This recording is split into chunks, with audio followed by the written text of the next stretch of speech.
Hello and welcome to the introduction video of the MIT App Inventor. And the first question that comes to our mind is, what is MIT App Inventor? So MIT App Inventor is a web application integrated development environment, which means the environment, whatever we need, that is web based. So you need to have an internet connection. So then only you can check that website, and on that you can make your application or games. It allows us to make fully functional no code application or games for smartphone and tablets. Earlier days when we wanted to make Android applications, so we had to learn Java and we had to rely on the tools like Android Studio. And that application itself would require 8 GB of RAM, graphic cards, and some other requirements were there, right? But now it is everything easy because this platform, whatever I'm talking about, MIT App Inventor, is totally a web based. So that means if you have a laptop, tablet, or any system where you can just log into this website, you will be able to make applications or games. So originally this MIT App Inventor was provided by Google, but currently it is being maintained by Massachusetts Institute of Technology. And so that is why it is called MIT App Inventor. So MIT is the short form of Massachusetts Institute of Technology. Now let's talk about some of the benefits of using this MIT App Inventor. So the first is, it is easy to learn even if you have a zero coding experience. So it doesn't require any sort of programming language experience. So if you don't have an experience, still you'll be able to follow and able to make applications and games. It allows us to create apps in block-based programming language. If you talk about any other programming language, you need to remember some syntax, you need to remember some logic, right? You need to actually write a code. But here everything would be like just a block thing. That means you will have some sort of block, you would just drag it and drop it somewhere, and then you'll be able to make your applications and games. Well, this whole things will make more sense when we actually start making applications and games. So don't worry if you're not able to get it right now. So means there would be some sort of blocks which you will just pick it and will just place it somewhere and will connect it, and that will make your application. And obviously after making the app, you would like to test it. So it is very easy to test with this platform. So all in one, whatever the things that you need to make and test your application, it is available on this platform. So you don't need anything else. You just need to have access to this website. So you'll be able to make your applications and game. And then probably you would need your mobile or a tablet on which you can test your application, right? So this was a brief description about MIT App Inventor. It is a kind of one platform where we can make our applications and games. It is a web-based development environment. That means we need internet in order to make applications or games. So there is a way also by which you can make your applications and game offline. So in that case, you just need to download this MIT App Inventor exe, or I would just say the portable application, and then you would install that in your system, and then you'll be able to make your applications offline as well. So in next video, let's just discuss what do we need to get started. So we'll see you there. Thank you. Hello and welcome back. So in this video, we will discuss what do we need to get started. To get started means here we want to make applications or games, right? So what do we need? So that is what we are going to discuss here. So first thing we need is a Gmail account. So if you don't have one, just create one. And that will be a very easy and straightforward. I don't think I need to tell you how to do it, but you should be able to do it. But still, if you don't know how to do it, you can just Google search here like a Gmail account or something. And probably first or second link you would find. So somewhere you would see create a Gmail account. So here you would find an option. So there is a button here, create an account. So if you click on that, you would need to fill some form. So here you need to give your first name, then here's the last name, and then here you would write your username. So that would be your email ID. So if you pick your username as a Rohit DCD, so your email ID would be rohitdcd@gmail.com. And here you need to enter the password, and here you need to re-enter your password again to confirm. That means whatever the password you have typed, you need to type it again, and after that you will just click on next. And probably you might need to give 1 or 2 detail more, and then your account will be ready. So once your account is ready, you are good to go. Okay, so there are 2 things we need. One is a Gmail account. So I think you probably would have it, and if you don't have it, just create one Gmail account. And then the second thing what we need is a laptop or a system with an internet connection. So we need laptop or system because this platform, whatever we are talking about, is a web based. So we need a laptop or a system. So it doesn't matter if you are having Mac or Windows or say tablet as well, you will be able to follow it. So you don't need to worry. You just need to have one system. That is it. Okay. And these are the things we need to make application or a build application. After that, we need to test our application as well, right? So there are 2-3 ways by which you can test your application, but the one I would recommend is this guy. So here you need to download this application. So this is the Android app, and for I think iOS also that would be a similar kind of app. You need to just check this name. So what you need to do, you need to download this application on your mobile, and you need to install it, and I will tell you how to use this application to test your application whatever you have just make it. But for the time being, I'm just telling you what are the things that you need. So first is a Gmail account that we have already gone through. The second is a laptop or system, and then to test our application we need this Android app. So this application you would find on your Play Store or App Store. So this guy you need, and obviously you would install it on your tablet or a system, right? So you would need a phone or a tablet. So if you have any of that, you can install. So if you have a phone, you would install your application on phone. If you have a tablet, you would install that application on your tablet. And after that, you have everything. So just have this setup ready. So from next video, we can start making the application and actually test it. So to sum up the things, you need one Gmail account and a laptop, because on laptop or a system, we are going to make our application. And to test our application, we need either phone or a tablet. And in that tablet, we need to download and install one application, that is MIT AI2 companion. So if we have this setup ready, next video we will have a tour of this MIT App Inventor. So we'll see you there. Thank you. Hello and welcome you all. So in this video we will have a tour of our platform, that means the MIT App Inventor. So what we need to do, you just need to go to your favorite browser, either Google Chrome or Firefox. I would recommend a Google Chrome, and then you need to click on this link. You won't be able to click it from here, but what I'll do, I'll just go to my favorite browser, which is a Google Chrome. So let me quickly go there.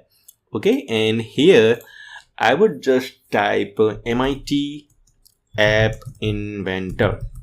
So if I type it and if I hit enter, I would see a first link that would say appinventor.mit.edu. So on here you can see the detail that it was initially released on 15 December 2010. And here you can see the Google. So that I would told you that originally it was provided by Google, and now it is being maintained by MIT. So here you can see the detail, and these are the developer, and there's a couple of more options, right? So what you will do, you need to click on this guy, MIT App Inventor. So this is the site, and here if you see here, you can see the users today. That means over 38,000 people have used this website. So you can see how popular this website is, or I would say how popular this environment is there. And here you can see 0.9 M. That means over 1 million people have used this platform in this current month. So are you getting how powerful, or I would say how useful this platform is? And here all-time users is 14.9 million and app build is 67.8 million. That means over 67 million applications have already built in with this particular platform. And here you can see some of the details. So this is the website of MIT App Inventor. Here you can see the educators, and you can obviously check any of this detail. But what we are interested here is this create apps. So what you need to do, after opening this website, you need to click on this create apps. So once you click on it, it would just go to the, what can I say, the new tab. So from here, you need to pick your Gmail account. So I would choose this guy, help.dctjunkie@gmail.com. So if I click on it, here you would see this kind of terms of service kind of a dialog box. So what you need to do, you need to click on this, I accept the terms of service. So this is the first time you would see. So on this Gmail account, I haven't created any app. So that is why I'm seeing these messages. Okay, so first time if you're accessing this website, you would see such kind of thing. And here you would see one kind of a welcome note. And here you would see some of the YouTube video. You can watch it if you want to. So I would just click here, do not show this again. Otherwise, every time I'll open this app, I would have this dialog box. I don't want it. So what I do, I would just click on this checkbox, do not show again, and then click on continue. And now here you would see some of these tutorial that you can go through. But right now I will just click on close.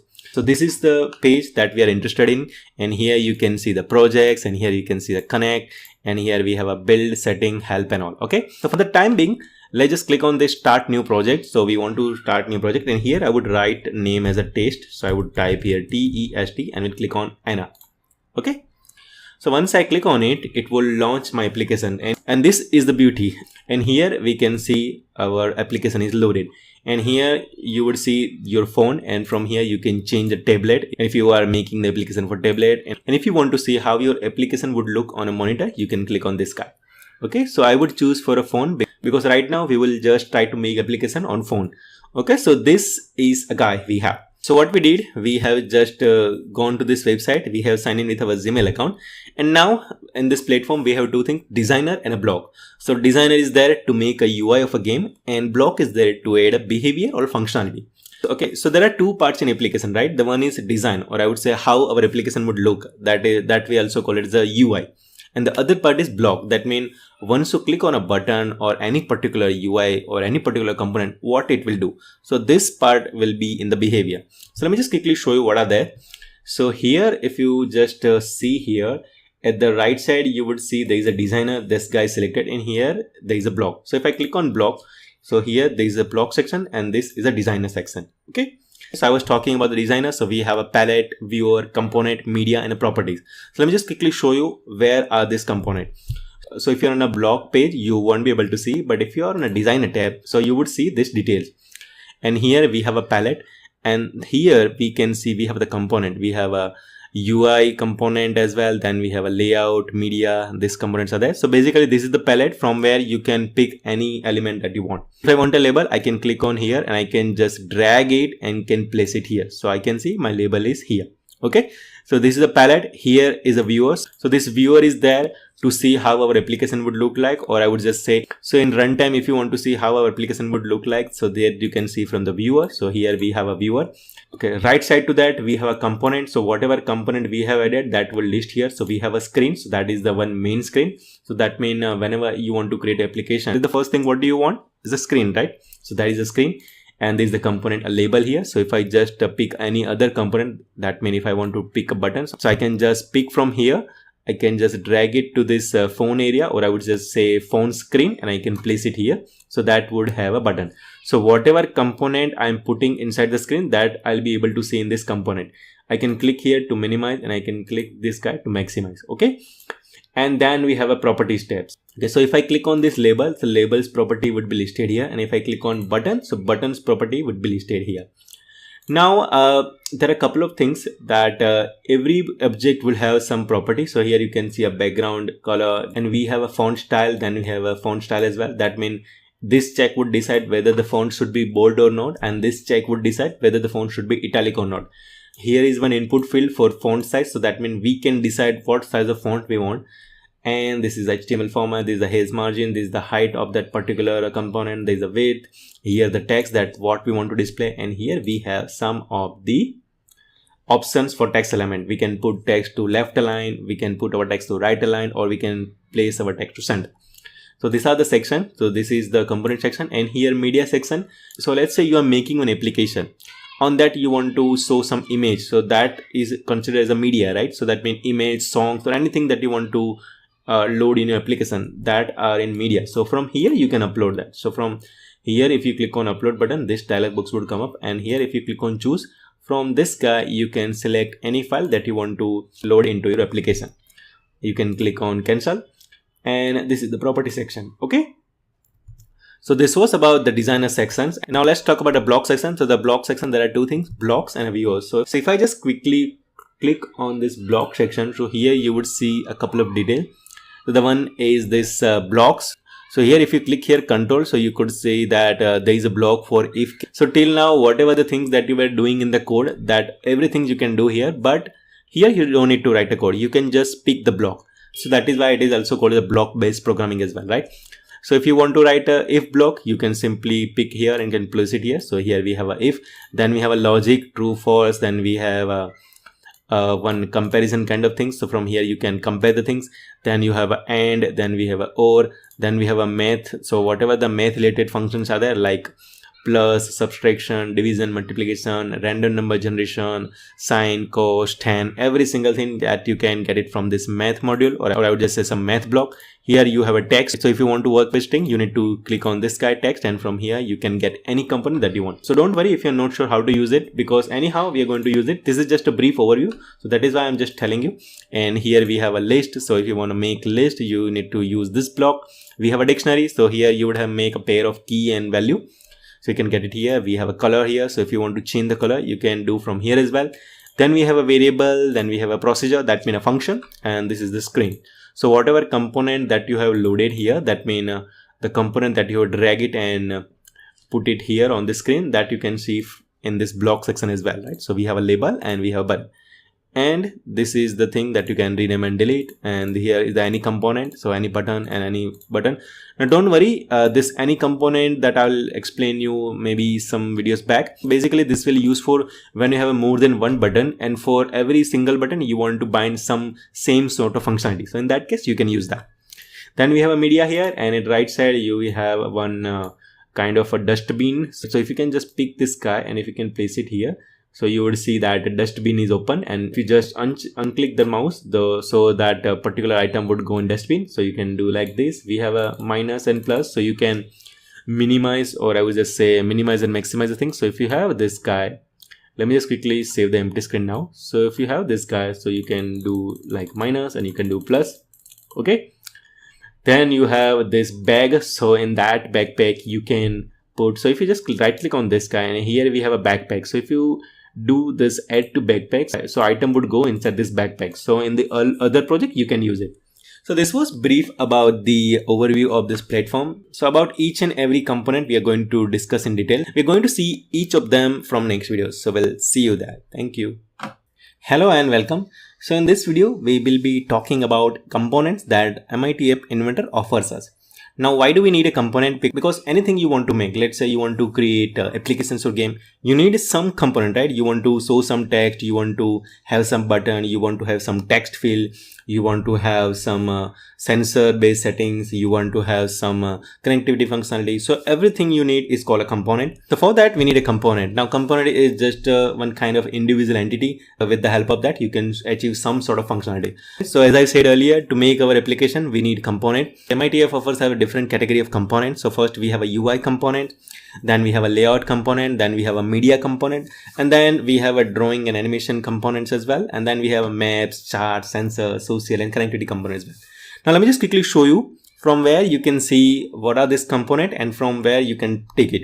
So again we will go to our MIT App Inventor website, and here you would click on create apps. So this will launch it here, and let me just quickly click on this guy, taste. Now here you can see in the palette section we have a component. So in the user interface we have a component, we have a button. This is a clickable thing, so once you click on this guy something would happen. So this you would have seen in many places. So let me just quickly show you what do I mean by buttons. You would have seen this button at many places. So I would just type here Gmail account, and if I click on this guy, so this is a button. So if you click on it something would happen, and this is also a button. Next. Okay, so this thing is called as button. Now let's talk about the other component. So what do we have next? Then we have a checkbox. So this is some sort of checkbox which will have a boolean values like true and false. So there you would see in something like do you want this feature or not? So in this cases you would have this checkbox. Then we have a date picker from where you can select the date. So this would be in any form where you have some registration, like if you want to have a birth date, so from this checkbox you would have this date picker. Then we have an image, label, list box. So this many components are there for UI. So this was about a UI component, and now don't worry, I'm going to discuss every single component one by one, but that we will be doing in the next videos or maybe a couple of videos back. But right now just talk about the UI widgets. So we have search widgets, we have a list picker, a notifier, spinner, slider, text box, and switch as well. Okay, then we have a layout. So layout will be used to lay out the things, that mean how our component would look. So that means we can arrange them in a horizontal order, we can arrange them in a vertical order, we can arrange them in a tabular form. So this is as a UI perspective how you want to design or arrange your component. Then we have a media component. So here if you want to deal with a media, like you want to create some app where you want to open camera, you want to record some sound, you want to play some song, in that case you need a media component. Then we have a drawing and animation component where you have a ball, canvas, and image sprite. So these all things are very interesting. This course I will be at least 5 to 7 games I'll be making on this guy only. Applications or game I would say. So we have to pay very close attention to this guy. Don't worry, we have a separate video for all of this guy. Then we have a map. So if you want to deal with the Google map, you want to show some direction, in that case you have a map component as well. Then we have a charts. If you want to represent data in a chart form, that you have it. Then we have a sensor. So if you want to work with accelerometer sensor, barometer, a pyrometer, then we have a light sensor, a near field, a proximity sensor, thermometer. So in short, every single things that you need to make your applications again, we have available here. Okay. So in the next thing, we have social component as well. Here we have a contact picker, email picker, phone call, phone number picker, sharing, texting, Twitter, and a lot more. And then we have a storage. So this will be useful when you have some sort of data that you want to store it, and after some times back you want to open your application and still you want to see that data. So in that case you would have this storage component. So then we have a connectivity component so if you want to make application where you need to connect to one Bluetooth device, so in that cases we need this connectivity component. And the very last thing is extension. So what is that? So as the name suggests, it is used to extend the capability of MIT App Inventor. So whenever you want to work with this guy and you want to make some applications and game, extension makes our life easier. So people would have make some extension, we can simply download it and can place it here and you can work with that. So it is as simple as that. So it is just like a plugin or something. So if you're familiar with Python, it's just kind of one package, you can get it and use it. So if you are familiar with some other coding backgrounds, I would just say it's kind of a library from where you can grab it and use it. So this was it about the components. So what I will do from the next video, we will go to discuss each component or I would just say each UI component. So we'll see you there. Thank you. Hello and welcome back. So in this video, we will be talking about UI components. Well, UI stands for user interface. That means what is the thing that user will see, or I would just say how user is going to interface with any of the application. So basically it will provide interface to user. So this component are also called as a visible component as well, because user can see it or visualize it. Okay. So these are the UI component. The very first thing, we have a screen. So this is the base of any application that you will make. Then we have a button. So it's a clickable thing. When you click on it, something would happen. So you can think of this as a submit form or something. So if you click on button, it would submit the data on a website. Then we have a checkbox, date picker. So instead of going from here, let me just quickly show you on that web portal as well. So I'll go to this guy. And I was talking about this UI widget. So button, we know that's a clickable thing. Then we have a checkbox. Checkbox is again clickable thing, but it would be like check or uncheck. That means it would have a boolean value, true or false. Then we have a date picker to pick any date. Then we have an image. So if you want to load any image on your application, you need to use this component. Then we have a label.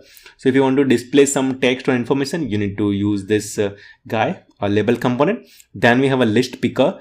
So which means it would be like a button. So if you click on that, our one dialog box would come up. It would have a list of items, and from that you need to select any item. And that is why it is called a list picker. That means from list, pick any item. Then we have a list view. So if you have some sort of data, you can place it in a list form, and here we have a component for that. That is a list view. Then we have a notifier. So this would be like a dialog box things. You can use it according to your application. So let's say you have make one application, the timeout has happened, you want to notify the user. So that is why you have this notify component. So basically it will be used to notify our applications or to user, right? Then we have a password text fill. It is just like a text fill, but here whatever the character you're typing, that would not be visible to user. So basically it will type that asterisk. So it's a similar thing. So I will just quickly show you how it will look. So I would just write a Gmail account. So here you would go, and if you click on create an account, so this is a text field. So here whatever you're typing, we can see it, but this is a password text kind of thing. So whatever I'm typing here, you cannot see it, right? Because this is a password text box thing, because you don't want someone to see your password while you're typing, right? So that is why we have this password text box option as well. We have a next component called a slider. So here you would have a range of selection. You can pick this slider and can place it somewhere. Then we have a spinner. Then we have a switch. So switch basically will do on or off kind of thing, like a toggling the things. When you have a Bluetooth on your mobile, you have a toggle kind of thing, right? You can do on or off. Then we have a text box just for writing some data. So that means we have just seen it, right? So this is called as a text field here, right? That means it is a place where user can put some data. Then we have a time picker, which will allow user to pick some time. And then we have a web viewer. So by using this component, you can load your page to this component. Okay, so this was the brief about this component. Anyhow, I have already just told you the basic of this component 2 to 3 times, but still from next video we will be talking about every single component. So in the first video we will be talking about screen, then we will be talking about the button widget, then we are going to talking about checkbox component, then date picker. So this way, first we will learn the fundamentals of how to use each of this component, and then we will start making our applications and games. And by the way, let's say if you're not sure what this component will do, you can click on this guy. It's kind of help thing, and here you can see button with the ability to detect clicks. Many aspects of its appearance can be changed, as well as whether it's clickable. That means we can decide whether it's a clickable thing or not by checking this option enable. Can be changed in the designer or in the block editor. So this is the designer section and this is the block editor section. And here, if you want to know more about this particular component, you can click on this more information. And if you go here, you have user interface, and here you have the list of component, or I would just say list of UI component. That means this guy, user interface. And here, if you want to see about this button, you can click here, and here it will tell you in brief what it will do, or I would just say why it is useful. And these are the some of the property. This is the background color properties there. This is enable properties there. This is the font properties there. This is again, this all 3 are font property, or I would just say all 4 are font property. That means we can play with the font. Do you want to bold it or not? Do you want to make that font to italic or not? Do you want to increase the size or not? So this all things comes in this font property. And we have a height property. Here you can decide how tall your component should look. Then we have an image. That means on button we can also display image. Now don't worry, we are going to see every single things in detail, but right now I'm just telling you where to look for the things if you don't know what it will do. So these are the event. So if you click on this, this will generate this event. The get focus event is there, long click is there, touchdown is there, touch up is there. So we are going to discuss each of this in a separate video. For the time being, let's just understand. If you're not sure what this component will do, you can just click on this guy and you can click on this more information, and that will redirect you to the page, and here you will have the information. Okay, so this was it about the basics of UI component, or I would just say overview of UI component. In the next video, we will discuss about each component individually. So we'll see you there. Thank you. Hello and welcome. So in brief, we have discussed about each of the component. Now we will actually see how to use each of this component. Okay, and the very first thing what we are going to discuss is the screen component, because this is a kind of like a top level component. This contain all of the component. That means when you want to create application, what do we need? The first thing what we need is a screen, right? Because on top of screen only we are going to make our application. Okay, so let's just quickly go and let's play with it. So what I would do, I would go to this my project. So I would click on this button project and we'll go to my project. In here, I would create a new project, and we are learning screen. So I would write here a screen. Okay, this is a project for screen. Okay, so after just typing the name, and if I will hit enter, this is the screen that you would see. Okay, and right side here, you can see a screen.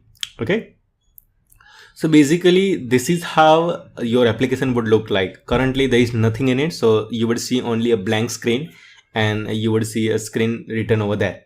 Now this was about screen. You can mention some detail here, and here whatever the component you're going to put, that you can decide whether you want to make them in a center or you want to make them in a left side or right align. So if you are just saying that center align, that means whatever the component you're going to put from here, that will be a center align. Okay, this is the screen name, so you can also change the screen name if you want. So or I would just say the app name. So here I would just write test app. Okay, so if I write a test app here, I can see there is a test app. This is a background color. So by default this would have a none background, or I would just say there wouldn't be any background color. From here you can change the background color. So if I just say the background of my screen should be gray, so here you can see a gray background, right? So then we have this guy, close screen animation. Okay, so this will decide that if you have your application loaded, if you just click on this guy, that means here you have this cancel option, right? So if you just click on back, how your application would close. So it would default means it would directly close it. If you fade means you would have some sort of animation and then it would close your application. Slide horizontal means it will slide towards horizontal and it would just close your application. These are the things. This is the high contrast things, which means you can think of this as a kind of a night mode when you are using on your phone, right? So this is there, high contrast, and here you can set icon for your application. So any application would have some sort of icon, right? So you can decide here. So if you don't pick one and if you build your application, and then in that case you would have a default icon, that means maybe this kind of thing would be there, MIT App Inventor. Okay, then we have a primary color option, then we have a primary color dark option, that you have a screen orientation. That means you can decide once your load application, how it should look. It should be in a portrait mode or landscape mode, right? So you can decide from here based on sensor also you can decide. Then we have a scrollable thing. So if you click on this guy, your application would be scrollable. That means you can scroll it and you would be able to see. And then we have a sizing. You want to make this guy as a fix or you want to make this guy as responsive. Then we have a theme. Do you want to make it as classic, device default, black title text, or dark? Okay, so I always select this guy, device default. So I'll tell you what is the difference between this guy. So when you say classic means, it would have a theme like button would look like this and the other component would look like this. But when you select this device default, so that will be based on device, whatever you're using. So if you are using your Android device, the button would look like how it is showing you in your mobile device. If you are using iPhone, the button would be rendered as how it would look on iPhone. So this is why I always select this guy before making this application. Here we have a title visible. So if you see here, we have a screen one here. So if I just click on this guy, title visible, that means if I uncheck this option, here you would see that that option, or I would just say that name is no more present. Okay. From here, you can write a version code and here you can write the version name. Now this was about just playing with screen, but we haven't tested, right? How do we test it? So here we haven't talked about this option. So here we have a my projects, we have a trash, that means recycle bin. So if you go to this guy project and if you delete any application from here like test, if I want to delete it, so I would click on this guy, I would just say move to trash. Okay, and here if I click on view trash, I can see that file is present here. Okay, so this was about trash. I would again go to my project and would go to this screen, and here in project you can see a couple of more options as well, like importing project AI from a computer, import project from a repository, then we can move to trash, save project as. So that means let's say you want to give this project to your friend. So what you can do, you can export this guy and you will have some sort of file. This is the file we have, right? You can give that file to your friend and he can simply just import from here and he can select this file and this project will be loaded there. So this is how you can share your application. So this video was about screen, but I thought we haven't discussed this option. So let's just quickly do that. Okay, and here you have this option move to trash. As the name suggests, it would just delete this item and we'll move it to trash. Then we have a save project. You make some changes and you want to save it, you can just click on this guy, save project. Then we have save project as. So if you want to make another copy of this guy, you can make it here. You can write some other copy and if you click on OK, so it would create other copy of this project. And then we have a checkpoint thing. So that means if you make some changes, you can create a checkpoint for that. So after that, if you make some other changes and if you are not sure what is the changes that you lost it, then we have a connect option. And this is the option from where you can test your application. I would go with this approach, AI companion. There are two more options there, emulator or USB. So in emulator, you don't even need a phone. You can simply run it on your computer itself. But this would be a little bit slower, I guess. So I would not go to this guy. And then you have a USB. So in that case, you need to connect your phone with USB and this is how you will able to do it. But I would choose this guy. So if you click on this guy, you would see what can I say, some kind of a QR code, right? And here information is also written, launch the MI2 AI2 companion on your device and scan the barcode or type the code to connect for live testing of your app. Now, why I personally choose this option, because it will provide a facility to test your application while you are making it. And as the name suggests, it's a live testing of your application. So what I'll do, I would just quickly go to my phone and would open the application and will just scan this QR code and I will show you how our application would look like. Okay, so let me do one thing. You would want to see it, right? That how application would look like. So what I'll do, I'll try to mirror my phone here. So you would see what I'm doing in the background. So let me quickly do that. So I have connected my phone and just wait for a minute. So I would just make my phone mirror here. So this is my phone and here I'm using this phone, Samsung Galaxy M32. So you can see whatever I'm doing on the phone, you can see it here. Okay, so as I was saying, we need to go to this connect and you need to go in this AI companion. Okay, and here I would just launch my application. And if you launch your application, you would see something like that. Here you need to type that 6 character or you can simply scan it. So I would click on scan QR code. So I have clicked it and here I can see the QR code is being scanned. And after that you would see some kind of progress bar. So after it completes, you would see how your application would look on a mobile. I can see my application is here. So whatever that was displaying here. I can see it here, right? Now you can see that if I just rotate my phone in any direction, it will be landscape mode, right? But I don't want it, right? I want my application should look in this portrait mode only. So in that case, what can I do? I can go to here, and here you would see some option. Yeah, there is a screen orientation. So I would write here portrait.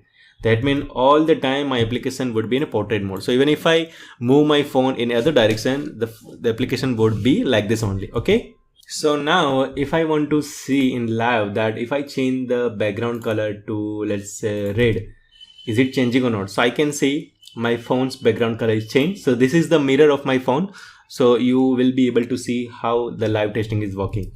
So if I just let's say go to this guy, and well, let's say I would select a magenta color. So here you can see it is just update in the time, right? So this is the actual phone. So you can see all this detail here. Okay. Now this was about like a screen component. So this is the base of any component. Whenever you want to add any component, first thing you need is a screen. Now let me just quickly tell you the default setting what I always make if I just start making an application. So in that case, what I'll do, I would just click on this guy, let's say center and center. Now let me quickly tell you what is the importance of this. So if I do like this, so let's say I want to have one label component. So if I put it here, it would be here, right? You can see that. So first, let me just quickly change this background color to, let's say, white. Okay, so here we have a white color. Okay, I can see that. So whatever the component I'm putting, that would come here. But if I just go to the screen and let's just select the option as center. So if you see horizontal center means this component will come horizontally center. And if I go to the screen again, and if I just select this guy align vertical as center, so this component would come vertically center as well. So here we can see this component is center at all sides. So if I just go to this my phone, here I can see the component is at center. Okay, so this is the one default setting I always make, that I will make this align horizontal and align vertical option to center. So I would just do like this.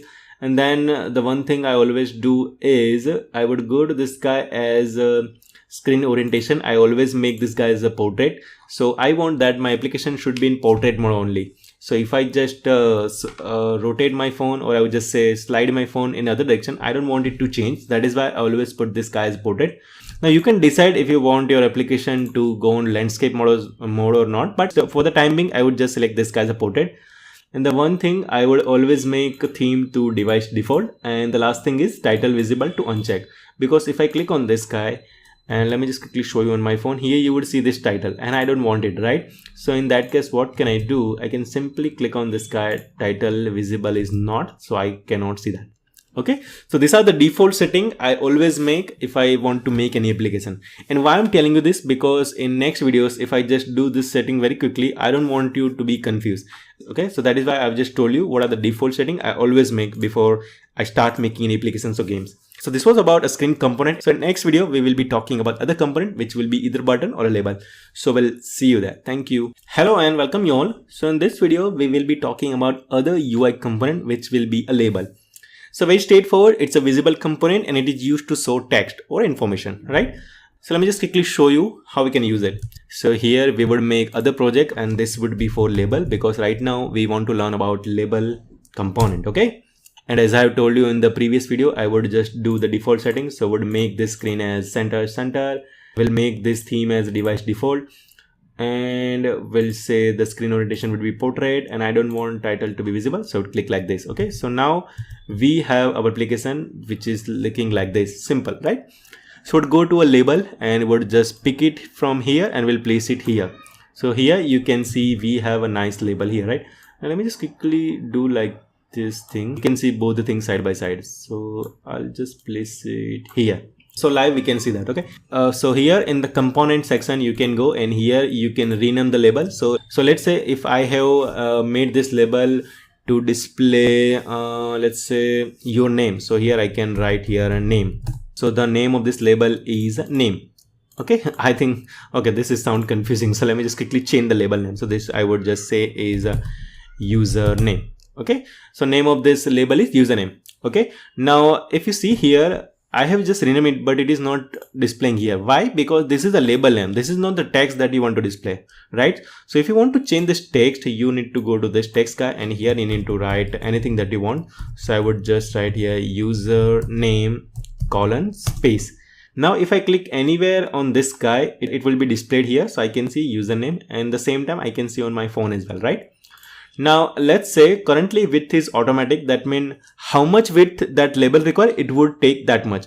So let's say if I want to increase the width, I can do it from this guy, and here you can do fill parent. That means it would take whatever the width that the parent is having. So that means in our case the parent is a screen. So if the screen is full width, it would take a full width. So if I click on fill width, so you can see the label is on the entire area. Now if I click on height, so I can click on fill width as well, but that would be taking the whole space. So you can see now we don't want that much, and so if you want to decide in percentage that I want 10% of height for this label, so you would see a 10%.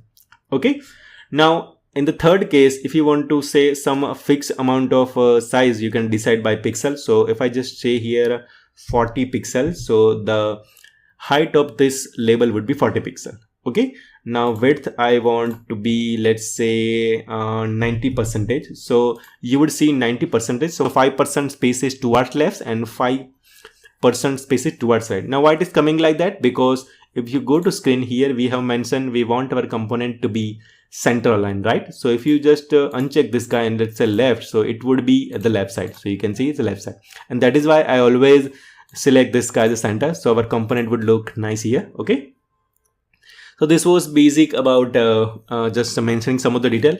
Now let's say I want to change the text color. So by clicking on this option, I can change the text color. So let's say I would make the text color would be let's say I would choose it to, let's say, orange. So here you can see the text color is orange, and same way you can see on this phone as well. So right side I'm mirroring my phone, so you can see it is just showing you the detail whatever I'm doing the changes here. Now this font is too small, so if you want to change the font size, you can change it from here. So currently size is 14, so if I want to make 28, so I can just write 28 here and just click on this guy. So here I can see now font is a little bit bigger. If you want to bold your font, you can click on this checkbox. So if you just click on this guy, the font will be, okay, sorry, this was for italic. So if you click on this guy, the font would be italic fashion. Now if I click on this guy, the font will be bold, right? Now if I uncheck it, so it won't be italic anymore. Okay, now if I want to set any background color to this label, I can click on this guy and I can select any of the color that I want.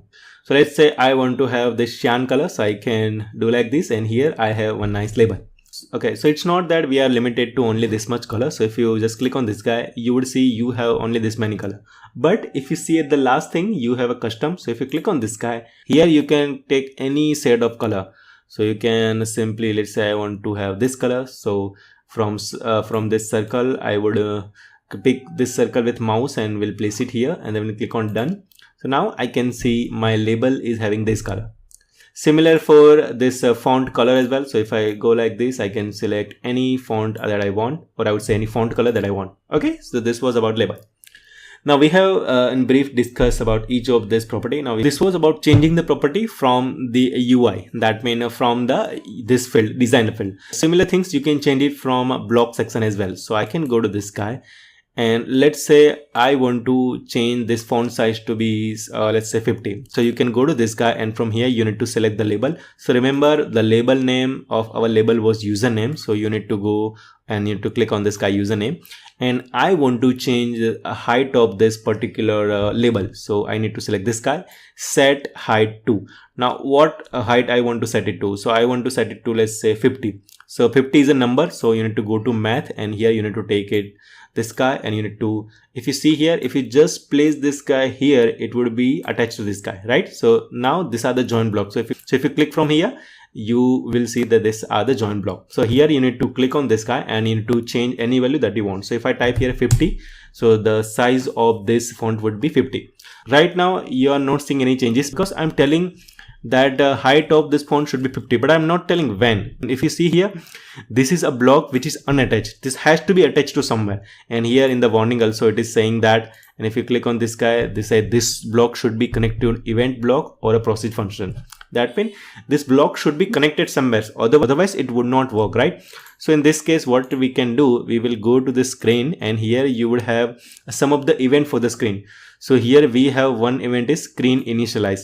That means whenever I'm launching my application, screen will be initialized. Then what do I want? So I want my label size should be 50. So I would pick this guy, will drag it and will place it inside this guy. So if you see, this block is now nice and aligned, and you can see that it is attached, and here you are seeing there is no warning, right? Now since we are making this application and we have done these changes later, we might not be able to see it. So what you need to do, you need to refresh this screen, or I would say you need to relaunch your application. In other case, what you can do, you can click on this connect and you can do refresh companion screen. That means it will reinitialize your application. It would be just like closing the application and opening the application one more time. So I would click on this guy. Height was 50. Now let's make this height to, let's say, 100. So you would see the difference. Now I will click on this guy, I will refresh it. So I can see the height of this particular widget is increased, or I would say component is increased. Now what if I want to change the font of this label? So I need to click on this guy and I need to find somewhere. Okay, so did you see that warning? Companions are disconnected. That means your phone is now no longer connected to this particular application. That means whatever the changes you are making will not be visible to your phone. So what you need to do, you need to again go to this guy. You need to click on AI companion. Okay. Then you need to again go to your application, scan the QR code, and you would see your phone would be connected back in a minute. Okay, so this sometimes happen due to network connectivity or whatever the reason that your application or MIT App Companion would be disconnected. So you need to reconnect it again. Okay, so now I can see it's connected, and here I can see my application is launched. Now I want font size of this particular label to be increased whenever the screen is initialized. So in this case, what can I do? I need to click on this guy. And here we have a number of options. So whatever the option we had in the designer section, same option we will be having at this guy as well. Okay. So what I need to do, I want to change the font size. So here we have set font size and get font size. So remember, we have two blocks. One would be for getting the thing. One would be for setting the thing. So if you click on this guy, it would return a value, like background color of this particular component is whatever. Right now the name is there. And this is for setting the things. So similar way, if you use this guy username font size, so it would return me this value 28. Okay, so you can check this, but right now I'm just telling you how to do that. Okay, so now I want what can I say, I want to let's say change the font of this guy. So I would again go to this guy, will find one particular option to set a font size. So here I have it, set username font size. That means I'm telling that set this label's font size to what? We haven't said it yet. So just go to maths and just pick one block, and here let's give it to, let's say, 60 and hit enter. Now screen is not initialized again. So what we need to do, you need to go to connect and need to do refresh companion screen. So now I can see the font size is 100, right? Or sorry, 60, right? Now what if I want to read this value? So in that case, what you can do, you need to use this guy username.font size. Now what I want to do, I want to read that font size and want to place it here. So in that case, what can I do? I can simply say that I want to set the text of this guy. So I would pick this guy, and let's say I want to print the font size. Okay, and I will place this block here. And in fact, let me remove this block. So what I'll do, I will click on this guy, will click on delete.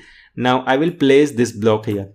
Okay, so what I'm doing here, I'm just saying whenever the screen is initialized, or I would say whenever the application is launched, I want the height of this particular label to be 100, and then that means 100 pixel. And then I'm saying just print, or I would just say just set the text of this label to the font size. That means in this case, it would give me 28. Okay, so let me just quickly refresh the companion. So now I can see 28. That means whatever the font size we have set it, we are able to print it here. Now let's say if I change this guy to, let's say, 56. Okay, and now if I just go here and if I just quickly refresh the screen, and here I can see 56. Anyhow, so this was the one thing about this designer block. So whenever you make any changes, and if you go to this guy, automatically application would be refreshed, and this is why we are seeing here, and you don't need to click to this guy. But if you are making this block somewhere in the changes, the application would not refresh. So you need to click from this guy. Okay, so one more time, let's say if I want to just let's say I want to what I want to do right now, I would just say let's just try to get the text color of this font. Okay, and I want to print. So what I'll do, I'll go to this guy and we'll just say I don't want to right now just set text to font size. I want to set text to a color, right? Text color. So I would go to this guy and somewhere I will find option. So here we have a block for a text color. So I would pick it here. Okay. Now two way, I can either click on this refresh companion guy. So I can see the color is this one. Now this is a value it is showing. It would not tell you the exact color name. So you would be thinking that it would tell you red or blue, but it would not work that way. It would just tell you that a particular code name, right? So if I click on this guy Shan, it would just print this color in Shan. Okay, so it is not telling you the name color, but it would just give you the number. Now I don't know how this number would be represented in other things, but this is how it will tell you. So there was one more thing about this code block, that let's say you want to set a text. Okay, so you need to pick this guy, right? But let's say instead of this guy, let me just quickly first delete it. Instead of this particular block, you have taken this block. So what you need to do, again you need to go and just get this field. No, you can simply change it from here as well. So here it is telling you set username. That means set label something. What do we want to set? So from here you can click on this guy and you have this many options. So if you want to set text, you can click on text. If you want to set text color, you can click on text color. If you want to set font size, you can do from font size as well, right? So that means every time, let's say you want to set height and after that you want to set font size and after that you want to set some other thing, you don't need to get this component from here only. In fact, you can get this component here. You can do Control C and Control V. Again, you can do Control V and then you can change the option from here. Right, so this would be for setting height, this would be for setting the font size, and this would be for, let's say, setting a width. Okay, so very simply you can do that as well. Now to delete, you can click on this guy and can press a keyboard key delete. Okay, so this was brief about a label. It is just that if you want to show some text or information, you need to use the label. And I think we have discussed pretty much all the property of this label component. And the reason why I have discussed all the property is because if you are just first clear with the first component, the next component would become very easy. So on the next component, you would see a similar details like setting the font size, width, background and all that. So this is why I have make this video too long so that you can understand every single thing about changing the property of a particular component. Okay. So next video, we will be talking about some other component and we will see how to work with the other component. Okay. So we'll see you there. Thank you. Hello and welcome. So in this video, we will be talking about other UI component that would be a button. So button is a visible component. So that means if you put in UI, we will be able to see it. It is a component. If you click on that, you will have some action to do it, right? So you can define some of the action, like if I click on it, the data should be submitted. If I click on it, something should happen. So we can say that it's a component on which we can click and we can ask it to do something on click. Okay, so let's just quickly see that in a practical way. Okay, so here we have the projects and I would create a new project for this button. So we'll click on this start new project. The project name I will put is a button because that is what we are trying to learn right now, and we'll click on OK. So now we can see that the new project is launched, and as I said earlier also, I will do a default setting in every application which I'll make. So what I'll do, I will make this align horizontal to center. I would make this align vertical to center as well, and would quickly go here screen orientation. I would pick as portrait. So that is why if you rotate your phone, the screen would not be rotated. So I will click on this portrait. Then I would choose the theme as device default, and I would just say title should not be visible. Okay. And now let's just quickly connect our phone to this application so we can see the changes live. So we'll click on connect and we'll click on, and now in my phone, I would go to this MI2, or I would say MIT App Inventor Companion 2 app, and we'll click on scan QR code, and I would just scan this QR code. So once I will scan this QR code, I will see that my app will just come. It will be loaded here. So now I can see my app is loaded here. We have this white fully background. We can see that, and whether it's connected or not, you can check it by changing the color. So what I'll do, I'll go to this background color and I will change it to let's say blue. Okay, so I can see the application on my mobile. It has also changed the color for that. Okay, now we are learning button. So what I'll do, I will just drag this button and will put on this screen. So I can see on the screen we have added one button, and let's just change the name of this button. So I would just name this button as BTN. Okay, now we want to change the text of this color. So for that we need to go to this property, and if you scroll it down here, you would have a text. So here you can add the text that you want to show on a button. So I would write here, click me. Okay, so if you just mouse click in any other area apart from this properties, you would see the changes will reflect. So here we can see the click me. Now this everything is blue, so we are not able to see the changes. So what I'll do, I would just change the background color of this button. So we are on a button, and let's just quickly change the background color for this button, and I would make this button as red. So now I can see the button is red. Okay, and let's just change the text color of this button to something else. So I would make this text color for this button to white. So we can see that it is working fine. Now the font size is not that big, so let's just increase the font size for this button. So I would make a font size of this button to 20. So now I can see it is much better font. Now we can bold this font by clicking on this checkbox. So now the fonts are bold.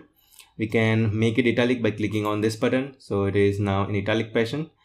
Here you can change the font typeface. So if you just click on sans serif, it would be a different font. So we can see that.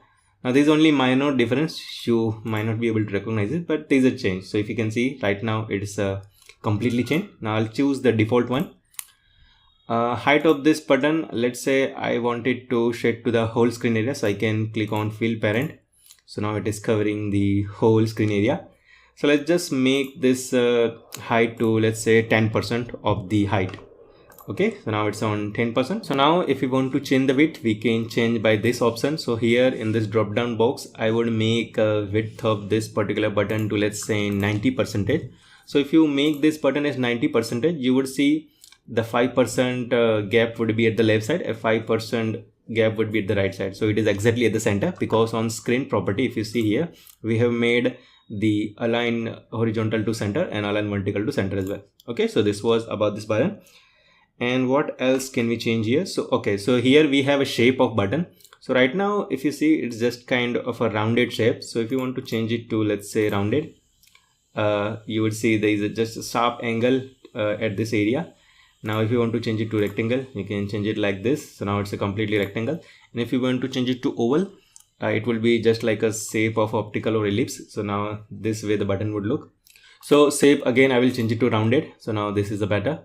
So here we have option to set image on a button. So if you just click here you would see none is there, because we haven't uploaded any image on this project. So what you can do, you can go to this upload file, and from here you can add any image that you want to set on this particular button. Now you need to click on choose file. So I would see, do I have any image or not? Let's just pick this image. I don't know what this image is for. I'll click on this guy and click on OK. So image is loaded right now, and you can see the image is loaded. This image is not that good, so let me just quickly change the image. So I'll go to upload file, we'll click on choose file again, and first let me just see what are the images I do have. So we'll go to this download folder. Let me see the images. Okay, these are the images I have. So in fact I'll change it to this image, MIT logo, remove BG, preview. Okay, so I will select this image.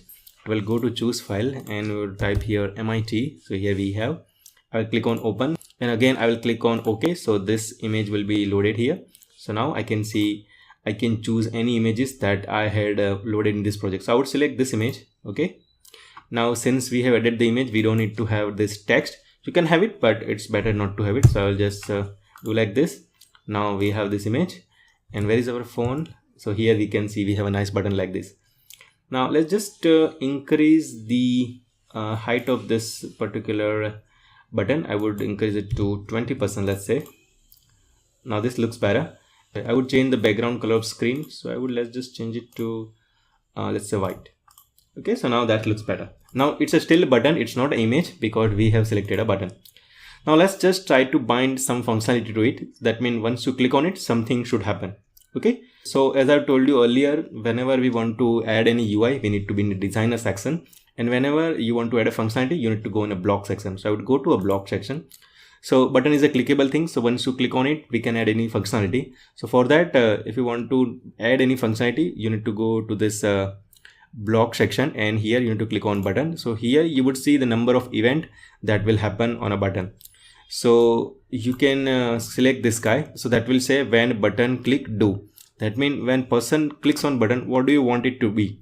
Okay, or I would say, what do you want to do with that? So I would just say, when person clicks on a button, I want that the image of this particular button should not be there, and instead of that, the text should be there. Okay, so in that case, what you can do, you can click on this guy, and we want to set image to none or something else. So what I'll do, I'll just select this guy. Okay, and here I know I have selected a font italic, but from here I can change the property. So I would just say image. So I'm saying here, when person clicks on a button, set image on this button. Now what image we want to set? Now we don't want to set any images, so in that case I would just type here empty string or something. So this is empty string. So let's see whether it works or not. So now I'll click on this button, so I can see the image is no more there, right? And now why the background color is red? Because here we have selected a background color, and once we click on image, and we have add a code that if person clicks on a button, the image should be disappear. Okay, now once again, we also want to do one thing. When person clicks on a button, we want to set some text on it, right? So what can I do here? So I would just go here and we'll take a block of set text. Okay, so we have this block set button text. Now what text we want to set it to? So let's say I want to set it to button is clicked. Okay, now let's just verify it. So if I click on it, I can see the button is click, print is coming. Okay, now if you click it again the print would come, but since we have added there only, we are not seeing any difference. Now let's relaunch this application. So I would click on connect, and we'll click on refresh companion screen. Now what will happen? The image would be loaded here, because in the default thing we have added image, and here in the code we have written in a way that if we click on it, the image should be disappear, and we should have some text on it, and the text should be button is clicked. So once again, let's verify it. So I click on it, and I can see the button is clicked. Okay, now click I can do from mouse as well, or I can do from my phone screen as well. So let me just quickly do it again from my phone screen.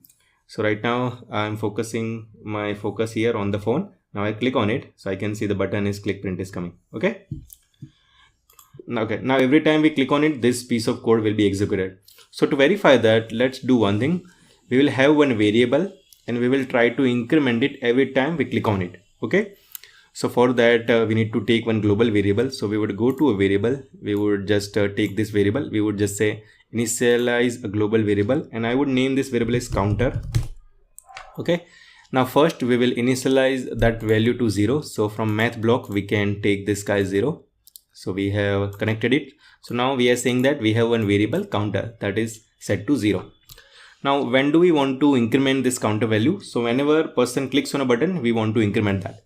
So in that case, we need to go to a math block, and we need to have this plus thing. Okay, now what do we want to increment? We want to increment this counter value, right? So first we need to get this value. So I would just say get a counter value. Then we want to add a +1. So I would click here, I would copy paste it, and now I will type here a 1. Okay, now after incrementing it, we want to set that value to a variable, right? And what variable? To the same variable. So in that case, I'll go to variable again, and I would just click this set block, and I would connect it here, and from here I would just take the global variable. So what I've done here, I'm just saying there is a one variable global counter. I want to increment it by 1, and then I want to set that value to this variable. Okay, now when I want to execute this code, whenever a person clicks on a button, so what I'll do, I'll just connect this block to this button click function, or I would just say button click event. Okay, so now everything should be working fine, but this value will increment only, but will not be displayed on this text. Why? Because we haven't set it. So let's just quickly do that.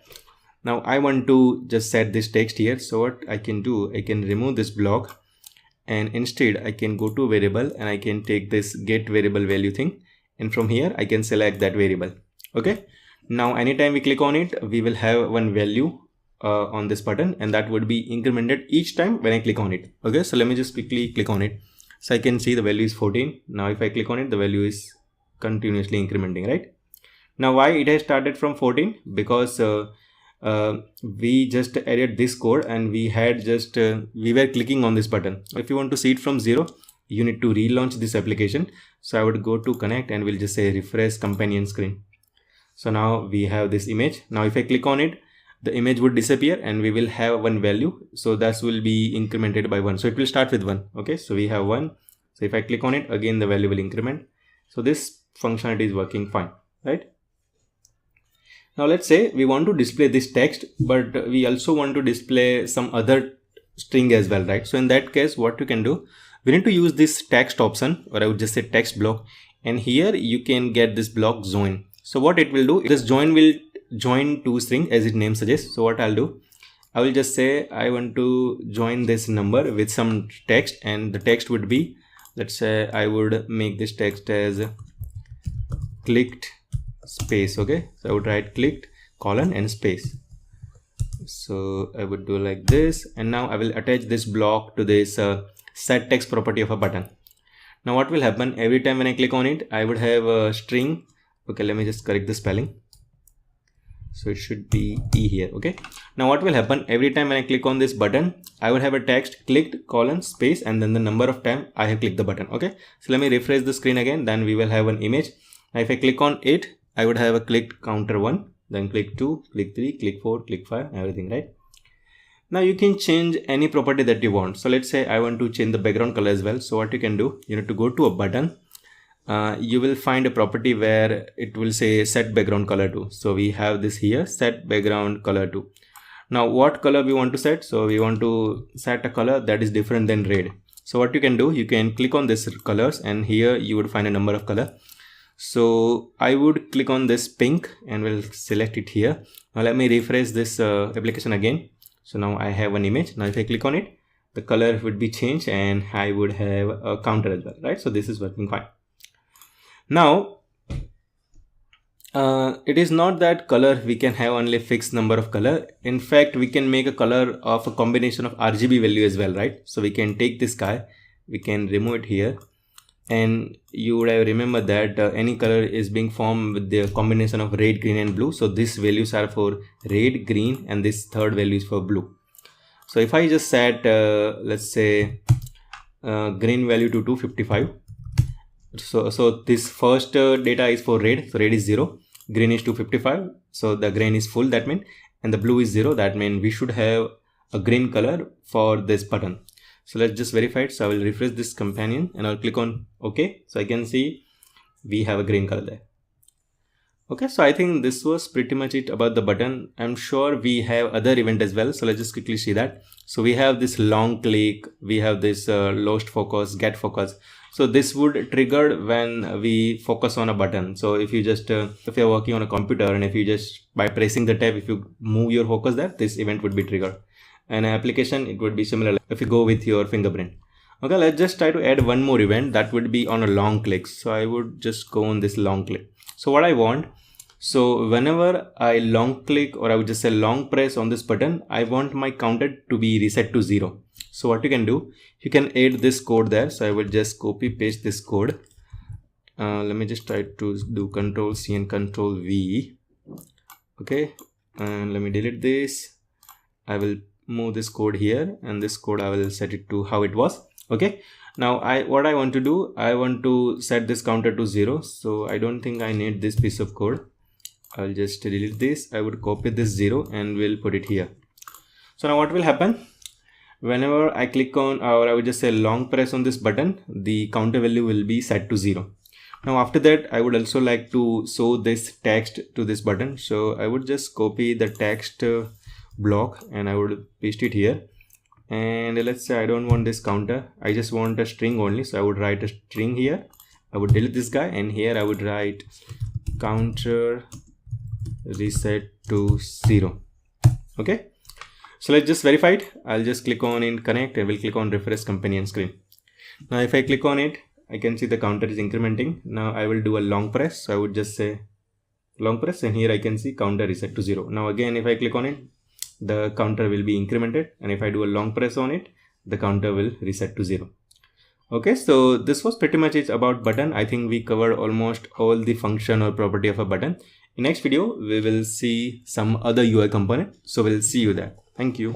Hello and welcome. So in last video, we had seen how to work with a button UI component. So in this video, we will discuss about other UI component, which is a checkbox.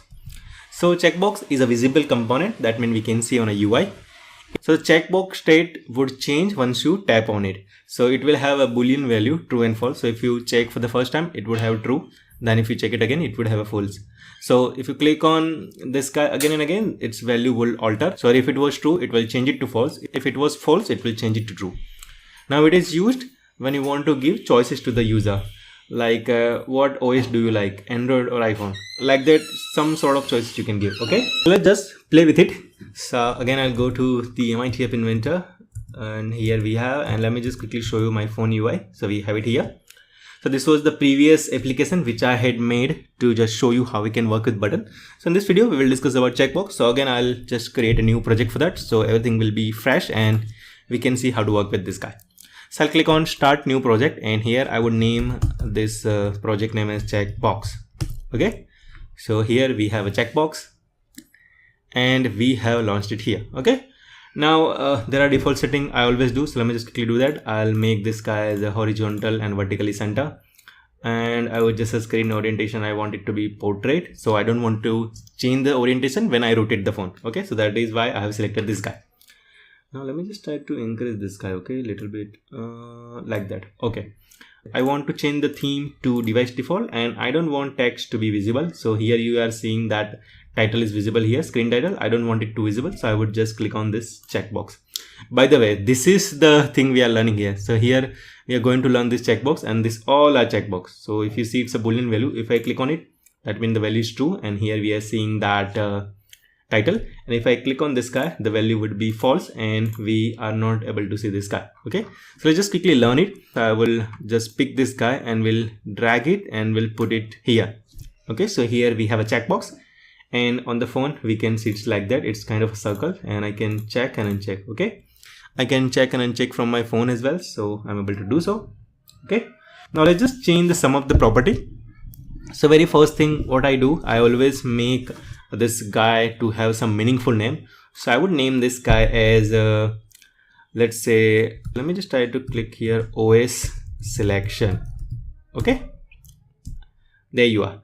And let's just change the text to for this guy, and I would make this guy as do you like iOS and the question.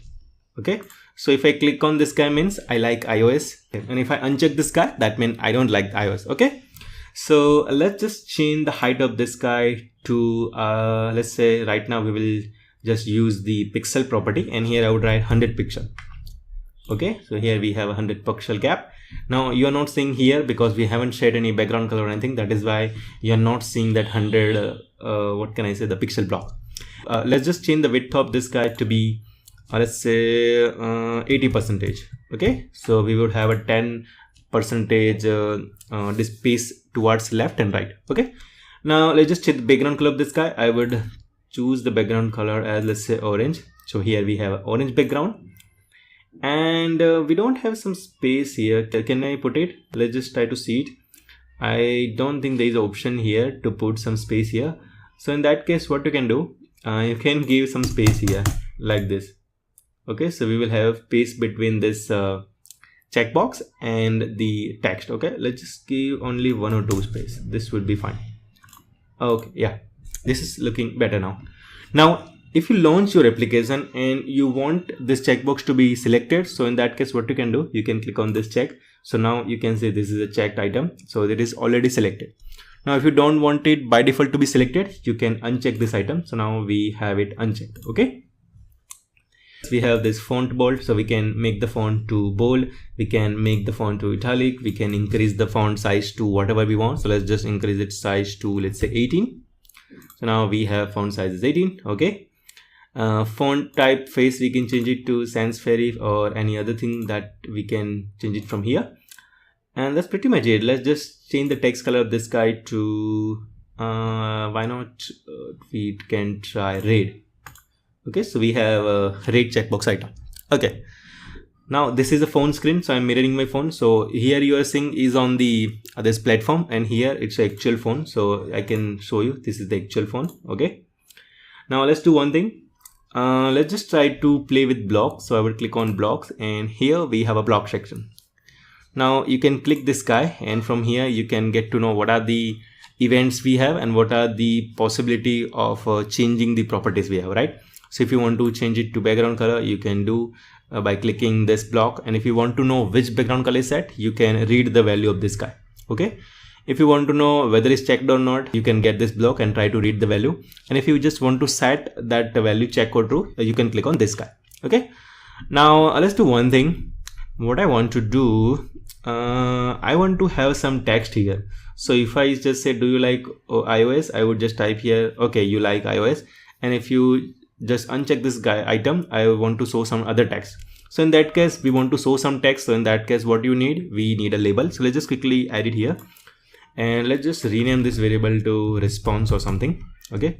And here, let's set this guy is, let's just say don't have any text right now. Okay. We won't have any text, and let's just have this text to be center line. And in fact, let's try to set some background colors. So I would have a background color is light gray, and we are not able to see because height and width is based on the text. So if you put some text, you can see that. Okay. Now let's just do by default, let's have some height. So I would just say height would be 10% and width of this label would be 80%. Okay. Very straightforward. Yeah. So here we will be displaying our response, whether user has selected iOS or not. Okay. So what you will do, you'll go to a block section, and here we will try to read the value of this checked. Okay. So if it is returning true, means the user has selected this checkbox, and if it is false, means user have not selected this option. Now, but we need some sort of event, right? So whenever user click on it, or I would just say whenever user change the value of the checkbox, we want to do some action, right? So in that case, you need to find one event. So if we click on it, we have this event when selection is changed. So whenever user change the selection, means whether user click on it or unclick on it, this function would be called. Now what do we want to do? We want to print some text here, right? But we want to set different text. So whenever user click on it, we want to set some different text. Whenever user uncheck on it, we want to show some different text. So in that case, we need to use if block. So we can go to a control section, and here we would have a if block. So I would pick this guy. Now I want to compare this value to true or false. So what I'll do, I would just go to a logic, and here we have equal to, and here I will just move this block inside this equal to block. And okay, let's just try to move it here, and here we will just try to go with a boolean thing. Let me just try to see it. So here we have true and false. So I would pick this true block, we'll put it here, and we'll try to attach this block here.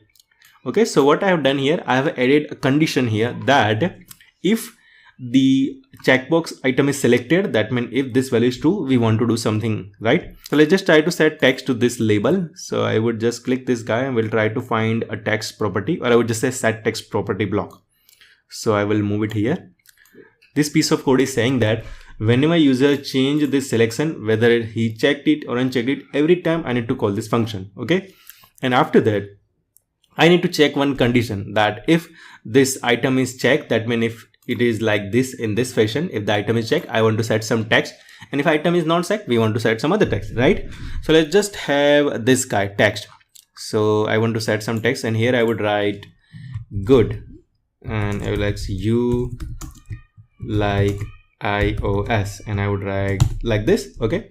In other case, that means if user have not selected this guy or user has unchecked this item, I would just type here, it seems you like Android. Okay. So this is fine, and let's just try to add one exclamation mark here. Okay. Now what I'll do, I'll just run it and see whether it works or not. So I would just refresh companion screen. So now it is in refresh state. Now I will click on this guy, so I can see the text good, you like iOS. Now if I uncheck this item, I can see it says it seems you like Android. So if I check and uncheck, every time this function would be called, and this is working fine. Okay. So this was pretty much it, I think, about the checkbox item. Now of course there are many properties, so you can just change the background color, you can change the text color, you can make this guy to visible or not visible, you can change the width percentage, you can change the weight, height, font and all that. But these are self-explanatory. You can simply play with it, and I think we have already discussed this all property either on label or button, so these are similar, so I don't want to repeat it again. So you can play with it, but as far as the use case is concerned, we can say that it is useful when we want to give user a choices. So this was pretty much it about checkbox, and in next video we will try to see some other component, so we'll see you there. Thank you. Hello and welcome. So in this video we will be talking about other UI component, which is a date picker. So it's a visible component, we can see it, and it is just like a button. So when you click on it, one dialog box would come, and from that you can select a date. So basically it would be just like a calendar kind of view. You can go back to previous year, you can go back to previous month or date, you can go to a forward year, that means a next year, or maybe next year. So like that you can select any date that you want. So let's just try to play with it. So I'll go to my MIT App Inventor here. Okay, so again I'll create a new project. So we'll go to my project and we'll click on start new project, and here I would name this project as date picker. That means we can pick any date. Okay, so there are default settings that I always do, so just will quickly do that. So we'll move this guy to vertical and horizontally center, and would make this guy as a portrait. We'll choose a device default and title visible. And I think I haven't shown you the difference between these guys, right? So let's just right now select as a classic and I'll show you the difference. Okay, so we have this empty screen. Okay, so let's just pick this date picker and we'll put it here, and I'll just try to rename this guy as let's say date of birth. So I would write TOB in short form, and let's just try to have height of this guy to let's say why not 10%. The width of this guy would be, let's say, 90%, so we would have a 5 pixel gap toward both sides, that means left and right. Image, we don't want to set it right now, so we'll just click on cancel. We'll click on shape and let's just see a rounded shape. So this looks better, and we can select the shape as rectangular as well. We can select shape as oval as well. So I would choose a rounded shape. Okay, that's what I like. Now let's change the text of this guy, and here I would just write select your date of birth. Okay, the text I want it to be aligned on center, which is already a center, so there is no issue. And let's just try to make this guy as bold. Okay, now from here you can decide whether you want to show this particular UI component or not. So if you uncheck this, you would not be able to see that UI component. So you may have a question that if you don't want to show it, why you would create it, but I'll tell you the reason. Because sometimes what happens, you want to show that component only when there's something happens, some event would happen. You can have one button, so if you click on it, then only it should appear. So in that case, you can add this component and make this visible to false. That means by default you don't want to show it, but whenever something happens, I want to show it, right? But right now we will make this guy as a visible because we want to show it default. Let's just change the font size of this guy to let's say 20 right now. Okay, so we have a 20 pixel font size. Now we can set it to italic as well. So let's just set it. So let's just quickly see what type of calendar view we are seeing. So I will click on this guy from my phone, and I can see this kind of a dialog box would come up, and I can select a date from this particular option. I can change the month from this button. I can go upward and backward direction. I can change the year as well. So this is the classic style. So let me just click on cancel. So if you see here, we had a classic theme selected. That is why we are seeing the calendar view like this. Okay. From here, if we change it to device default, then it would have a default UI like how calendar would be displayed on your device. So now if I click on it, I'm using the Samsung mobile and I have a UI like this. Okay. Now this looks familiar to my phone. So then this is the reason why I always choose this device default option as a theme. Okay. Now you can change it to anything you want. Now if you want to have a classic, you can select on this guy. Let's just try to play with the other option like black title text. So you would see a dialog box like this. I don't see any changes. Let's just see dark one. So now if I click on it, I would have this dark kind of view. So this also looks nice, but right now I'll just select this guy, which is a device default. Let me just quickly see that. Okay. Now we have this date picker available here. So now let's just try to add a functionality that if I click on this guy, that means if I choose any date, like if I click on here and if I choose this date and if I click on OK, there is nothing happening, right? That means I don't know which date user has selected. So we want to set some text or we want to print this date so that we can know that this is working fine, right? So what we will do, we will try to see what are the property this UI component is having. So I will click on this guy, date of birth, calendar, or I would just say date picker. So here we have this many sort of blocks. So here we have visible, text color, text, width, and we have the options like day. Then we would have a month that is there here, month in text we have, and then we have a year. That means this would return a value of year which I have selected. This would return, that mean where is that guy? It is here. So this guy would return the date which I have selected. And there was a one variable, or I would just say one block for a month as well. So this would return a month value, right? Whatever user have selected. Now here we have other block as well, which is saying month in text. So this would return a string that would say December, October, November, whatever the date, or I would just say whatever the month that you have selected, right? So I'll click on this guy because after setting the date only we want to do something. So we have a block for this guy. So this event would be raised whenever user select any particular date. After that, what do we want to see? We want to just set that date, whatever user selected, to some variable, or I would just say to some text, right? We want to show it to user, right? So in that case, what you can do, you can go to a designer section, and here you can have one label that would just show you the date which user has selected. So here I would write selected date labels. I would in short write LDL, and here I would type a text as date colon like this, okay? And let's just change the font size to 18. Why not? Okay, pretty straightforward. And let's just have some background color for this screen. We can have a background color from this guy. We'll change it to orange. Okay, now this looks better. And let's just change the background color for this date widget as well, or I would just say component. Sometimes I call it widget as well. Let's have it as why not a gray? Okay, yeah, this looks better now. Now I'll go to a block section, and here I want to set some text. So first what I do, I will click a block from where I can set a text. So I would pick this block and will attach it here, or I would just say connect it here. So now I have this block set which says that whenever user sets a date, that means after date is set, I want to do something. And what do I want to do? I want to set some text. So here this guy would set text, and what text we want to set? We want to set what date user have selected. Okay, so from here, if you see here, so we had a couple of blocks which would say day, so we can pick this guy up. Now we can choose the other block which would be month. So let's just try to find it. So here we have, and in fact you don't need to go here and try to find it. You can copy this guy like Ctrl+C and Ctrl+V, and from here you can change the option. Now I want to display years. I would just pick a year from here. Now I have these three value. Now I want to print in a fashion that first it should say date, then it should have forward slash, then it should just tell me the month, and then it should have one more forward slash, and then it should just tell me the year. So these are three piece of block which I need to join. So for that I would use a join block from string. So I would go to this guy and will choose a join. So in join, first thing what I'll do, I'll connect a day. So I would have a day right now.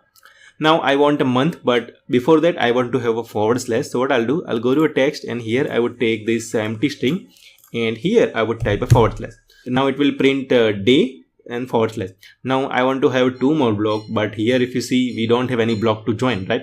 So in that case what you can do, you can click on this guy, like setting gear icon is there. You need to pick this guy like string and need to connect it here. So just drag it and put it below that. So we will take a 6 block because we want to have 6 piece of information, day, month, year, and then a forward slash.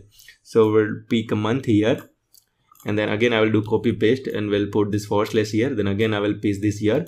Now after that we don't need this guy, right? So by the way, intentionally I have made it like this because I wanted to show you that if by mistake you have added one more block, you can remove it. So you can click on this guy and you can remove this block from here and can put it here. Okay, so now I have day forward slash month forward slash year. Now I can attach this guy here. So now let's just verify whether it works or not. So I will again refresh the screen. And now from here, I would click on select your DOB, that means date of birth. And I would choose any random date. That's not my actual birth date, but I'll choose any date. Let's just say 5th December 2010. I'll click on OK. So now I can see my label says the date which I have selected. So it tells me that I have selected 5th December 2012. Then I will click on this. Now I can just go to any year that I want. So I'll go to 2057 and let's just say I want to set April 5 and we'll click on OK. So I can see 5th April of 2057 is selected. Now obviously it cannot be a date of birth because currently it's 2022. So this is just I wanted to show you the use case of this UI component. Okay. So this was pretty much it. And if you want to display like a date or DOB something before just date, what you need to do, you need to add one more block. So in that case, what you can do, you can click on this guy. You can have string just before that like this. And now you need to take this block date, or I would just say empty string, and here you would type date colon and space. So now it would just append the date string as well. So now let's just verify it. So I'll choose a date, let's say this guy, and we'll click on OK. So now I have a string is date colon and then the date whichever user have selected. Okay, so this is working fine. And in next video we will try to discuss some other UI component. I think we discussed button, checkbox, that picker and label. So in next video probably we will just discuss about the image component. So we'll see you there. Thank you. Hello and welcome. So in this video we will be talking about image component. So it's a visible component and we need this component to display images and some basic animation. So very straightforward, image component is there to display images. Okay, so let's just quickly play with it. So I'll go to this guy, and here we have the what can I say, the last application that we had created for, I think, date picker. Now we will be experimenting with image component. So first let's just create a new project for that. So we'll click on project and we'll click on start new project, and here I would name this guy as image. Okay, so we have a brand new application for this image component. Let me just quickly do the default setting, what I do for every single application which I make. So I'll just make this guy as horizontal and vertically center. Let's just say this guy would be portrait. So screen orientation default I would set it to portrait. I don't want to display this title, so I would just click on title visible. So now title is not visible, so as we can see that. And I would choose the theme would be device default. Okay, and I think scroll level is not checked, so that is fine. Okay, so this is what we have created. So now image component we want to use, so we'll just pick this guy from here and we'll place it here. So we can see the image component is placed here. Now we need to set some height and width. So let's just set height and width of this guy to be, let's say we would say height would be 80% and width would be, let's say, 60%. Okay, 80% height, and we have set it to center. That means we would have 10% space at both the sides, at up and bottom. On 60% width means we would have a 20% space at left side and right side as well. Okay, so now we have a nice area that is for the image. Okay, so now we want to display image here. So from where we can set image? From here. So if you see here, we have a property picture, and if you click on here, we have one drop down boxes there and we have none. That means we haven't loaded any image to this application, right? So just click on upload file, and from here you need to choose image. So what I'll do, I'll go to download, and here I will try to see what are the images I have it here. Let me just click on this cartoon, and here I have 4 cartoon images. So I would pick this guy and will click on open, and now I'll click on OK. So as you can see, this image is loaded here and I have this image here, right? So it is very straightforward. If you want to display any images to your application, you need to use this image component, and as a source you need to give some picture from this guy. And right now this is black and white image. It doesn't mean you can display only black and white image. You can display color image as well. So now I'll try to load other image. So I will click on upload file. We'll go on choose file and I'll just see what are the images I have it. I'll go to cars. Okay, so this many images I am having it here. Let me select this guy and will click on OK. So we have to wait for some time, and here the image is loaded. Now the image is blurry here because this image size is very small, but right now I'm stretching it to this much. That is why we are not able to see clearly. Let me select some other image as well.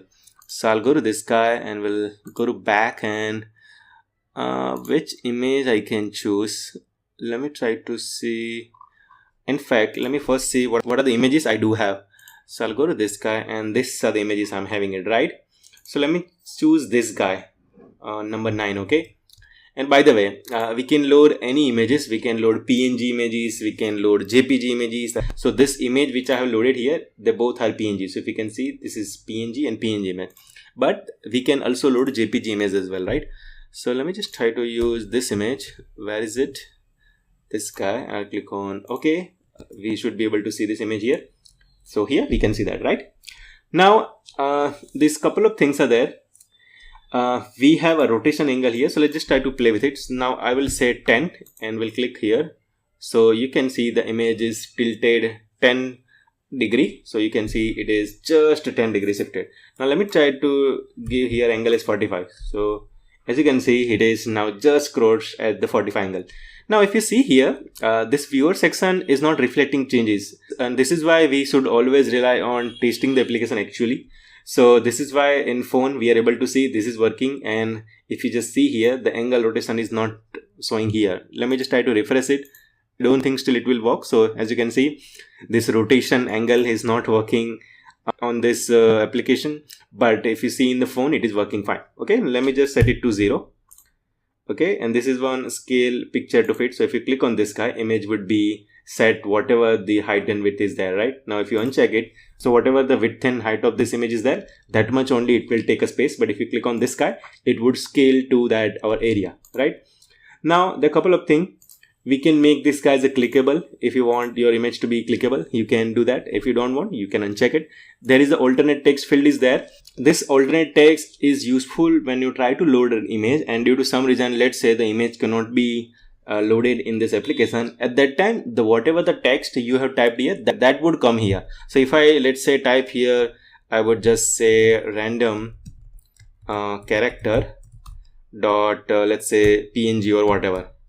So the benefit of adding this alternate text is there. If due to some reason this image cannot load here, this text whatever we have written here, that would come here. So this is why one should put this alternate text, right? Now let's just quickly go to the block section and say, do we have any other properties? So I will just click on this guy, and here we have image.click. So once you click on it, what do we want to happen, right? So this block will only be useful when you have this guy selected, because right now if you try to select it, nothing would happen because we have unchecked this item. That means this image is not clickable. But let's say if you have clicked this guy, and now if you go to block, so in the here what will happen, it will work as a button. So whenever you click on it, this function would be called, and then you can do anything with this image. So what I'll do, I would try to add a code where if you click on image, this image should change. Okay, so let's just quickly do that. So I'll go to image, and here we should have one kind of property. This is there, image.picture, and set to c1.png. Let me see what is the default one we have added. So right now it's 9.png. So if I click on it, this image will change it to c1.png. So let me click here. So right now I'll go to my phone and we'll click on this guy. So as you can see, as soon as I click this guy, the image is changed. Now this is a picture of a cat. Now I'll again refresh it and show you one more time. So this is the default image, whatever we had loaded. So if you see in this designer section, I have mentioned that for this image component, we want to set images 9.png.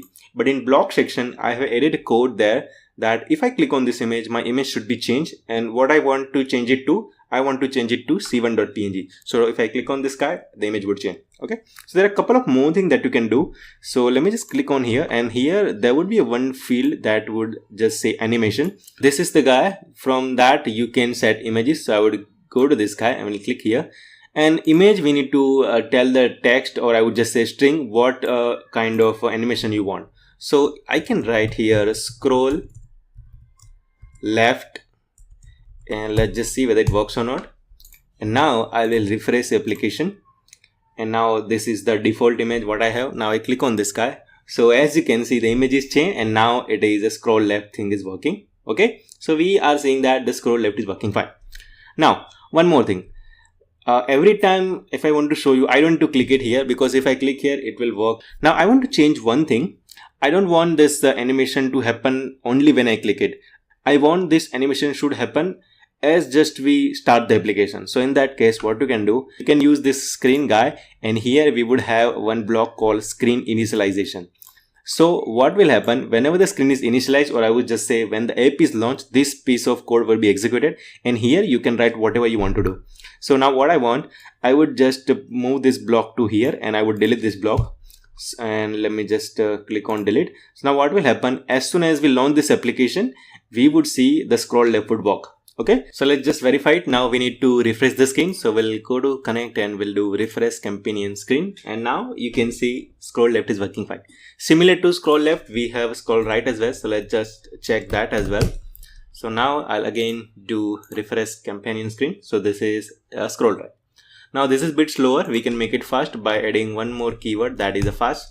And now if I do that, it would be rotating, or I would just scrolling a little bit faster. So you can see that. Now if you want to know what are the other option for scroll we have, so you can just go to this guy and let's just click on more information, and here you need to click on image, and from here you just need to see where is the animation. So here we have animation. So this is the allowed motions are there. This the one is for screen right slow, and I think right now what we have seen is scroll right and scroll right fast. Then we have scroll left slow, then we have scroll left fast, and stop.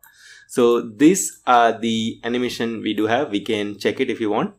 Okay, so this was about the image component, and I think that's pretty much it. We have discussed how to load image. We know we can scale it to fit. We know how to make it clickable. We have just bind a code where if you click on it, something would happen. That means we changed an image once user clicks on it. And we have this rotation guy as well, or I would just say rotation angle as well. And that's pretty much it. So here is an exercise for you. Now I want you to try and load a GIF image here and just see whether it works or not. Okay, and just try it out and see whether it works or not. So we'll see you in the next video. Thank you. Hello and welcome. So now we are going to discuss about other UI component, which is a list picker. So list picker is a visible component. So it's a kind of a button. When you click on it, you would see some option. It would be just like a list of things from where you can select any item. Okay, so very straightforward. Let's just quickly play with it. So I'll go to this guy, and here we have it. So now we will create other project. So we'll go to my project, and from here we will create a new project for this list picker. So I would name this guy as a list picker. And now let's just set default properties. So I would make this guy as horizontal and vertically centered. Would just choose a default theme would be device default. Would make title visible to uncheck, and will make screen orientation to portrait. So now we have the empty area, or I would just say blank screen, and here we want to load list pickers. So we will pick list picker from here and we'll place it here. So that would come at the center, because on the screen if you see we have made the align horizontal and align vertical to center. That is why this UI component is coming at the center. Now let's name to this list picker. So I would name this guy as let me just try to name this guy as a brand selection. Okay, and here I want text to be displayed as select your favorite brand. Okay, and this should be it. Let's just try to set some property here, and let me just do a background color of this screen to something else. So I would choose this color as gray. Okay, now let's just set some property to this list picker as well. Let me change the font to be 18, and this height and width, let it be whatever it is. Just different background color is fine. Text color is also fine. Let's just change the text color in fact, and I would give a text color as, let's say, blue. Okay, yeah, this is fine. And let's just set a background color for this guy. So if you see the difference, there's a clear difference, right? Whatever we are seeing the viewer and whatever we are seeing in the actual mobile is totally different, right? Because if you see, we have some white kind of background here, but we are not seeing on this guy. So let's just quickly change the background color to this particular button, and I would make this guy as, let's say, yellow. Okay, so this is fine, and from here we can select image as well, but right now we don't want it, so let's just don't do that. And item text color is there, selection is there, and this is shape is there. I can make it to rounded. So now we have just kind of a corner rounded is there. Now we can change it to rectangular, we can change it to oval if we want, but we will stick with this rounded. Okay, now what do I want? There is a show filter bar is also there, but that I'll tell you in a minute. First, let's just try to add some elements here. So now if I click on here, nothing would happen. There is one empty list is coming, and we don't have anything to select, right? I'll just do a backspace. Here I would add elements from string. So I would name this guy as apple, and whatever the option you want to give, you need to provide a comma and space. So one item I want to provide is apple, then I want to give the other item would be blackberry, because here I am just making the list picker as a brand selection. So what brand of mobile do you use or want to use kind of thing. Okay, so right now I have written Apple, BlackBerry, then I would write Samsung, then I would write Oppo, then I would write Vivo, and let me just write one more item, that is a Nokia. Okay, so these are the number of options I have. Now if I click on this list now, I would have a free choice. So as you can see, we have a choice Apple, BlackBerry, Samsung, Oppo, Vivo, and Nokia. Now if I click on Oppo, the Oppo would be selected. Now if I click on, let's say, BlackBerry, the BlackBerry would be selected. But if you see here, we don't know which one user is selected, right? So we have to add some kind of block so that user can get to know which user is selected, right? So item background color is not nice, so let's just change it to let's say white and see how does it look. This is not working because text color is also white. That is why we are not able to see anything. So let's just say item text color to be let's set it to black. Okay, so now it should be visible. So now I can see I have a nice list here. Okay, now I told you that this is one thing, so filter bar. So let's just play with it. So if you see here right now, if I click on it, you are not seeing any filter. But now if I click on this guy, let me just go back and let me just click this guy, show filter bar. So the application is refreshed now. So now if I click on this guy, you would see a search kind of bar here. So if you see, we have a search list here. Now if I can click here and if I type anything, let's say I want to find what are the options here. So I would just write O. So here you would see whatever the string, or I would just say whatever the option that start with O, that is displaying here, right? So if I want to search of, let's say, Nokia, I would type N here. So here you would came a list. And this would be useful when you have too many items and you want to directly jump to that particular item. So that is why a search, or I would just say the filter is useful. Now you can uncheck if you want. So I would just say, I don't want to show filter right now. Okay. And this is a title here. Now this title would tell you like, okay, let me just quickly show you first. So you don't have any title as of now. So let's just add some titles. So I would make this guy as let's say I would give a title as select, or I would write your favorite brand. Okay, I hope spelling is correct, not sure. Let me just quickly go to selection and let me just see whether the device default theme is selected. Okay, that is selected. Okay, I have message, or I have just said the title is your favorite brand. Now if I click on this guy, you would see the title is your favorite brand.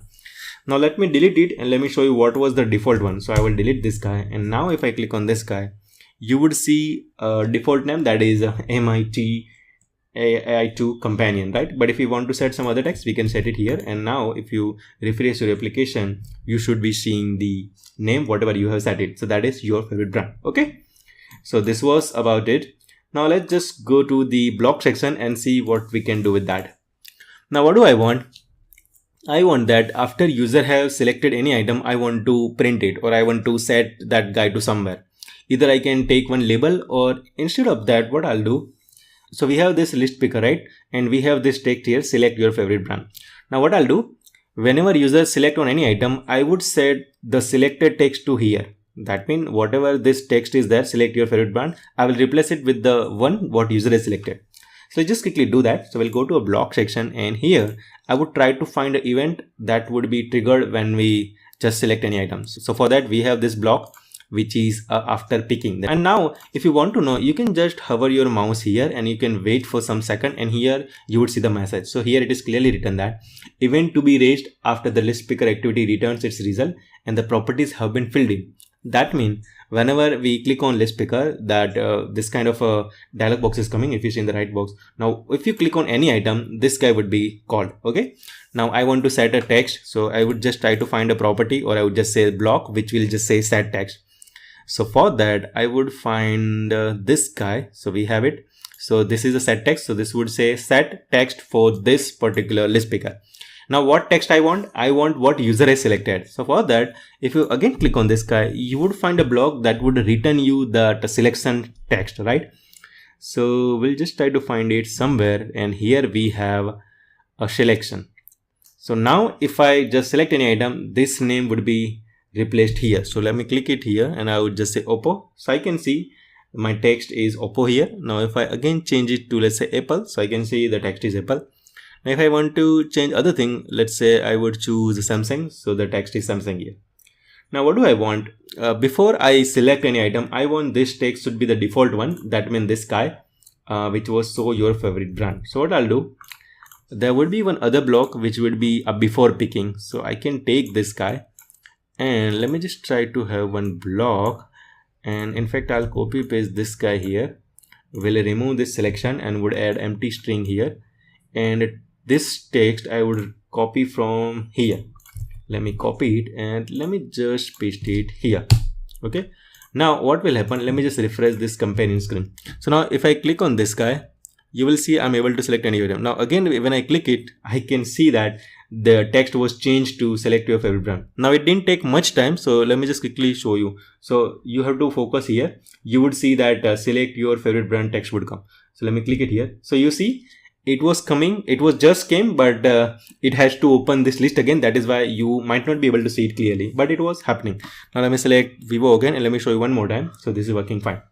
Okay, so this was about this list picker, and in the next video we will try to see some other UI component, and I think we will discuss about the very next component, which is a list view. So we'll see you there. Thank you. Hello and welcome. So now let's talk about the other UI component, which is a list view.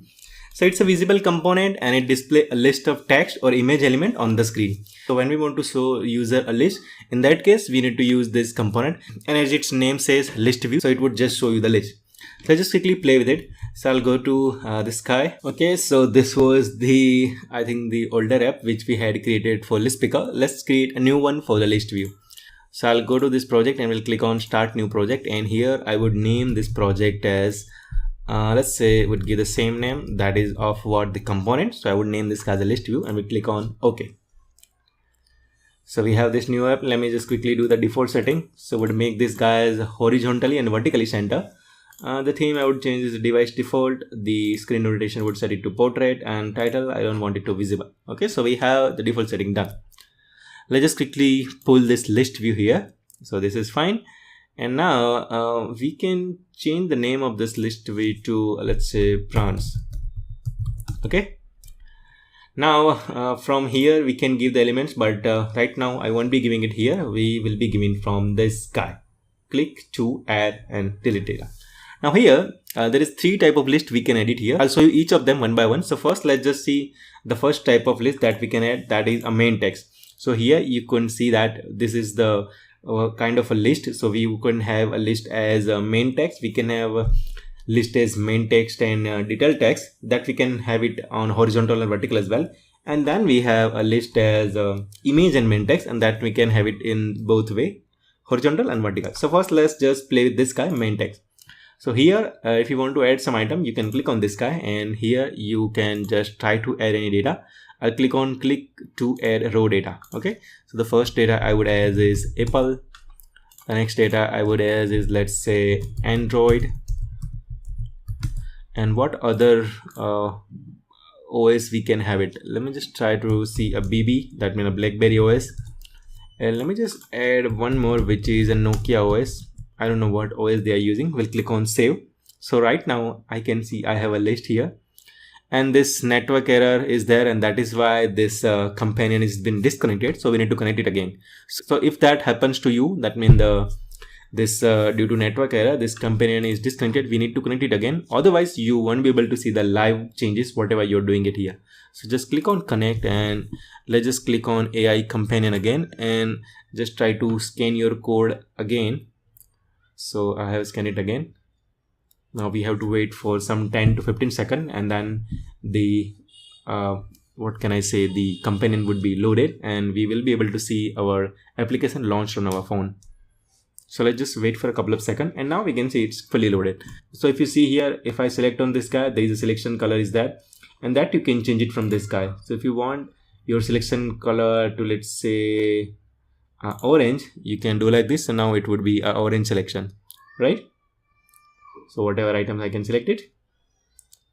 Now of course text color you can change from here. You can also add a filter. So if you just click on this guy, you would have a filter here. Now if I just type here n, only the string that is having n in it, that would be appearing here. So we can see that. So the orientation is right now vertical. That is why you are seeing this list as a vertical. I can change it to horizontal, but first let's just remove this guy. We don't want this filter as of now. And I'll change this orientation to let's say horizontal. So we would have a horizontal list. So now if you scroll it here, we have this guy, right? We have Nokia, then we have BBOS, then we have what we call Apple and Android, whatever was there, right? So this is a horizontal list. Now I want to set it to vertical list. So we'll change the orientation to vertical. So this was a one type of list. Now what do we want? Whenever users select any item, I want to show the user, or I would just say I want to inform user that you have selected this guy.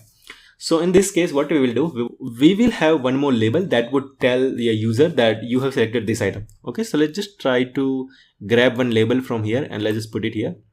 So it has almost touched this border, so that's fine. Let's just name this guy as a selected label.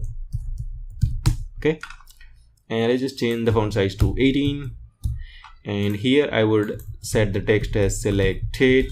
Okay, and I want it to be center align. The text should be center align. Okay, now let's just try to add one more label to create some space between these two components. So I would have one label here, and I would set a text to this variable as empty string. So that is why we will have one kind of space here. Okay, so if you can see here, I have created space between these two components by adding one more label that would do nothing.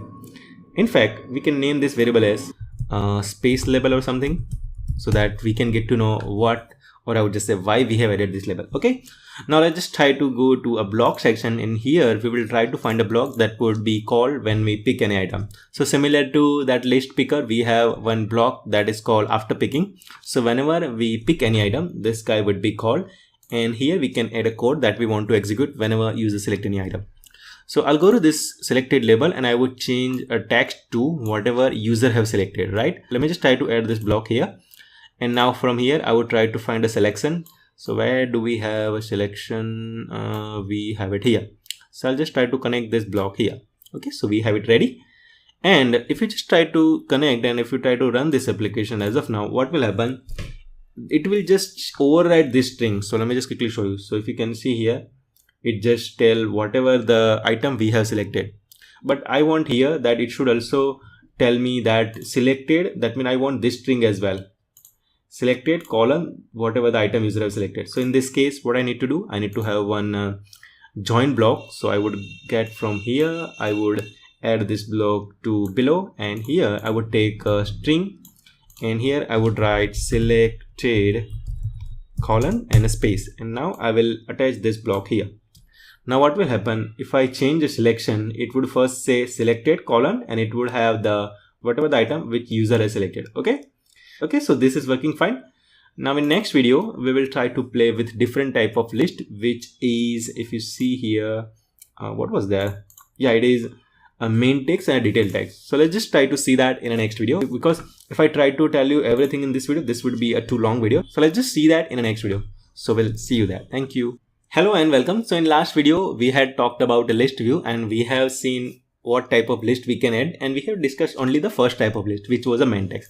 Now we are going to discuss about the other type of list, which is the main text and a detail view. So let me just quickly click on that. And now if you just see here, we have this option, click to add and delete data. So if you click on that, we would have one more field, which is a detail text. So till now there was only a main field. So let me just quickly show you one more time. So I will cancel this guy and we'll change it to main text again. And now if I click on here, I would have only one field to enter, that is a main text.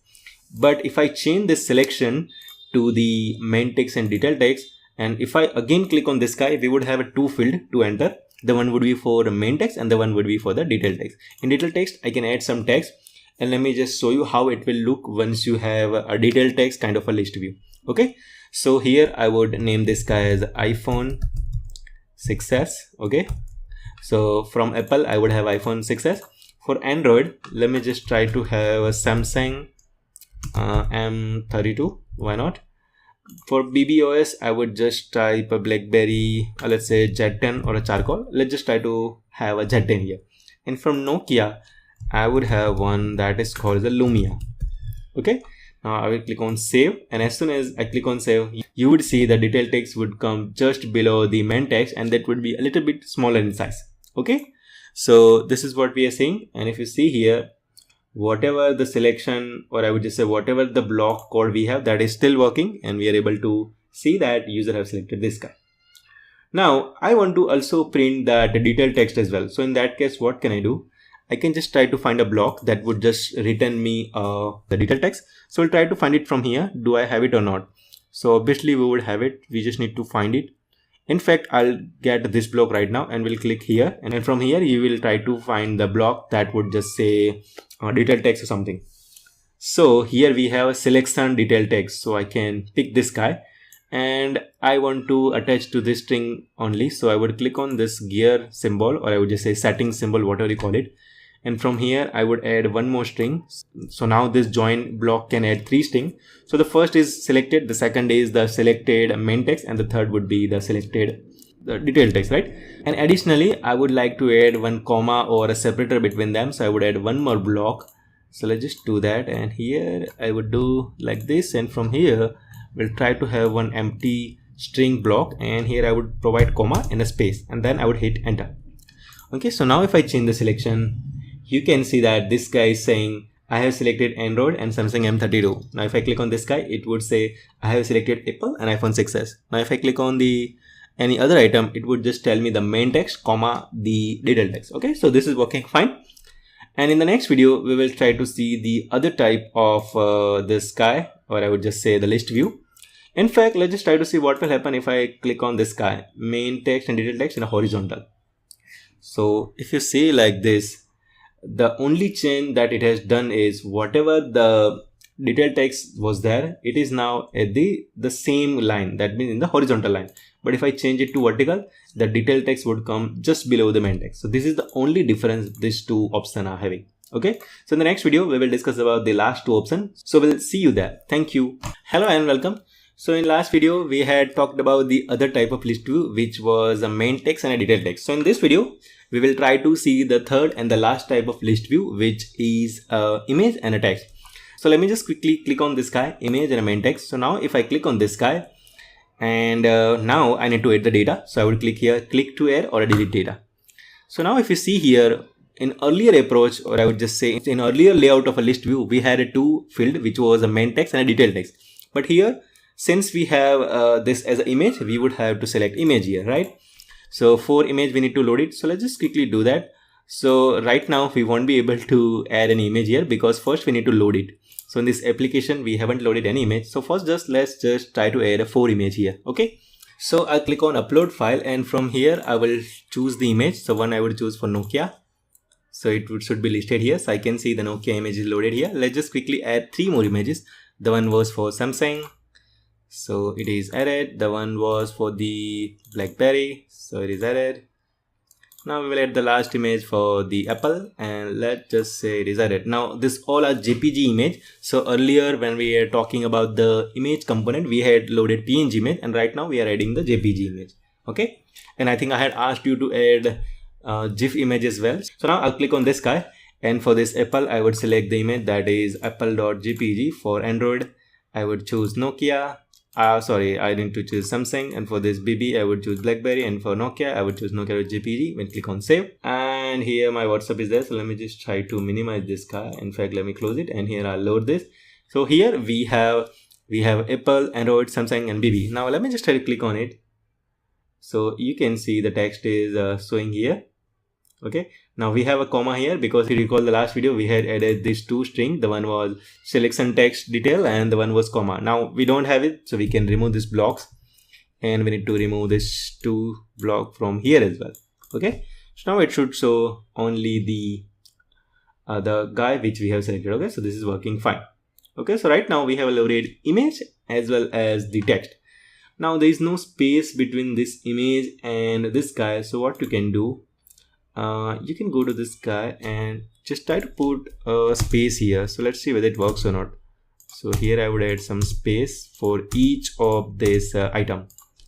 Okay, let me click on save.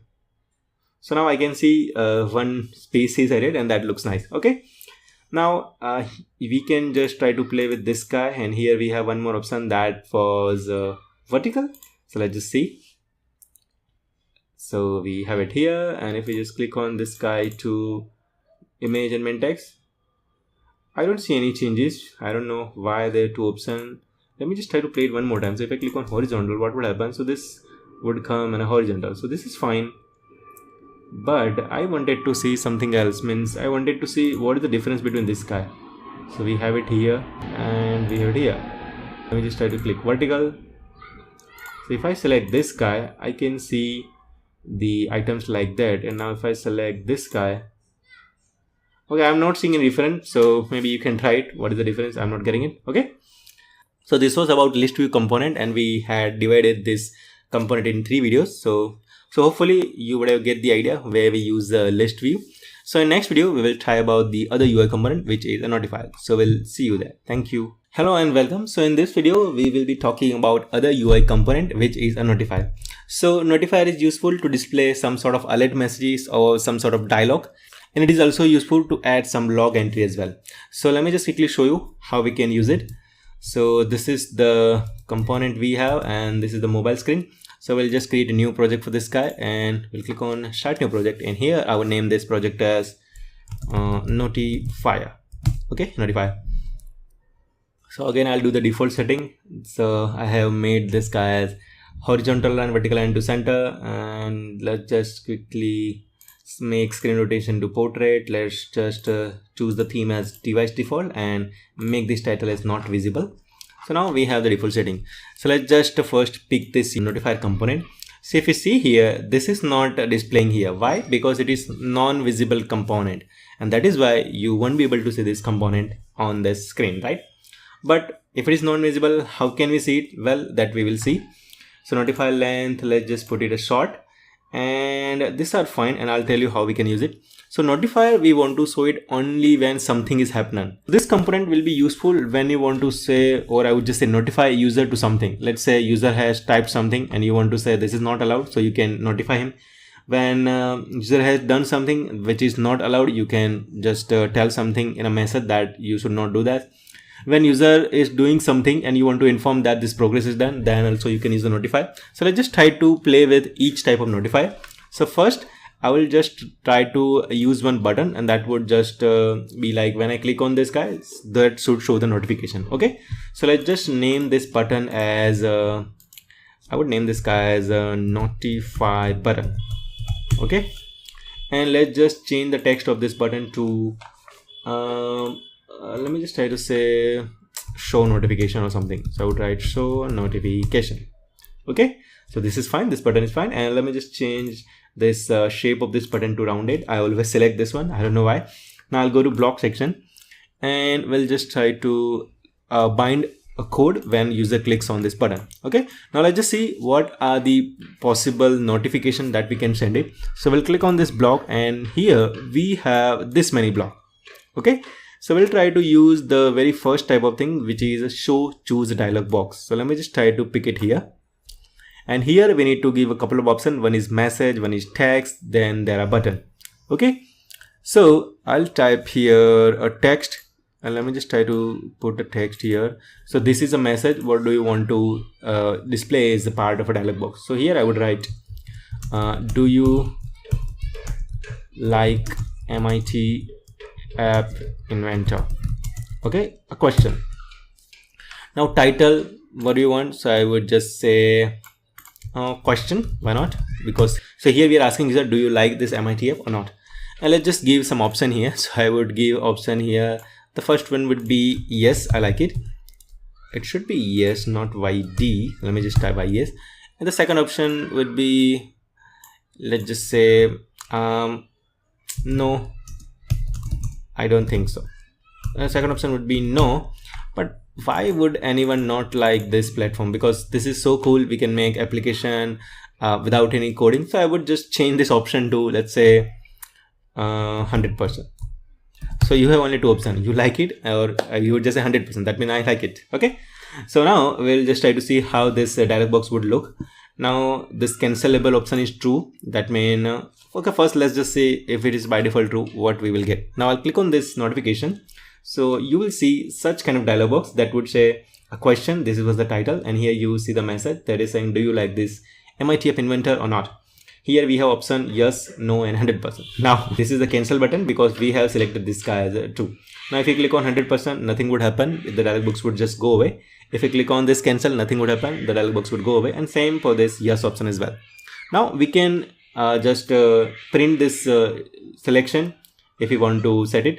Now one thing we haven't discussed, what if I just select this guy as false? So now if I click on this guy, if you see here, now we have only two options, yes and the other option. We don't have the cancel button in middle, that was that. Because we have made this guy as false, that means we don't want to cancel it. Okay, now let's do one thing.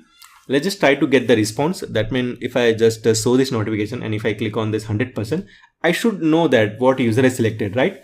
So let's just try to just select, or I would just say get the response. So for that you would have one more block. For that, this block we can use, that is after choosing. So let's see whether it works or not. And here let's say I would change the button text to whatever user have selected. Okay, so here I would just this guy is a text, so I want to set text to what user has choice. So here if you see here, this guy would have this choice. So if you just hover your mouse here, you would see get and set. So you can tag this get and can attach it here. So this would tell you what option user have selected. So let me just quickly show you. Now I'll click on this dialog box. Now I will click on 100%. So as you can see, the button text is changed to 100%. Now if I click on this guy again, now if I change it to yes, so I can see the button text is changed to yes. So as many times I want to play it, I can do it, right? So this guy is working fine. Okay, so let's just have this two block here. Now let's just see the other type of notification we have. So what we will do, we will just move this block and we'll just place it somewhere else, or we can delete it also. But in fact, let's just try to put it here. Now this is not attached to this button click, so this part would not be called, so we don't need to worry. Now let's just try to add the other type of dialog box. So here you can see that we have this guy, which is show message dialog. So I will just pick it here. And what I'll do, I'll just try to, this is only information, right? So I would just try to have a message in a text form. So let me just try to copy it here, and title also I would like to copy it here. Here I would just say information, and the button text can be just let's say okay or something, right? And here in message I can write thank you for learning, right, MIT app. Okay, so let me refresh it one more time. So we will see that the text here, so notification. So now I can see it. So we have this information dialog box. Okay, so now let's just remove this guy as well. Now we will try to explore the third type of dialog box. So we'll click on here, and this two we have seen. So let's just try to see this guy. So password dialog, message, title, and cancelable. I will click this guy, we'll put it here, and here the message would be something like enter your password to open or something, right? So let's just try to add some text here, and this cancelable we need to give yes or no. So I would give this guy as no, because we don't want user to cancel it. So let me just choose a cancel. The question would be it would be something like enter password to continue. Okay, and the title will be password. Okay, so let's see how it will look. So I'll click on this guy. So here we have the password as a title, the string as we are asking user to enter password, and here you need to type any character. So whatever you are typing, that would be considered as a password. So you can see that it is working fine. I'll click on OK. Now here, if you see here, this part is right now not working. Why? Because this block is useful when you have only selection like yes or no. But right now we are typing something, right? So that we can get it from this guy after text input. And here we would have a response. So let me just try to paste this guy here. And instead of this get choice, I would use this guy get response. Okay. So now if I just click on this notification, and let me just try to add a password here, which is 1 2 3 4 5, and we'll click on OK. So I can see the text of this button is changed to the password, whatever I have typed. Now, if I just type some any random character, now I don't know which characters I have typed. So I would just click on OK. And here you can see this many characters I have typed it. Okay. So this was about the after text input, and this was about the after choosing. So the choosing would be used when you have a selection choice. Either you want to say yes, no, cancel, whatever the option you have given. And this would be used when user types something. Okay. So let me see, is there any other option that we can discuss? We have discussed about this guy. We have seen this guy. We have seen this guy as well. And what else do we have? We have this progress dialog. So let's just try to see how it will look. I will remove this guy here. We'll put it here. And let me just try to just get title from here only. Why not? Because this is just a simple thing, right? Okay, in fact, so the title should be let's say random title, and here message is MIT App. I would write your inventor is so cool. Okay, so let's just see it. I'll click on this guy. So here I have a progress bar. You see here it is kind of a progress bar that tells it is working. It won't be disappear until we click something else. So if I click on back or anything, let me just see whether it works or not. So I can see that it is not working. So now let's play with some other blocks. So I would remove this block as well. In fact, let me clear some space. So I will delete all this block. So let me just quickly delete this block as well, this block as well. So let's see. We discussed, I think, almost all the type of dialog box. We discussed this. We have seen this guy. Okay, maybe not. I think we have seen it. Password also we have seen. We have seen the progress as well. We have seen this guy. We might not have seen it. So let's just see it. So here we need to give just a message and a title. So let's just quickly say title would be let's just set it to a title. Why not? In fact, this should be here. Let's just message is any message. I think spelling is not correct, but that's fine. We just want to see it, how it will look. So if I click on this guy, you can see the message like that. We have cancel and we have okay. So this was about this block, and let me just see if there is any other type of notification is remaining or not. I think we are done with this guy. Okay, so now you will see that this couple of log information is there, like log error, log message, log warning, and show alert. So let's just try to see a show alert as of now. And here I would add some text as battery is let's say 10% only. Okay, so now if I click on this guy, you would see that show alert would come there only, and it would just quickly disappear after maybe 1 or 2 seconds, not sure. Okay, so we have this short alert, and if you just show here in the notifier block, we have made this notifier length to small. So if I change it to long, and now if you see it, it will probably stay here maybe for a longer time. So let's just see it. So now you can see it is comparatively maybe a little bit longer time than it was previous. Okay, so this was the only difference. Now there is other option as well for this notifier block, which is what is the which is log error, log message and all, but this will be useful when you are debugging something and when you want to add a log, right? And this I think would be visible when you do ADB shell to your phone and try to see the log. So you can add log here, that in progress or value get or something. Now you won't see anything in the UI, that is why I haven't shown you, but it would be something in the background, like when you take the ADB shell, you can do a log read to your phone and you can check it. Okay, so there's one thing which I think I have missed it, that is this guy, which is a dismiss progress dialog box. So when it is useful, so let me just quickly again show you that progress dialog box, where it was.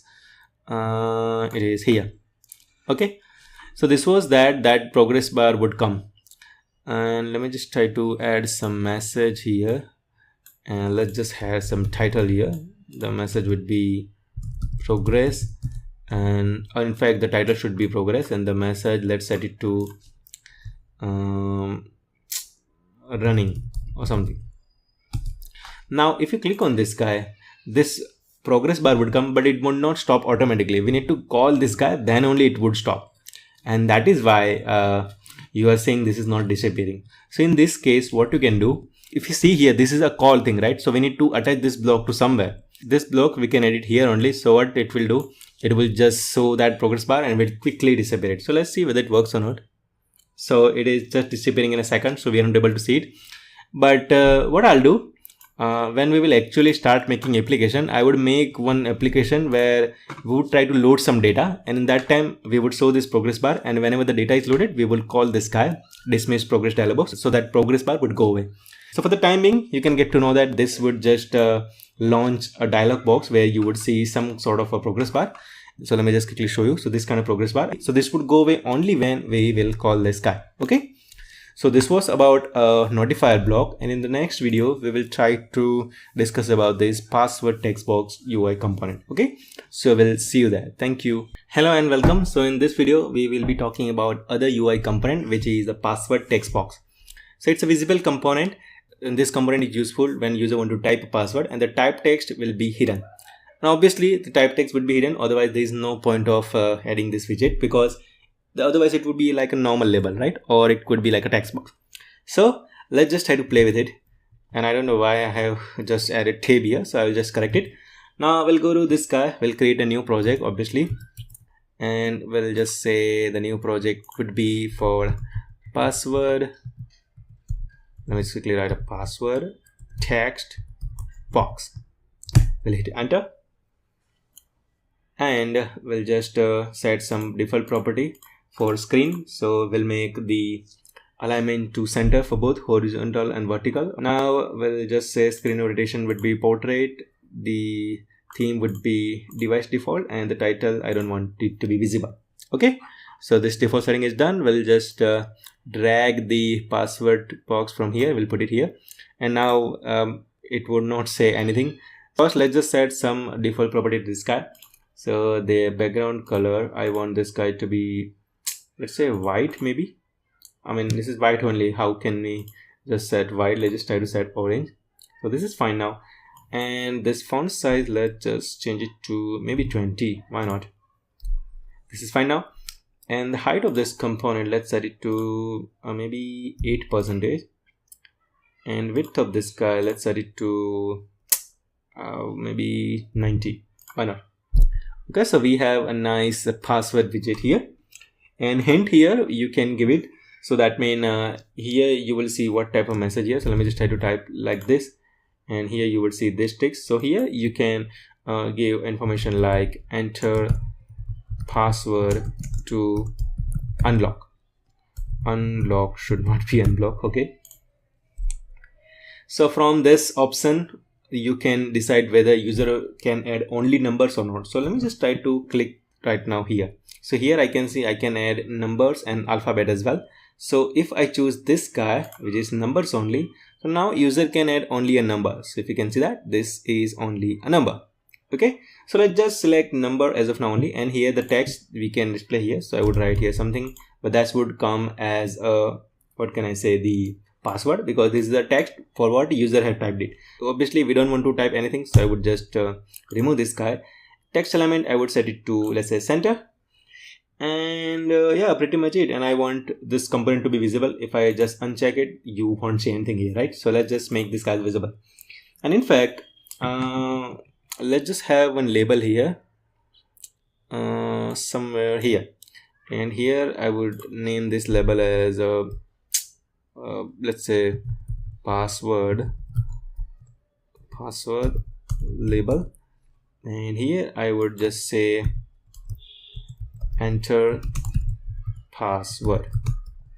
Okay, text element should be center. So now I have this field, enter password, and this guy. Now this size, let's change it to 22. Okay, so we have enter password field, and in below that we have a password area where user can enter password. Now let's just try to add a block section where what we will do, we will set some default password. So if user type that password, we would just say this guy is unlocked, or if user type the wrong password, we would just say the password is wrong, right? Let's just do that. And so for that we will use a notifier component which we had just discussed in the last video. So let's just drag it and put it here. So we have this notifier here, and maybe we can change the name of this notifier to password notifier or something. Let's just set password notifier. Okay, yeah, this is fine. Now let's just make this length too short. After typing the password, one should enter any button, right? Then only we can get to know that the user has typed the password. So for that we will add one button. So let me just try to drag a button, and let's just put it here. And here I would just say maybe sign in or login, whatever you call it. So let me just try to type here login. So the button name is login, and I would type text here is login.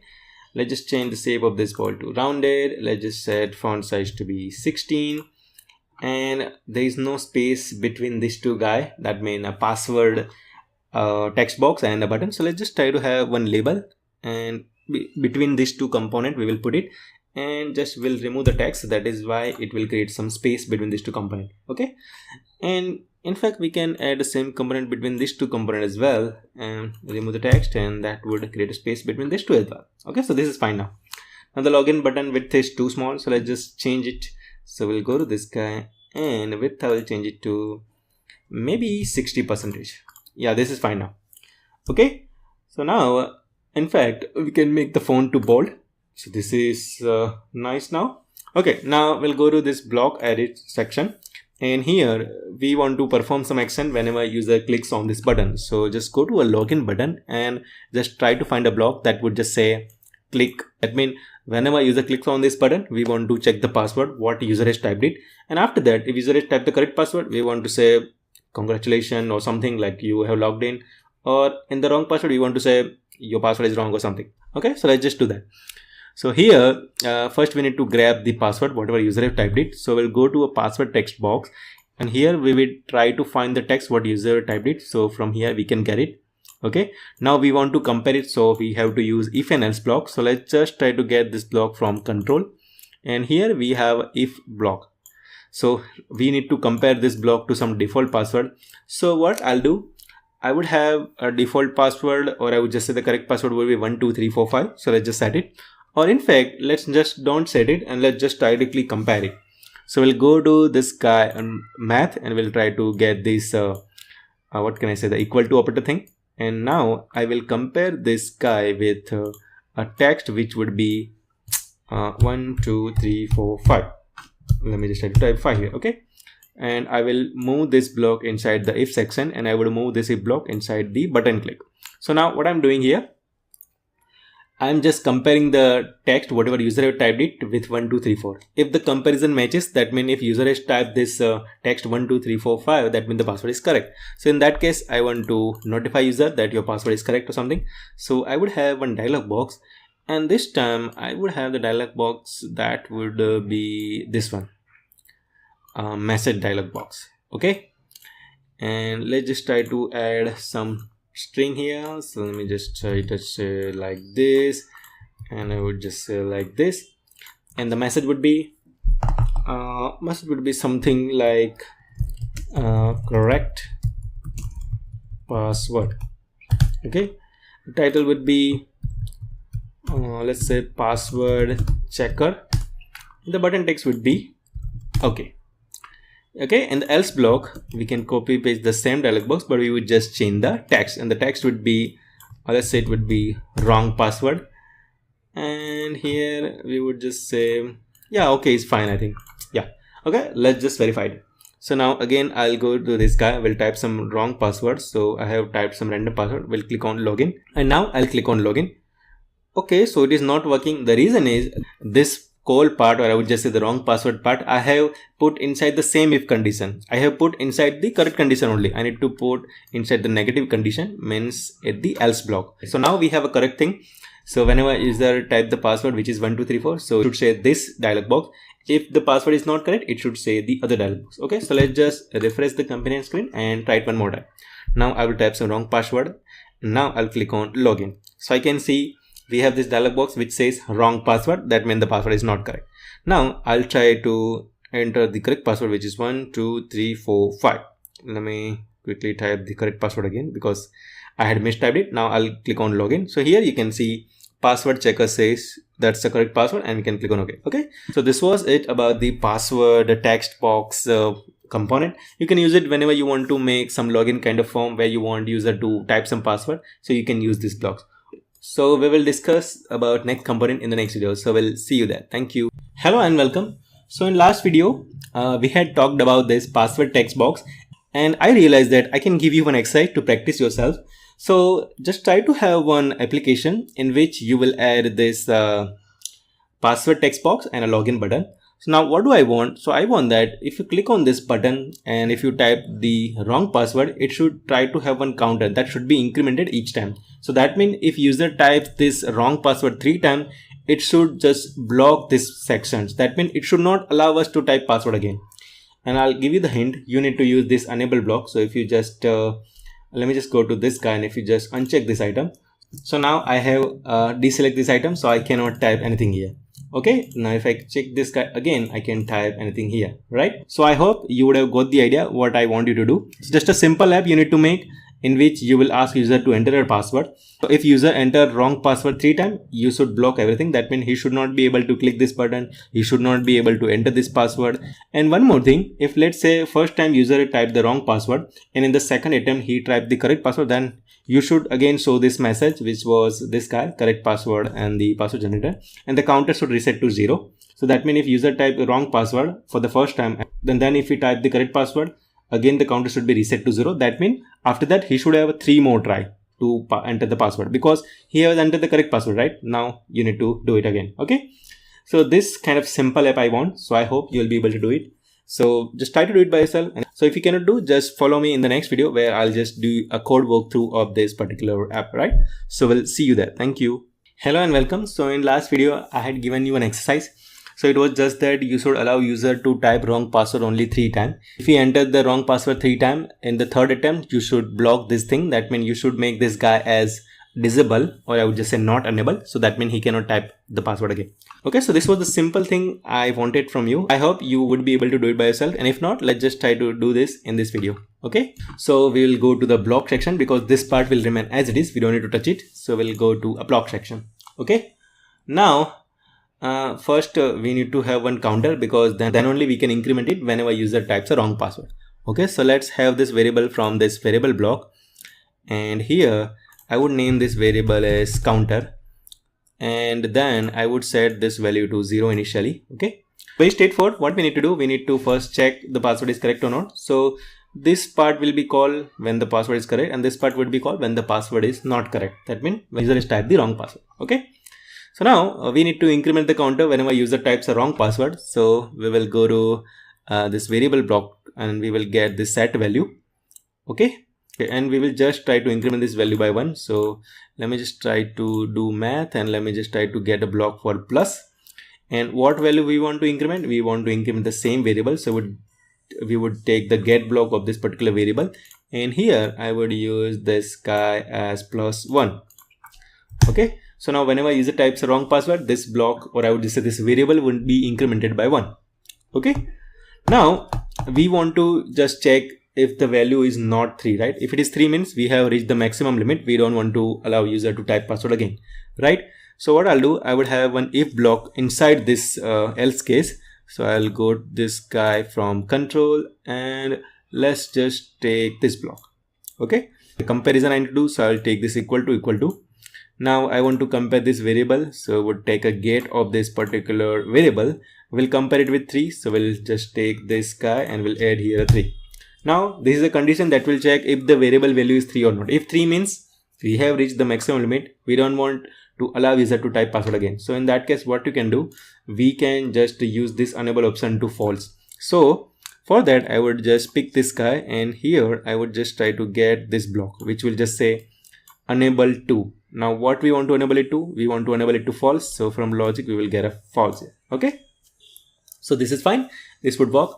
And also I don't want user to select this button as well. So I would make this button false. That means I don't want to allow user to press this button either. So we'll just try to get this, and we want to have enable. I will just pick this guy and would set it to a false.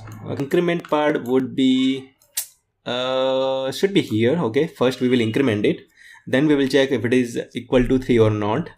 Okay, and then if it is 3, then we would say like this, and in else case we can just say wrong password, and here we can just try to append a string which would be like try again. Okay, and then what else we can do, we can have one more dialog box here as well, which would just say maximum try reached. Okay, and here I can do like error. Okay, so let's see whether it works or not. I think the code is fine. So now let's just see whether it works or not. So I will type a wrong password first and we'll click on login. So it would just say wrong password, try again. That means this piece of code is executed because right now the counter is not 3. Now type a password again. Now again I'm typing the wrong password and we click on login. So again it says wrong password, try again. So let me try the wrong password third time. Now I'll click on login. Now password checker says maximum try reach error. That means we cannot type password now. So if you see, login button is disabled, and also this guy is also disabled. I cannot edit anything here. Okay, so this was a simple thing I wanted from you guys. There is one more thing is remaining, that if user enter a correct password, we need to set our counter to 0. So what we need to do, we can just try to copy this string and can paste it here, and this block we can remove it, and this 0 we can set it to this guy. Okay, so this block will work fine. Okay, so this is the only thing I wanted from you guys.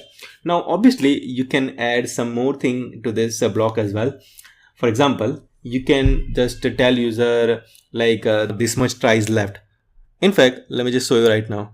So what I'll do, I'll go to this guy, try again. I will take one text, we'll take a join block, we'll put it here, and we'll just say wrong password, and then just say like this, and just try to get the variable value, and this would return me the value of that global variable. And let me try to add this one more block as of string as well, and here I would just say should be like this, 3 remaining. Okay, I think that's pretty much it. Now I hope everything should be working. Okay, let's just verify one more time. So I have typed some random password which is wrong. Now if I click on login, so I can see wrong password, try remaining 1 out of 3. That means we had a total 3 tries and we have used 1 try. Now if I type again, now it will just say 2 out of 3. That means we had 3 try and we are done with 2. There is 1 more try is remaining. Okay, so this was about this password text blocks. From next video we will try to discuss about the slider. So we'll see you there. Thank you. Hello and welcome. So in this video we will be talking about other UI component which is a slider. So slider is a visible component. It is just like a progress bar whose value we can change it by moving either right or left. So you would have one kind of a point. You can pick that with a mouse and you can drag it towards left and right, and that value can be changed. Now let me tell you how a slider would look like. So I'll just go to any browser and let me just try to find here slider, or I would just say color picker. So you would find a slider maybe in a color picker. So this is a slider. So if you can see here, you can change this value by just picking this point with a mouse click, and you can drag it to our left and right, and the value would change. So this is a slider. So let's just try to implement that slider in this MIT App Inventor. So here I'll create a new project for slider, and I would name this project as slider because that is what we are learning right now. And since we have created a new application, I would just make the default setting that we do for all the app that we make. So I'll make this guy horizontally and vertically center. And this screen orientation, I would make a portrait. Then theme, I would choose device default, and title, I don't want it too visible on the application, so I'll just uncheck this guy. Okay, so now we have a blank screen. So here we can use our slider. So I would pick this component and we'll place it here. So this is how our slider would look like. Now we are not seeing that how big the slider is. So for that we can just define some width. So from property section, here I would just try to find a width, and here I would increase it to let's say maybe 90%. Okay, so now we can see we have this kind of slider, and this will tell you the minimum value and this will tell you the maximum value. Now I will make the minimum value and maximum value to 0 and 100. So minimum value would be 0 and the maximum value would be 100. Okay, and this is the thumb position enabled. So if I uncheck that, I won't be able to see that thumb and I cannot change this value. So if I enable this option, thumb enable, I would have this point, and from where I can change the value. Okay, and this is a thumb position. That means what is the initial position. So when you launch this application, this would be at 30%, or I would just say value 30. So if I make this guy 10, so now if I launch this application, it would be at 10. And normally people would put it at somewhat at half distance. So I would make this guy 50. So it is at exactly at the center. Okay, now this is a color, right? That means towards the right side what would be the color, and towards left what would be the color. Now we can change it. So let's just change this right color to red and this left color to green. So now we have a progress bar like this, and I didn't see the color towards right, not sure why. Let's just try to change it again. Okay, still we are not seeing that. Okay, maybe there is some issue, but this is how we can change it. Now let's just try to go to block section and try to grab this value, like whatever is the current value. So from UI we cannot tell exactly that what is this value. Obviously we can tell the approximate value, like if it is the center we can set 50%, but we don't know the exact value. So for that we can have one label and can just try to grab this value and can display this on a label. So I'll put this label here and I would name this label as let me just write value. Okay, and text would be value colon, let's say 50%. Okay, text I would make it as center, the font size would be 18, and yeah, this would be it. Now I will go to block section and here I will try to find a block that would be called if I change this value of a slider. So if you click on slider, we would have one event that is a thumb position change. So whenever this position is changed, this guy would be called. So here if you see this variable thumb position, that would give you the exact value of this particular slider. So now let's just try to print it. So we want to print that value on our label. So I would just take this guy and on this block I would just set text, and here we need to set the value so we can get this thumb position. Now we also want to print the value text as well. So I'll go to a text block and we'll try to find a join block. So in join block we can attach as many string as we want. So in the second part I would just say thumb position. In the first part I would just write a string that would be value colon and a space. So I think this is it. Now let's just refresh the screen and see whether it works or not. So now I'm changing the value. So you can see that if I change the slider, I can see the value is updated here.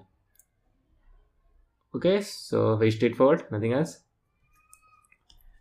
Yeah, so this was about a slider. In next video we will discuss about the other UI component, and I think we are going to discuss about, let's see what is the UI component that we haven't talked about. So next topic we will be discussing about spinner. So we'll see you there. Thank you. Hello and welcome. So in this video we will be talking about other UI component, which is a spinner. So spinner is a visible component. It shows user a dialog with a list of elements and user can select any one of the available choices. So let's just see in the UI how it will look. So we'll go to the web application. Okay, so here we have web application and I'll create a new project for this guy. So I would name this project as spinner. And again, we will set the default properties that we always set. So what I'll do, I'll make this horizontal alignment to center and vertical alignment to center. And then I would just make this screen orientation to portrait. And theme I would choose as a device default. And I don't want this title to be visible. So I would just click on this guy. Okay, so now we have an empty screen. And here we can add any component that we want. So we want to learn about spinner. So I would just grab spinner from here and we'll put it here. So in here we have a spinner.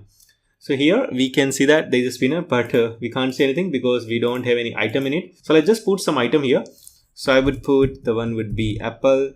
I would provide comma and then I would add other item that would be blackberry. So let me quickly write a blackberry. Then I would write Samsung. I hope I have spelled it right. Then I would make the other item that would be Nokia. Okay, so now we have a spinner box that is 4 items added in that. So now if I click on it, I would see one dialog box from where I can select any item. So I can select BlackBerry, I can select Samsung, I can select Nokia. Okay, so any item I can select. Now width of this guy is automatic. So that means it would take the width, how much it is required. We can change it. So I would just say width of this guy I want is 98%. So now this would be like this. Okay. Now we can select any item that we want. Here is a prompt. So if you just click on this guy, we are not seeing any message over there. So if you see, it just directly shows the list of options like Apple, BlackBerry, Samsung, and Nokia. If you want to have some prompt, you can just specify it here. So let's just write I would write here your favorite brand. Okay. So now if I click on this guy, I would see this string, your favorite brand here, and here I can select any brand that I want. Okay, this is a selection option. So here in selection, we can mention what is the default brand that you want to select as a default. So here I can write, let's say, BlackBerry. So now if I refresh it, here I would just see the BlackBerry is a selected one. So now If I open this guy again, you would see the BlackBerry selected one. You can select any other brand that you want. So by default, it would be BlackBerry. So let me refresh it again just to show you. So now we can see that BlackBerry is selected one. Okay. So these are the only property option we have for this spinner. Let's just quickly go to the block section and see what do we have it. So here we have an event that is after selecting. That means once we select any option, this guy would be called, and here we can write any code that we want. Okay. So I have selected this guy. Now what do I want? I want that whatever the item I have selected, I want to display that. Anyhow, we are able to see it here only, but still I want to display it on some label or anything else. So let's just quickly do that. So first in designer section, I would just add one label. So let me just try to add that label here. Okay, so I have added it, and I would rename this label as a selected option. Okay, and let me just quickly write here selected, and I would just say brand colon space. Okay, let me put this guy center, and the font size I will increase it to 18, and maybe I can just make this font bold. And let me just choose a background color to something else. I would choose a orange background color, and width of this guy I would make to 98%. Okay, so this looks better now. Okay, so now we can also increase the height as well. So let me just write height as maybe 30 pixel. Okay, so we are good. Now I'll go to the block section, and here we want to set the text whatever user have selected. So if you want to set text to a label, you need to have a block that would just say set text. So this is that block which would just say this is a label on which we want to set some text. Now what text we want to set? So whatever user have selected for this spinner. So here we have a spinner. So if you just try to focus here, you would see get selection and set selection. So you can just pick this get selection and can just connect it here. Okay, now if you refresh this guy and if you select any item, that would be displayed here. So now if I just click on this guy and select Samsung, so I can see Samsung is displayed here. If I select anything else like Apple, so you would see Apple is selected there. Now if I select Nokia, you would see Nokia is printed here, right? So now one more thing I would like to change, that this is only displaying the name only, but I want to add some string also before that. So I would just like to add selected brand or something, right? So for that, again, we will go to text and we will go to a join block, and we'll just move this block here. And here I would attach the string that I want before printing this selected option. So here I would write selected brand, right? So now if I refresh this guy, and now if I select any other option, I would have a string as selected brand colon and then the brand name whatever I have selected. Now if I select any other brand like Nokia, it would just say selected brand is Nokia. If I select any other brand, let's say BlackBerry, it would just say selected brand is BlackBerry. So this was about the use case of a spinner. In next video, we will talk about some other UI components. So we'll see you there. Thank you. Hello and welcome. So in this video, we will be discussing about the other UI component, which is a switch. So switch is a visible component and it can change its state when we tap on it. So it will just give you a boolean value, either true or false in response. It is same as checkbox, but here only it appearance is different. So let's just see how we can use in our application. So I will create a new project for this switch UI component. So I would name this project as switch. Okay. And here I would first do the default setting, which I do for all the projects. So I'll make this guy horizontally and vertically center. So I have made these changes. After that, we will choose the theme to be device default, and we want to have a screen orientation to be portrait, and we don't want to show the title by default. So we'll click on this title invisible. So we have this blank screen here and we want to work with switch UI component. So just drag it and put this UI component in the screen area. So this is how the switch would look. So if you click on it, it will be turned on, and if you click on it again, it would be turned off. Now let's just try to rename this switch. So I would name this guy as let's say SWT. Okay. Now height and width we can change it. So width I would change it to, let's say, maybe 90%. So this would look better now. And let's just change the text of this particular switch. So I would make this guy as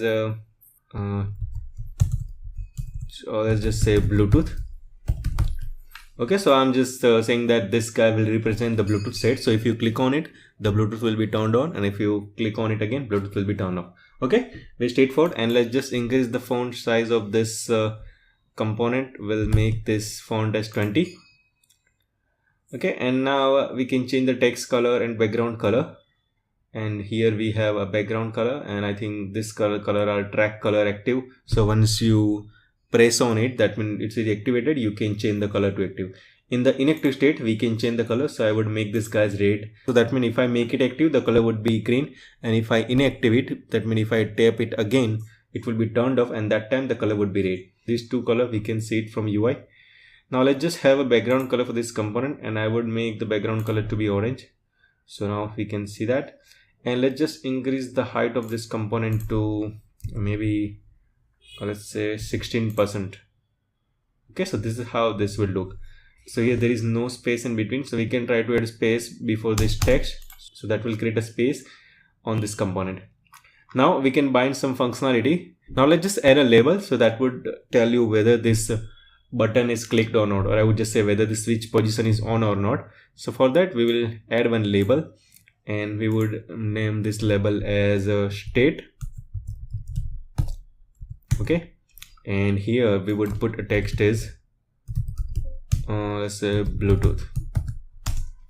Let's just have this text to be center alignment and make the font size to 16. Okay, now in the block section we want to add a code in a way that if we make this switch on, you should have a text as Bluetooth on, and if the switch is off, you should have a text that would say Bluetooth off. So for that, if you go to the switch component, you would have this event which would be triggered when the switch position is changed. So we can use it. And now we want to set a text, and for that for this label component, we can just have a block that would set a text. Okay, now we want to do on a condition basis. That means if the switch is on, we want to set it to on, and if the switch is off, we want to set the text that will say this is off. For that we can get the block from control block, and we can put it here. Now we want to do comparison, so for that from math block we can use this equal to operator. Now we want to read the status of this particular switch. So for that we would have one field that would just say on. So we can use it here, and we can compare it with on. So if that returns true, means the switch is on, and in that case we can just try to have a text that would just say Bluetooth is on. So I would just copy this guy here, and from text I would just mention here Bluetooth colon on.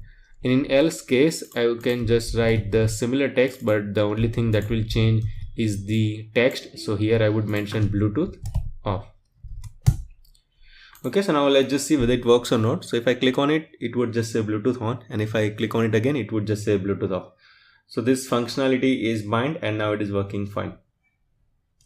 Okay, so as many times as you click, the status would change, and it would call this block of code. And here we have a comparison that if the switch is on, we just need to set a text to a label which should say the Bluetooth is on, and if the switch is off, it would just say the Bluetooth is off. So that we can see from this label.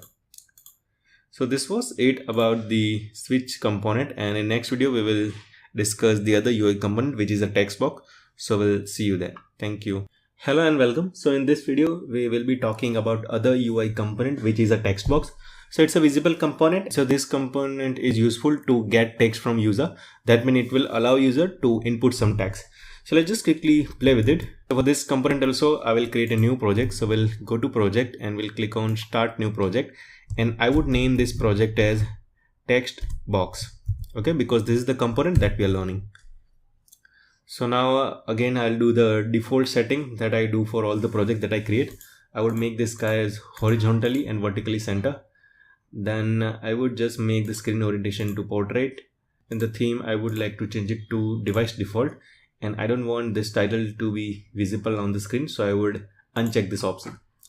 Okay, so blank screen we have. Now let's just quickly drag this text box from here and put it here. So now we have this text box, and this is what it is saying, the hint for text box 1, that we can change it from this guy, and here we can write a hint as enter your data here, something like that. and you can mention here whether it's a multi-line text or not. So if you check this guy, means if you put a long text, that would go in a second line. So this is how you can do that. So if you want user to allow only a number, you can check this option, but right now we will uncheck this option. Here there is a text, so if you want some default text to be added, so you can edit like start with or something, start with like that. So if you edit like this, you would have some default text. Now we don't want it, so let's just delete it. And here you can make the text element to center if you want.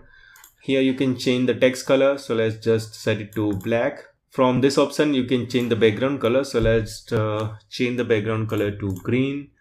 Font bold, you can make it if you want to. Here is the font size, so you can change it to whatever you want. So I'll change the font size to 18, and there is this field to change the height and width of this component. So height I would change it to, let's say, 40%, and width I would change it to, let's say, 90%. So now we have a nice block for entering the text. Okay, so now if I click on this guy, you would see the text box, or I would just say input keyboard will happen, and here I can add any text that I want. Okay, so this was about the text box input box. So this was about the text box UI component. So if I just keep adding the text, you would see that the text would go to a next line. So that is working fine. Okay, now let's just do this option. So if you click on this, the font will be in italic fashion. So now if I just type anything, that would be in italic fashion. So this is also working fine. Now let's have some more option. And if you want to change the name of this UI component, we can change it from here. You can go to this rename button, and here you can type like data TV, that means data text box. Okay, and let's just have something that we want to add one button, and if I click on that button, the text should be locked. That means we should not be able to change the text after pressing that button. So for that, what we can do, we can have one button here, and let's just put this button here, and we can change the shape of this button to rounded. Now this looks better. And let's have a text of this button to be as lock. Okay, now this is fine. So there is no space between this UI component, that means a text box and a button. So to have some space in between, you can use a label, and you can have empty text set to that, so that will create a space between these two components. So this is fine now. Now you can change the font of this button, so let's have the size to be 20. So now this is a bit bigger now. And let's have a font bold option to true, so this text would be bold. Now what do we want? So we want that if we type some text here, and if we press on this button lock, so that should be locked. That means we should not be able to change the text after that. Okay, so for that, what we need to do, we just need to go to this text box, and we need to make this as a read only. But when do we want to make it? Whenever user clicks on a button. Okay, so just go to a block section. So just click on a button and get the block of button click. So whenever button is click, we want to make this as a read only. So for this text field, you would have option to make this field as a read only. So let's just see where is that option. So here we have set data text to be read only. So we want to set it to true. So in logic block, we would have a true. So let's just have it. And now let's see whether it works or not. So I would just refresh the companion screen. And now here I would type some text. So the text would be, let's say, it's a beautiful day today. And let's click on lock. So now it's a read only. Now if I click on it, nothing would happen. That means I'm not able to change the font. Okay, so this is how you can use the text box UI component. In the next video, we'll discuss some other UI components. So we'll see you there. Thank you. Hello and welcome. So in this video, we will be discussing about the other UI component, which is a time picker. So it's a visible component, and this will be like a button. So when you click on it, it would open a dialog box that will allow user to select a time.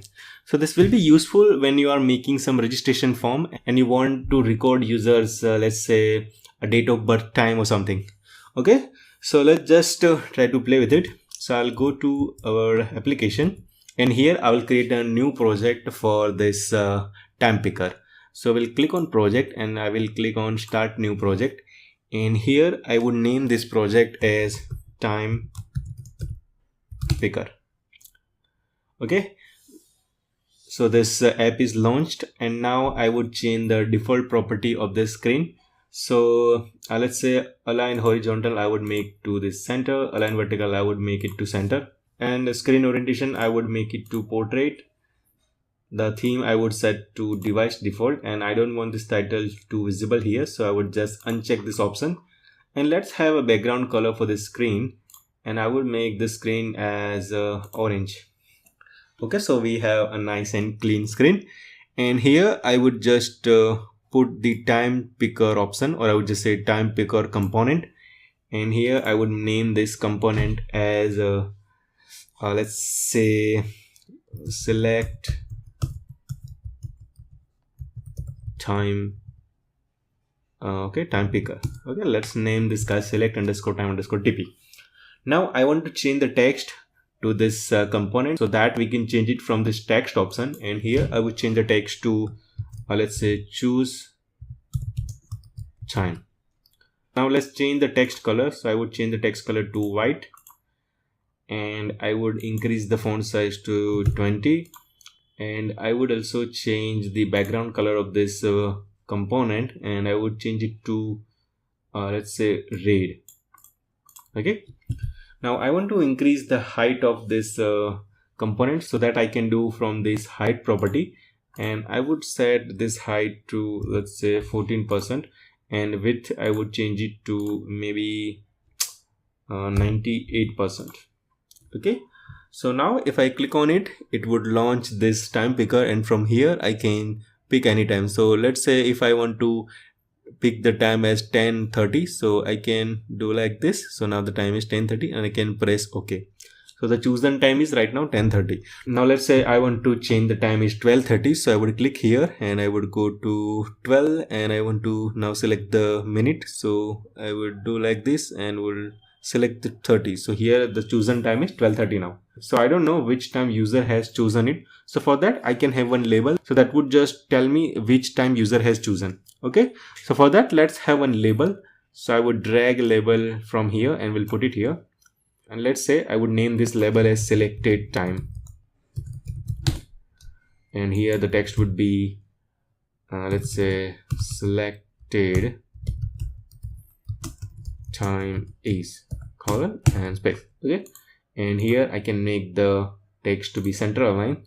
Now let's increase the font size to 20.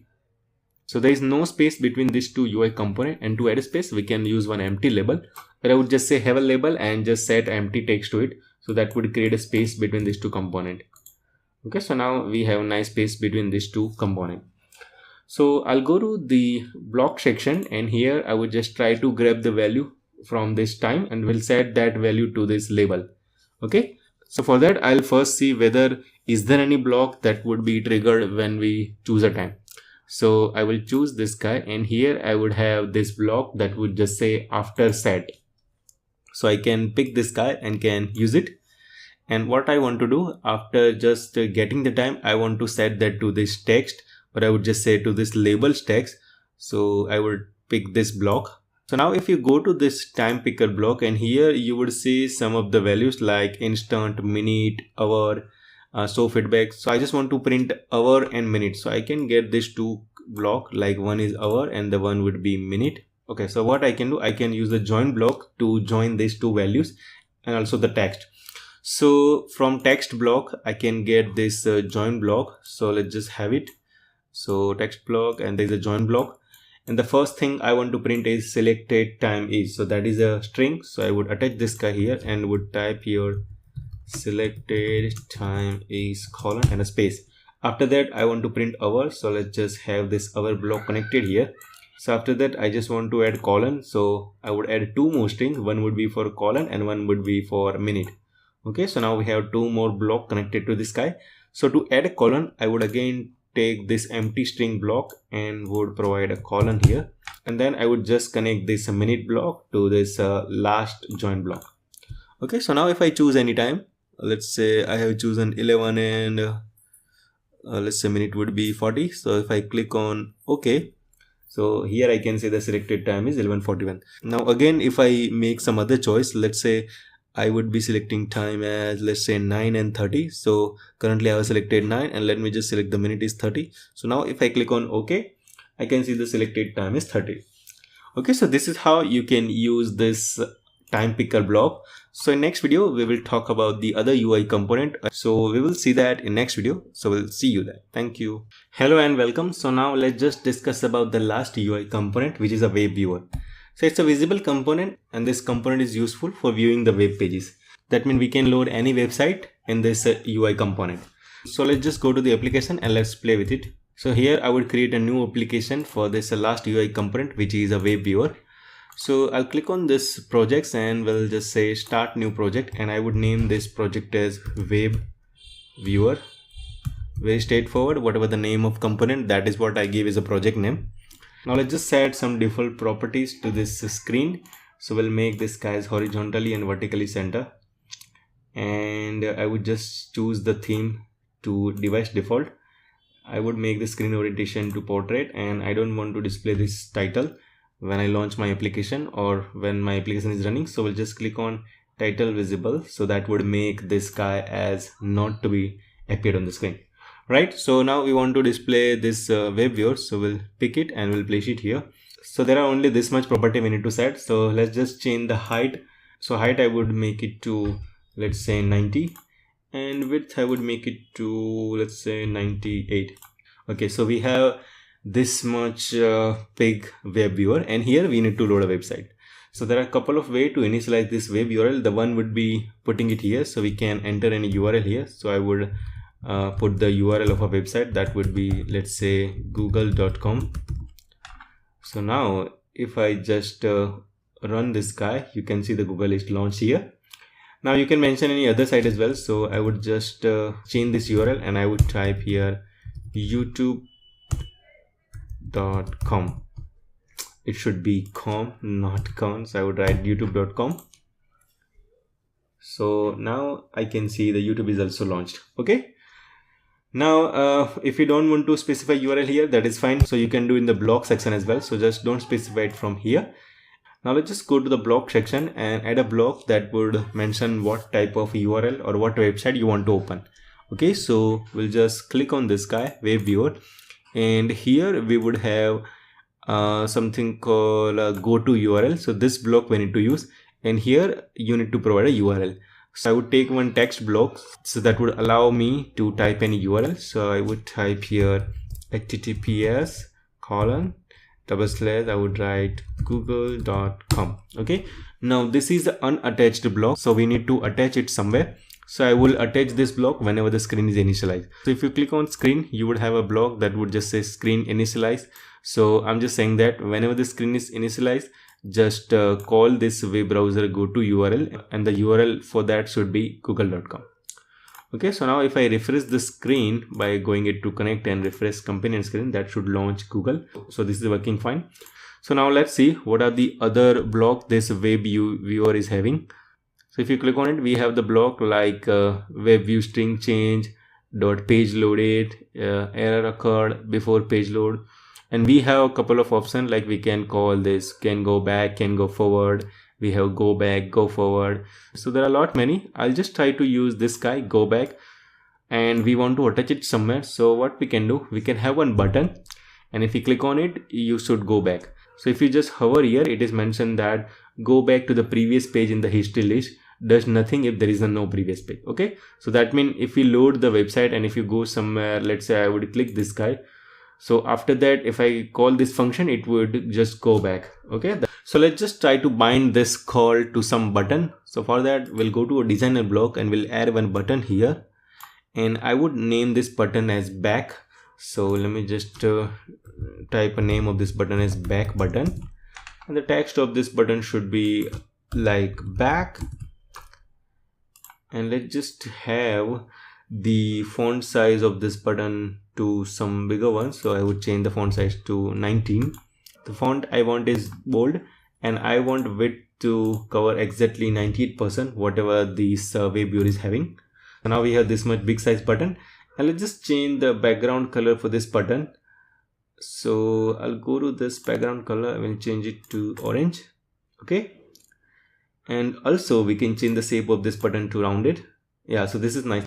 Now let's just see whether it works or not. So first we need to bind that call to a button click. So we'll go to this button block, and from here we would take the event that would just say button click. So whenever I click on this button, I would call this go back. Okay, so this should be working now. So let me just refresh the screen. So now this is the website. I would just click on very first link. So I'm here. Now if I click on back, so it should go back. So that is working fine. Now let me just try it one more time. So I will click on this guy. Now after that I would click on this guy, and after that I would click here like board exam. So now I will just see whether it works or not. So I click on back, so it is going one step back. Okay, now I will click on this back again, so it is going to back again. Now if I click on it again, it should go to the google.com. So now this is working fine. So this is how you can use this web viewer component. And there are other options as well, that is like go forward, go reload, and there is can go back, so that you can explore. And anyhow, I'm going to discuss some of that in our application, so we can practice it by yourself. So this was about the UI component, and I think we discussed all the UI component. So from the next video, we will try to discuss about the layout component. So we'll see you then. Thank you. Hello and welcome you all. So from last couple of videos, we have been discussing about UI components. So we discussed about button, checkbox, date picker, image, label, notification kind of thing, then list view, password tag, spinner. So that means every single UI component we have seen how to work with them. Now we are going to discuss about layout component. So layout components generally define how you want to structure your UI components. That means how you are going to put your component. Do you want to show them in a horizontal? Do you want to show them in a vertical? Or do you want to show them in a table arrangement? So in MIT App Inventor, we have 5 types of layout. There is one is horizontal arrangement kind of layout. Then we have a horizontal scroll arrangement. Then we have a vertical arrangement. Then vertical scroll arrangement, and then a table arrangement. So the first two layout what we are seeing, that is horizontal and horizontal scroll. So that are useful when you want to display your UI in a horizontal order. That means you want to put one UI element, then just beside that you want to put the other UI component, then beside that you want to arrange the other UI component. That means if you want to display your UI component in a horizontal line, or let's say in a horizontal order, then you can use this to layout. So the next two UI components are the vertical arrangement. So if you want to display your component in a vertical order, that means one component just below the other component, and below that there will be a third component. So in that case, you can use this vertical scroll arrangement or a vertical arrangement. Then we have the last layout component, that is a table arrangement. So this is useful when you want to display your UI component in kind of table like view. That means it's like row and column. Okay, so let me just explain you in a brief. So I'll open this Notepad++. So horizontal arrangement means you would have one component here, let's say. After that you will have some space, and after that you can add other component. After that you would have other component. So like that it will go. In the vertical arrangement, one component would be here. After that below that there would be other component, and below that there would be another component. That means in horizontal component, the component will be shown in a horizontal order, or I would just say in horizontal line. In the vertical arrangement, that would be one after other. That means one below the other component. And in table format, you would have one component here, the one component here, and below that you would have one component here, and below that you would have one component here. It will be like a table kind of view, like rows and column. Or we can also say that it is the combination of horizontal and vertical arrangement. Okay, so let me just quickly show you where you can find this layout components. So this is the last application that we had made about web browser. So this was about UI components. So if you see here, user interface, and we have this many components. So there are, I think 15 are there. Now if you click on this layout, and you would see this layout component. So the two are for horizontal arrangement. The one is horizontal arrangement and horizontal scroll arrangement. After that there is one for table arrangement, and after that there are two for vertical arrangement. So we have vertical arrangement and vertical scroll arrangement. So if you want to know more about this, you can just click on this question mark, and you would just go to this more information. Okay, so from that here you can see that use a horizontal arrangement component to display a group of components laid out from left to right, as I have shown here, like a left to right order. So if you go to table arrangement, it would just say display a group of element in a tabular fashion, like rows and column, kind of a table view. And if you want to use a vertical arrangement, in that you can display a group of element laid out from top to bottom, like this, whatever I have shown you here. So from next video, let's just discuss this component one by one so we can get to know how we can use this component. So let's just start exploring this layout component on the next video. Thank you. Hello and welcome. So in this video, we are going to discuss about layout component, and the one what we are going to discuss about is horizontal arrangement. As its name says, it is used to display a group of component horizontally. That means we would have one component, just beside that we would have other component, just like from left to right. So let's just see how we can work with this guy. So for that, we will create a new project for this horizontal arrangement. So I would click on projects, we'll click on start new project, and here I would name the project as horizontal arrangement. Okay, again I will do the default setting that I do for every application I make. So I will make this guy as horizontally center and a vertically center.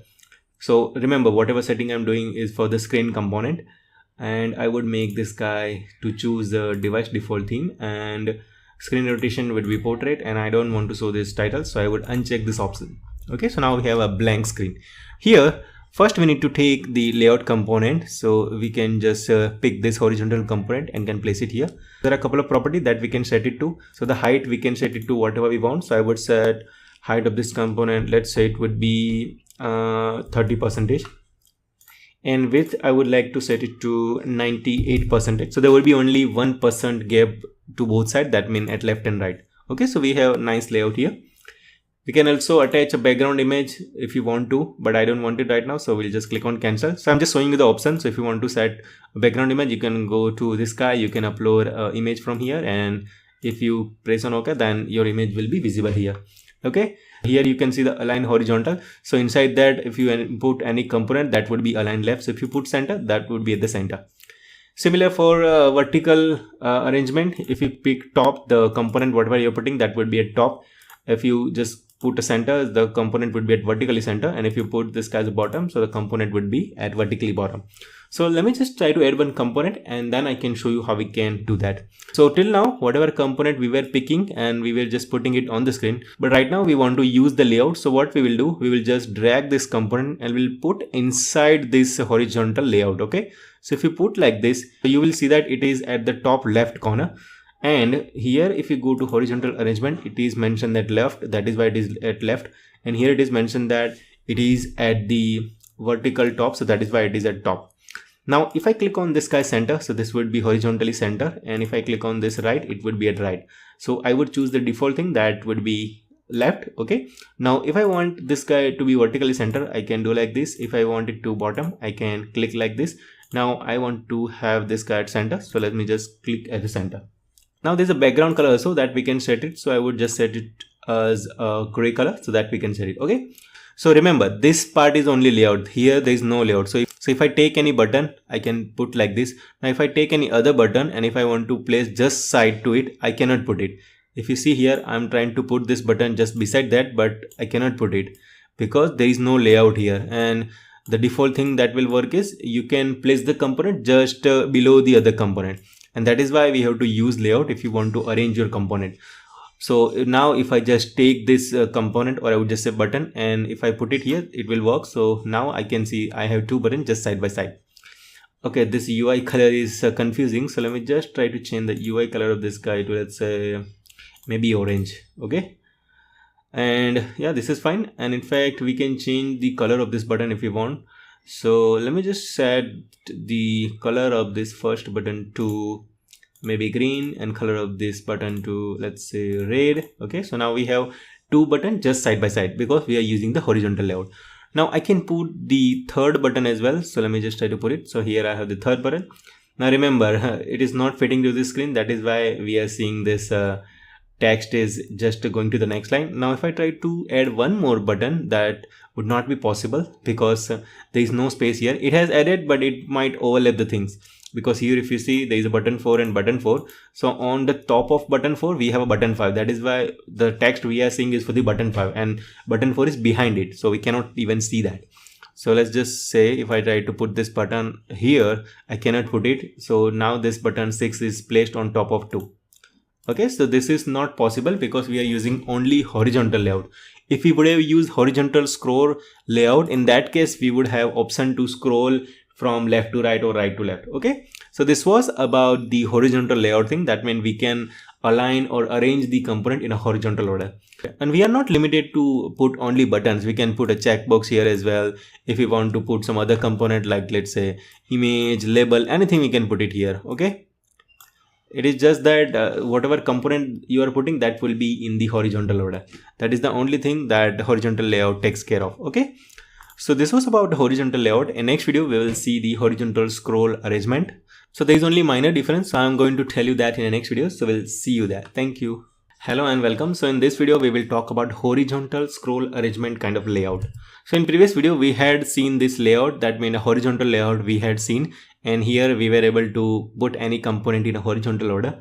But the problem here was, so if you put component more than the screen width, we would not be able to see the other component. And that was the issue with this layout.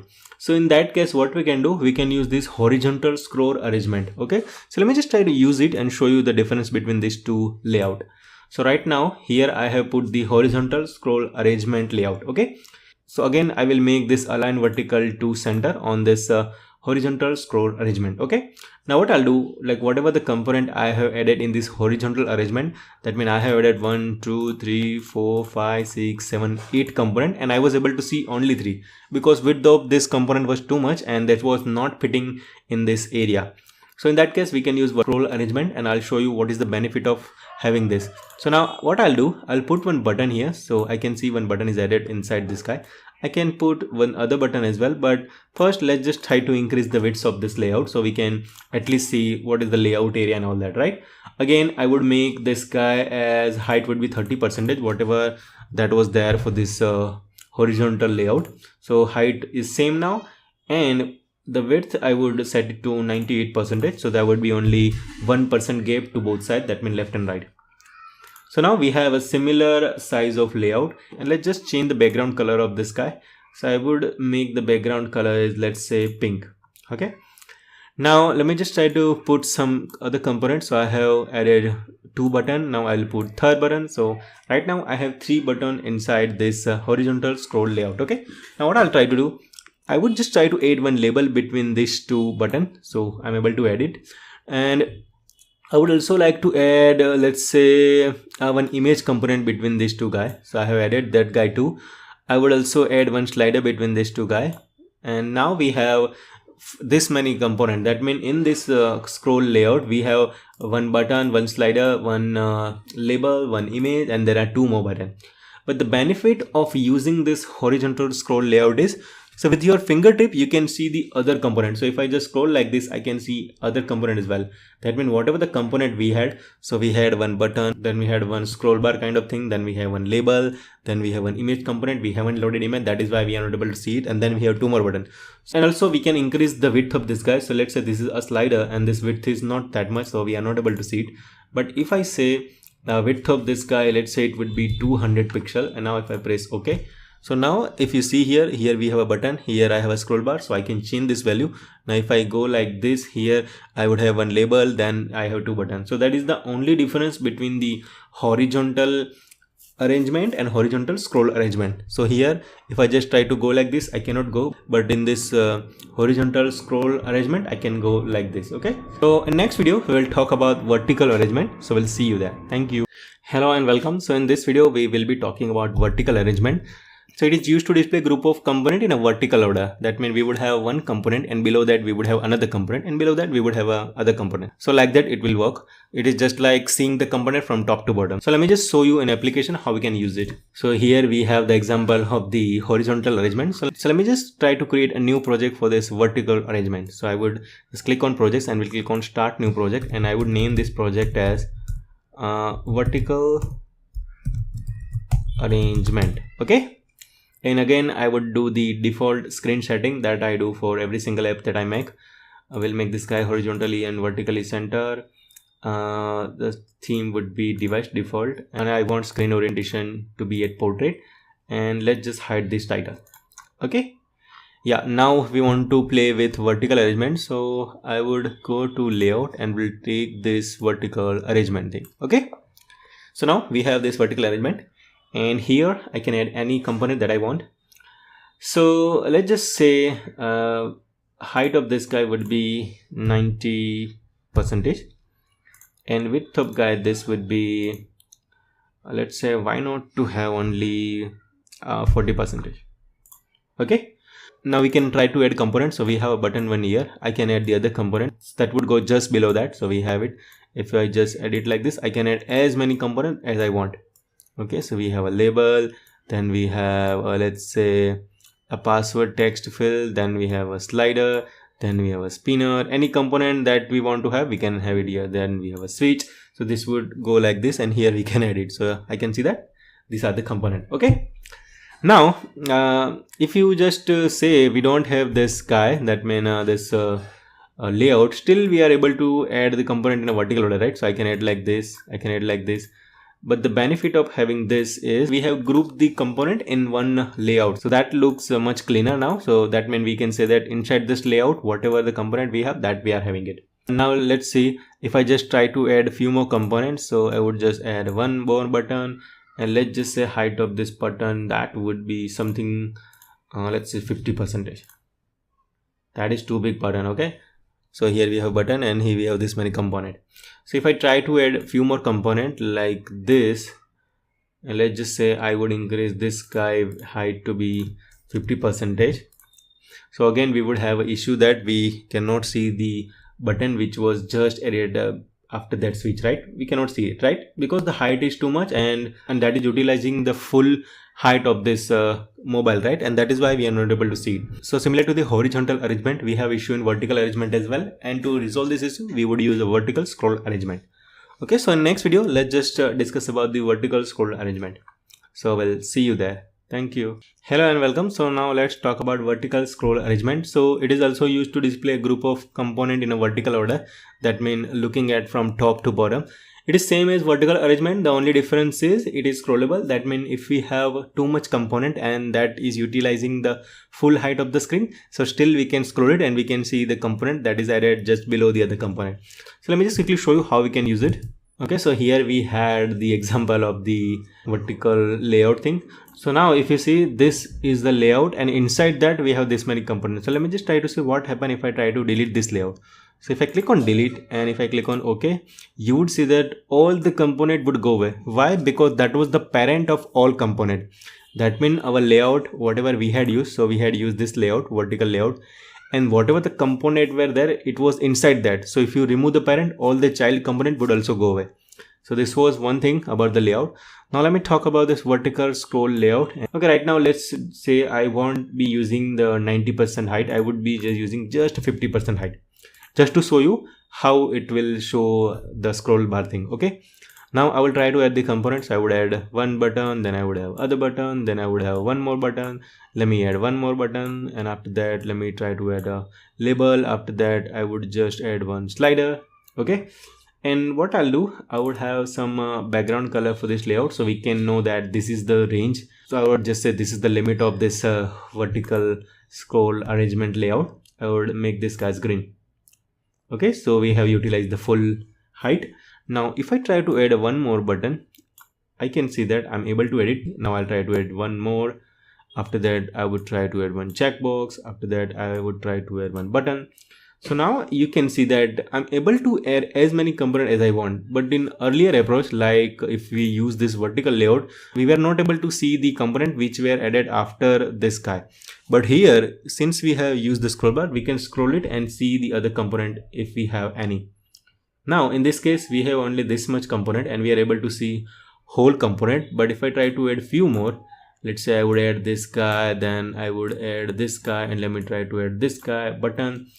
And let me just try to increase this button to something, let's say 80% height or something. Okay, so now I can see I can use this scroll bar thing and I can use any component. Earlier it was not utilizing the full height, and that is why we were not able to see. But here you can see that we can see only 3 components, and if we go below that by scrolling this component, we can see we have other component as well. Okay, so this was the benefit of using the vertical scroll arrangement instead of using the vertical arrangement. Okay, so in next video we will talk about the other UI component, which was the table arrangement. It is very straightforward. It would be just like providing you the facility of arranging the UI component in a tabular form, like rows and column. Okay, so let's just discuss that in next video. So we'll see you there. Hello and welcome. So in this video we will talk about table arrangement layout. So it is used to display a group of element in a tabular fashion. That means it would be just like rows and column of a table. So let me just show you how we can use it. So for table arrangement also I would create a new project. So we'll go to project, we'll click on start new project, and I would name this project as table arrangement. And again I would do a default setting. So for screen I would make this align horizontal to center.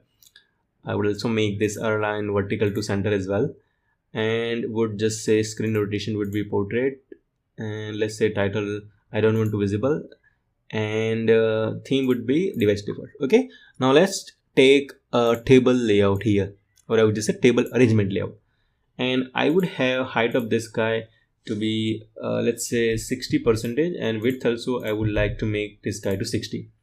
So in table, if you recall, it would be in rows and columns. So first we need to define like how many rows and column you want. So I would stick with this guy, 2 rows and 2 column. That means we can have 2 row and 3 column. So that means you can put 2 components side by side.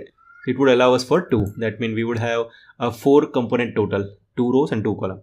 And if you pay very close attention to this guy, you can see that here it is showing you how it will look. So in horizontal, you can see there is one component. Beside that, there is other component. In horizontal scroll arrangement, you are seeing similar, but it would allow us to scroll it and see the other component. In vertical, you can see it is like that. That means one component below the other component. In vertical scroll arrangement, it is like that only, one component below the other, but here we can scroll it. And in table arrangement, we are seeing there are 4 components. So 2 up there in one row and 2 of them are in the other row. Okay, so now let's just use it. So I would put one component here, would put the other component here, we'll put the third component here, and we'll put the fourth component here. Okay, if you recall, we had made layout property like a 60% height and 60% width. So if you want to get the perfect curve, what you can do, you can go to this button and you can go to width, and let's make it this guy to 30. Okay, sorry, not like 439. I would make this guy to 30, and button 2 width I would also make it to 30. Button 3 width I would make it to, let's say, 30, and button 4 width I would make it to, let's say, 30. Okay, so now we have all 4 buttons of the same size. So now let's just try to set a background color for this button. So for button 1 I would set the background color is, let's say, dark gray. For button 2 I would set the background color to light gray. For button 3 I would set background color to let's say pink, and for button 4 I would set background color to, let's say, red. The text is too big, so let's just try to delete the text. I would just say B1 for button 1, and for button 2 I would just say B2. For button 3 I would just say B3, and for button 4 I would just say B4. Okay, so now this is nice. And for button 1, I don't know why we are not seeing the changes. Let me just quickly do that again. Okay, so we have nice button here. So now we have selected 2 rows and 2 columns. It doesn't mean that we can put the same number of row and column. We can have any order. That means we can have 3 row and 2 column, we can have 5 row and 2 column, we can have 2 rows and 3 column, like that also we can do. So just to show you what I'll do, I would make column to 3 and row I'll put it just 2 only. Okay, so what we will do, we would just try to have one label between these two guys. So we'll edit like this, and here also I will edit like this. So width was 30, that is why it is not seeing here. So what I'll do, I will click on this guy and we'll set width to only 20%. For the label also I would just say L1, and width I would set it to 20. So let me quickly say 20. Okay, so same thing I'll do here. I will make this guy as L2. We'll set width of this guy to, let's say, 20%. And again for button 3 and button 4 I need to do the similar thing. So for button 3 I would set width to 20. For button 4 I would set width to 20. Okay, so now we should be able to see everything. So we have a button 1 that is with 20%, button 2 width is 30%. So let's just make this guy to 20 as well. So now we have button 2 20. Let's just say button 3 would be 20, button 4 would be 20, label 2 is 20, and label 1 is also 20. So where is button 1? I cannot see that. So let's just try to find where it is. Okay, so here we have button 1, button 2, and button 3. And here I'll just try to see where do we have this guy. Okay, so now we have button 1, button 2, label 1, button 3, button 4, and label 2. Okay, and we can also set background color of this guy, so we can see everything is nice and aligned. So there is L1, and then for L2 let's have a background color like this. Okay, so now we are having a table arrangement layout where we have 2 row and 3 column. So you can add as many rows and column as you want. So this was just about to show you how we can just add a component and show in a nicer way. Now if you see, there is no gap between these two guys, like these two buttons. So in that case, what you can do, you can add a label and can maybe put some empty text, so that would look nicer. So we have discussed about all the layout component, horizontal layout, vertical layout, and the table layout. From next video, we will try to see how we can work with this media component. So we'll see you there. Thank you. Hello and welcome. So in this video, we will be talking about media component. So in earlier section, we just talk about basic UI components and then the layout components. So now we are going to discuss about media components. So as its name says, it will be useful when you want to deal with media. Media means a picture, audio file, or a video file. So here we have a list of components. So we have a camcorder just to record any video, and then we have a camera to take pictures. Then we have an image speaker, so that will be useful when you want to allow user to pick any picture. So let's say you are making an application and that you want user to set any picture as a profile picture or something. So in that case, you can use this image speaker component. Then we have a player and sound just to play any audio track in your application. Player and sound both are same, but player is useful probably for a longer duration of track, and sound is useful just for a small size track like 1 second, 2 second, 5 second, like that. Then we have a sound recorder. So this component will be useful when you want your application to record some audio, or I would just say record some sound. So then we have a speech recognizer. Then we have a text to speech. Then we have a translator to convert your text into other language, and then we have a video player to play the music. So this text to speech is useful when you want to convert your text to a speech. Okay, so this is a component that we are going to discuss from the next videos. So we'll see you there. Thank you. Hello and welcome. So in this video, we will talk about the player media component. So this component is a non-visible component. That means if you put in UI, we cannot see it. And this component is useful for playing the audio file, and it can also control the phone vibration as well. And when I say play means, it will obviously will have some functionality such as playing the track. If I want to stop the track, that also I can do with this component. And then I can also do pause and resume also, right? And this multimedia component is best suitable for playing longer files such as audio tracks, or I would just say songs. Okay, so let's just see how we can use in our application. So here I have the MIT App Inventor application loaded. Now I'll create a new project. So we'll just click on start new project. And right now we are learning player media component. So let me just name this project as player. Okay. Now we have this new application, and now I will do the default screen setting that I do for every single application or games. So I will make this guy horizontally and vertically center. And I would just say this screen orientation would be portrait, and theme would be device default, and I don't want title to visible, so I would just click on this title visible. That means this checkbox is unchecked, and now we have this default thing loaded. And let me see, is there any other thing that I need to do? So yeah, we are pretty much it. This is fine. Okay, now what we'll do, we want to learn about the player media component. Okay, so go to this media component, and here you would see the number of component. From this, I would just drag it and put this component inside this screen, right? So if you can see here, as soon as I put it here, I cannot see this media component. So as we have seen in the PPT, so let me just go back, and the first point was non-visible component. That means we cannot see it. So we are not able to see it here. But if you see in this non-visible component section, and here we can see the player component is loaded. Okay, and here also we can see there is a player component. If you want to rename this component, you can rename. If you don't want to, just let it be here only. And here you can set some of the property. The one is loop. That means if you play the track, and if let's say the track is 2 minutes long, and if the track finishes, it won't repeat it. But if you just check this option, it will repeat again and again. That means if the application is open for 10 minutes, the songs will finish, and then song will start to play again, and this go on and on like a loop. Okay, so this is the option if you want to loop your track or not. And there is this guy player only in foreground. So this will only run if your application is on the foreground. That means if you minimize the application, it won't run. Okay, here we have a source. That means we can decide what kind of song you want to play. Here you can decide the source file, or I would just say the audio file that you want to play on this player. Okay, and here we have the volume. So we can decide what is the volume that we want to set for this player. So this was about this guy. Now let me just load a track so we can at least see whether it works or not. So what I'll do, I will just click on this guy, we'll click on upload file, and I will click on this choose file option. and probably I would go to, let's say, MIT App Inventor folder, and here I have one audio file, that is MP3 file, and this guy is at least a 2 to 3 minute long. So let me just double click on this guy, and now I will click on OK. So I have loaded this file. Now we need to wait for a couple of seconds till this file gets loaded. So let's just wait it. So here we can see our audio track is loaded. So if you want to see whether your audio file is loaded or not, you can just go to this media section, and here we can see the MP3 file is loaded here. Okay, and now we can select the file. It is already selected. So if you want to see that, you can see it here.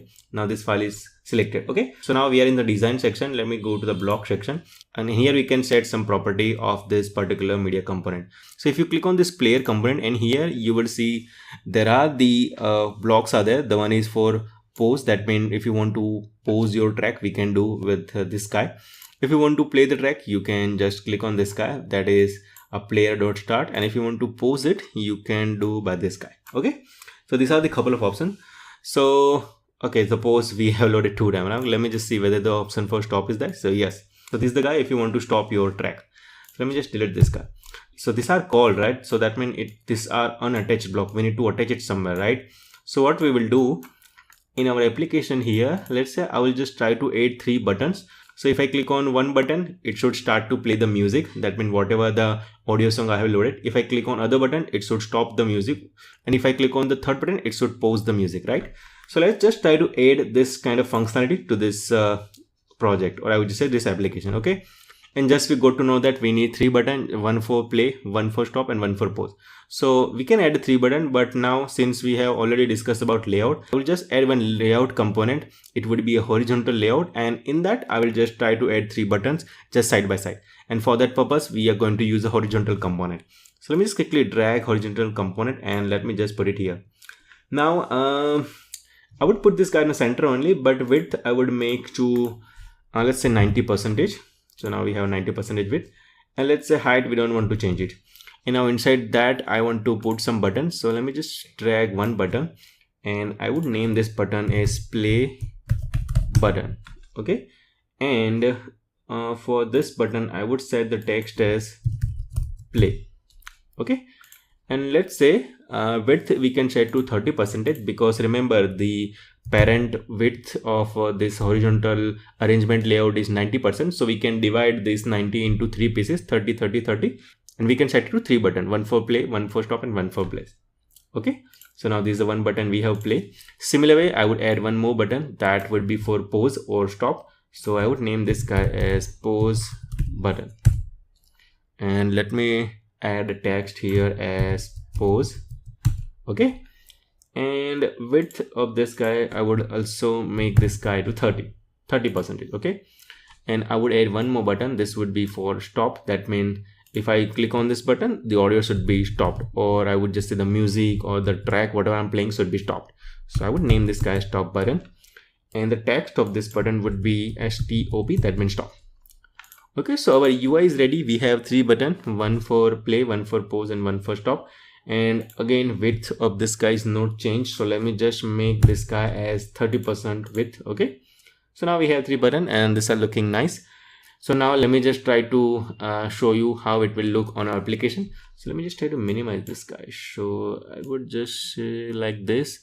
I would connect my phone, and let me get to show you my phone here. Okay, so this is the phone we have. So in phone we can see our application would look something like this. So let me minimize this guy, and now we will see the live changes. Okay, so for this play button, let's say save, I would make it to rounded. So this would look nice now. For pause button, I would again make the shape of this button as rounded, and for stop button also I would make the shape to be rounded. Okay, so as you can see, there is no spaces between these 2 buttons like play, pause, and stop. It just looks like they're all in one line, right? And obviously they're in one line, but we should have some space between them, right?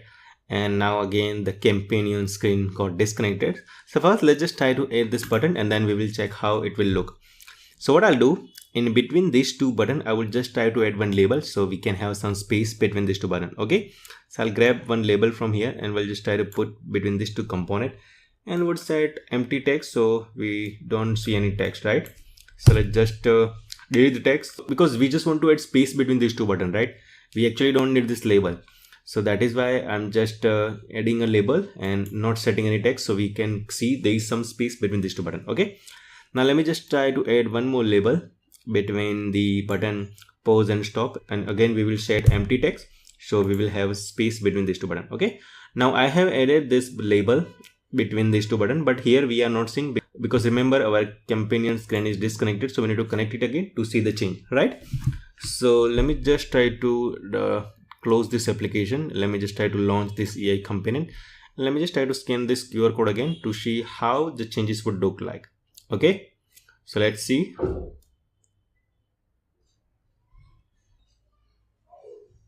Okay, so now we can see there is a nice space between this button. So we have a space between play and pause button, and we have a space between pause and stop button.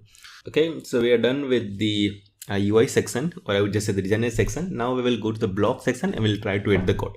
Okay, so remember the code is simple. If I click on play, the audio should start to play. That means our players should be running, or I would just say the track should be playing. If I click on pause, that the track is playing, it should be paused. And if I click on stop, the music should be stopped. So that's the simple functionality I want to achieve. And here in this player component, I have loaded the source as our track, and that is bench sound memories.mp3. Okay, now let's just go to the block section. And here I would just try to have a block for play button. And here we have a block where it would be invoked when we click on a button. Okay, so here the code says if I click on button, and that is a play button. So if I click on play button, I want to start the track, right? So I would just attach this block here.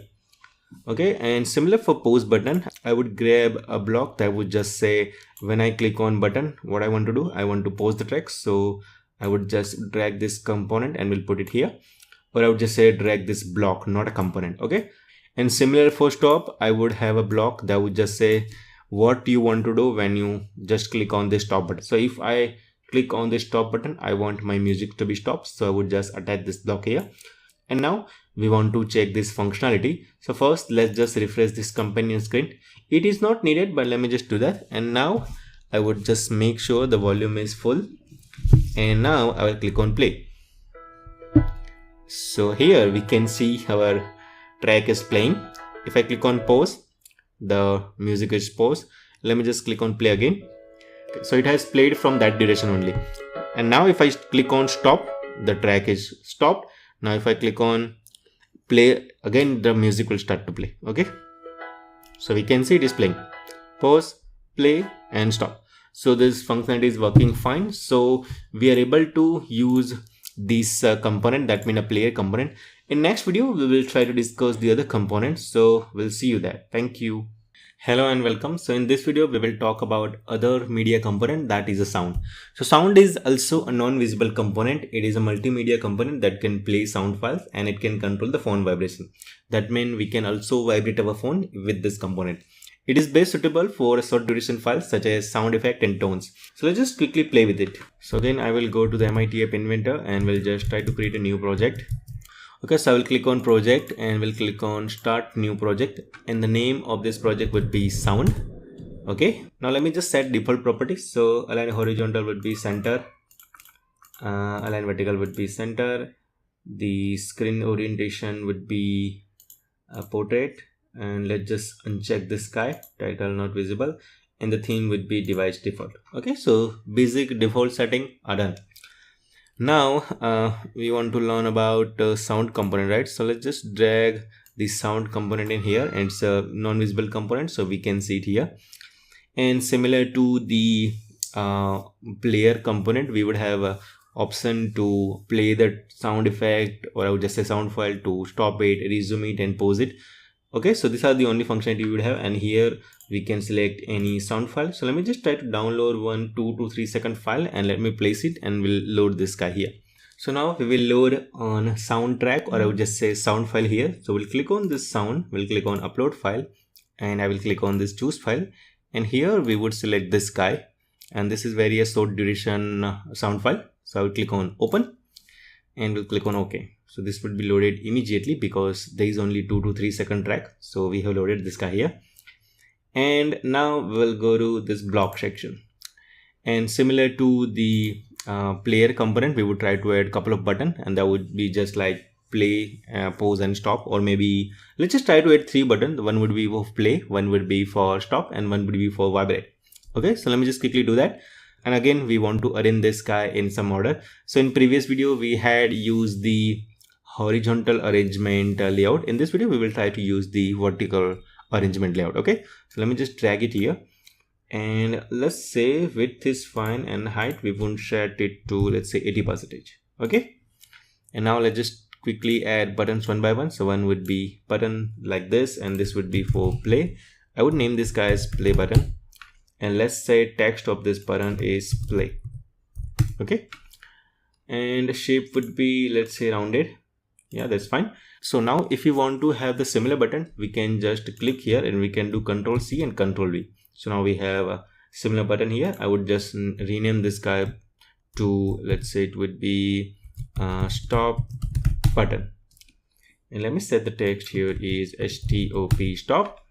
And there is one more button I want to have it, and that would be for vibrate. So let me just write vibrate button, and text I would set to vibrate. Okay, now we don't see any space between this button. So let me just try to have some space by using the label. So I would have one label between the button stop and play, and text I would set to empty, so we will see space between this button. So now we have nice space between these two buttons. And similar to this, I would add one label between stop and vibrate as well, so we can have some space. Okay, and let's just have empty text here. Okay, so now we have a nice space between stop and vibrate button as well, right? Now let's just go to a block section and try to have a code that would just play the sound file and just stop the sound file. So we'll click on play button and we'll get the section, or I would just say get the block for click. Okay, so whenever user clicks on button, I want some functionality, and what functionality I want, so I would just grab from the sound component. So I want to play the sound file, so I would just take this guy and we'll place it here. Now remember, I have added only 3 buttons, so that is for play, stop and vibrate. But you can add as many buttons as you want, because here if you go to sound, we have functionality such as pause and resume. So you can have 2 more buttons. The one would be for pause the track and one would be for resume the track, right? So now we have added functionality for play. Let's see whether it works or not. So I would just click on play. So that is working fine. Let me just click it on again. So that is works fine. Okay, now let me just try to add one more block for stop. So we'd go to a stop button, and for that block I want to add a functionality whenever user clicks on this button. And what functionality I want, so I want to stop the track, so I would just try to put it here. So now I will try to test it. So what I'll do, I would click on play and immediately I will click on stop. So we'll see whether it works or not. So let me just quickly do that. So that is working fine. Play, stop, play, stop. So that is working fine. So if I don't click on stop, it will play like whatever the full duration track it is have. It is a 2-second track, so it will be played fully. So let me just quickly taste it. So this is the full track. Now I will just click on stop. So that is working fine. Now let's try to add the functionality for vibrate. So I would just go to a vibrate button, and from here I would pick this block and would go to sound, and we'll try to see a block which would just say vibrate. So here we have a block that just says that vibrate for millisecond. So that means here we need to specify for how much second or how much millisecond you want to vibrate your phone.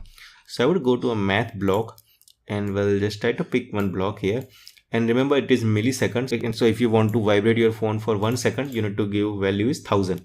So now I want to vibrate my phone for 2 seconds. If I click on this button, so I would write here 2000. Okay, so that means it would vibrate for 2 seconds. So now I will click on vibrate. So here I can see it has vibrated for 2 seconds. You might not be able to see that because right now I'm holding the phone, so I can see that, but I'm sure you'll be able to hear the vibrate noise. So let me just quickly do that again. So once again, if I click on play, that works. If I click on play and stop, that also works. And if I click on vibrate, so that is also working. And remember, you can change this value anytime. So if I just set it to, let's say 1000, that means it will be vibrated for only 1 second. So let me just test it once again. So now it will vibrate for 1 second. So I will click on vibrate. So that has vibrate for only 1 second. This was about the sound component. In next video, we will try to discuss about some other component. So we'll see you there. Thank you. Hello and welcome. So let's talk about other media component, and which is a speech recognizer. So it's a non-visible component and it listens to user's voice and converts spoken sound to a text using device default speech recognition feature. That means in your mobile device or tablet or whatever you're using, if that device has this speech recognition feature, so it will use it and will convert the words whatever you're speaking into a text. So let's just see how we can use it. So first we would go to our MIT App Inventor app. So this is the website, and here I would create a new project. So let me just click on start new project, and name of this project would be very straightforward, and that is what we've been doing for all the projects. So this would be like speech recognizer. Okay, so a straightforward name we are giving. Now this would be a new project for this particular application, or I would just say this particular media component. So this new app is launched and this is the empty screen. So let's just set the default property that we set for every single application that we make. So align horizontal, I would make center, align vertical also center, and let's say the screen orientation would be portrait, and this theme would be device default, and let's just uncheck this option, title visible. So now we have this guy, and let's just side by side put the mobile screen so we can see that. So this is our mobile screen right now, and let's just try to minimize this guy. Okay, let's just put it somewhere here, and let's put our mobile somewhere here. So this is speak large, and let's see, our mobile is fully fit here, and I think this is fine. Okay, yeah. So now we have just set the default property for a screen. So let's just add one button. So once you click on it, it will allow us to speak. Okay, so this would be a button, and let's just say the name of this button would be it could be speak button. So I would write speak button or initiate button, start button, whatever you call it. The text of this button I want is let's just say speak. Okay, and I think font we can make it bold. So this is a bold font now. The shape, let's change it to rounded. Okay, so we have a nice button here that will just say speak. So if I click on it, nothing would happen because we haven't added any block code for this guy. Okay, now we want label, because whenever user, let's say, click on this button and say something, we want that spoken word to print it somewhere, right? So that is why we would have one label. So let me just try to put this label here, and let's just say it empty text as of now, and height of this, or I would just say width of this guy, let's make it to maybe 90%. Okay, and height, let's make it to 50%. And now we are seeing an empty box, but here we can't see anything. So let's just set some background color. So background color for this label, I would set it to, let's say, orange. Okay, so we have nice orange background here, and yeah, that's pretty much it for UI. And let's have a speech recognizer, because that is what, or I would just say this is the component that we are learning in this video. So let's just try to grab this speech recognizer and let's put it here. And here we are not seeing this component here because this is a non-visible component. So here you can see it's a speech recognizer. Now we don't see any space between this button and label. So let's just try to put one label. So we would have one label in between these two guys. And let's remove the text. So we would have some space between these two components. So now we have a button and we have this label. Okay, so this is good. Now let's do one thing. UI part is done, so let's just try to add functionality. So we'll go to a block section.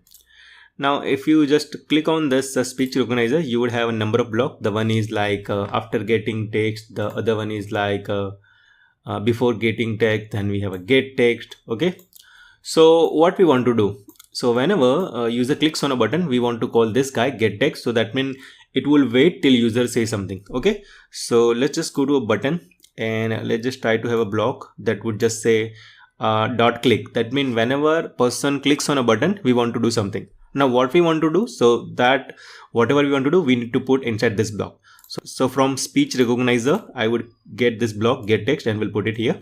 Okay, now after getting the text, what do I want? So whatever the user says, that means whatever he has spoken, that I want to set a text on a label, right? So from this guy, we would have one function that would just say or I would just say block that would just say after getting a text. So this is the block, we need to use this block. And now in this result variable, we would have a speech whatever user have spoken it. Okay, So now what we want to do on the label, we want to set a text. So let's just see what is that label. So this is the label 2 and label 1 is this guy orange. So here we can change the name to, let's say, result text label. Okay, LBL. Now let's just try to call this guy, and inside this guy we would have a number of block and we would get the block for set text. This guy set text to. Now what text we want to set it to? We want to set the text from result variable, and let's just attach this block here. So now we have everything ready. So let's just see whether it works or not. So now I would click on this button and I would just say Python is so cool. So whatever we have spoken, that is, we are able to see it here. And let's just try to see we can do some alignment for this guy. So we have a center alignment, so let's just use it. Okay, so since I have changed the property, the screen would be refreshed and here we don't see any text. Okay, now let's just go to the block again and let's just see whether it works or not. So I would click on this button again. MIT App Inventor is so cool. So we can see that the text is here, and whatever the text we are saying, that is presented here, or I would just say that is been put here. I would again try to test it. Hello, mic 1 2 3 check. So whatever I'm speaking, that text has been printed here. So our speech recognizer is working fine.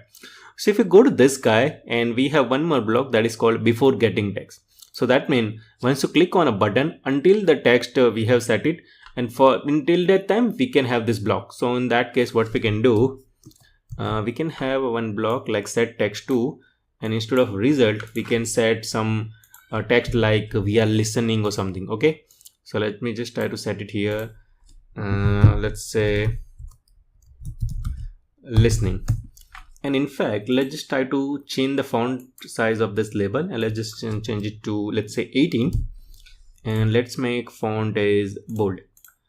Okay, now let's see one more time. So I would just click on this guy.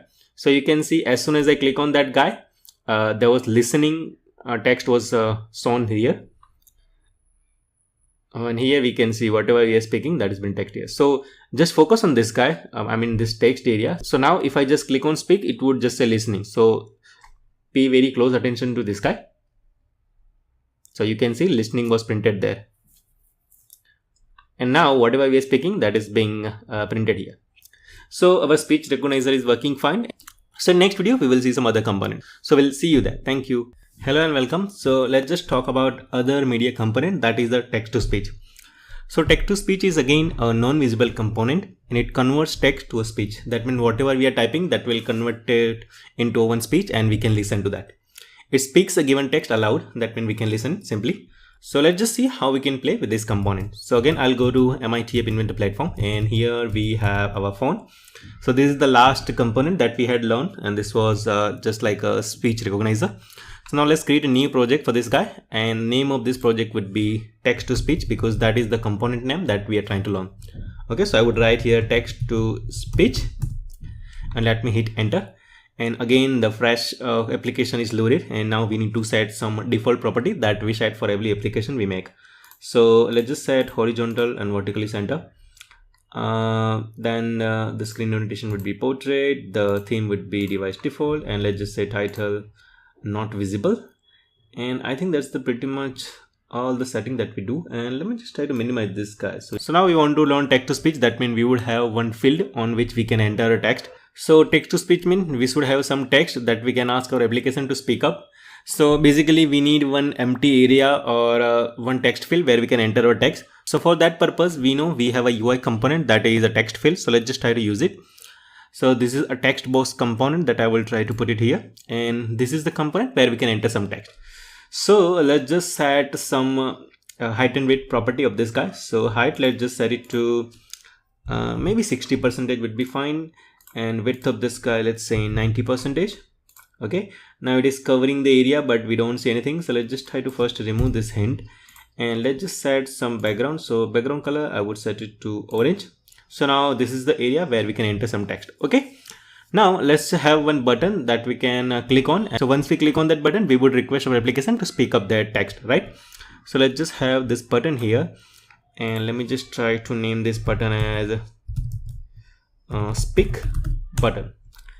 And let's just change the text of this button to speak, And in fact, let me just try to set a text like that. Okay, font, let's just set it to bold. In fact, without bold is also fine.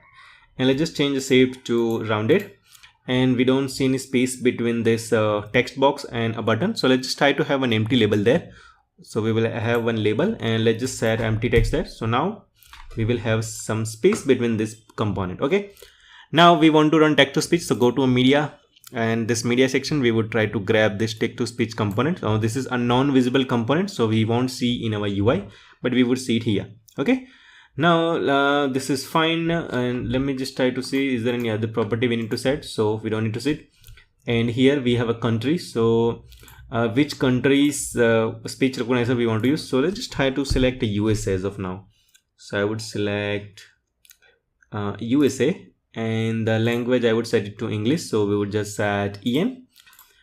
Pitch is fine and speech rate is also fine. So let's just go to a block section, and now what we will do, once we click on this button, we want our text to speech component to speak. Now what text we want to put? So whatever text that is set on this guy. Okay, so let's just try to have a functionality for this button. So when person clicks on button, we want to do something. Now what we want to do, we want this guy to speak something. So let's just have this component that is a speak message, and here we have one field, that means we need to attach one block, because here we are saying our text to speech component to speak, but we are not saying what message to speak. So if we know that for this guy text field, or I would just say text box, we would have one value like text, so that we can get it, and here is this guy, and we can put it here.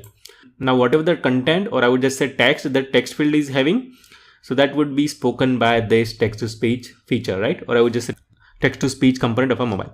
So let's just see whether it works or not. So I'll go to this guy, and here I would type some text. So let me just try to put some text that is good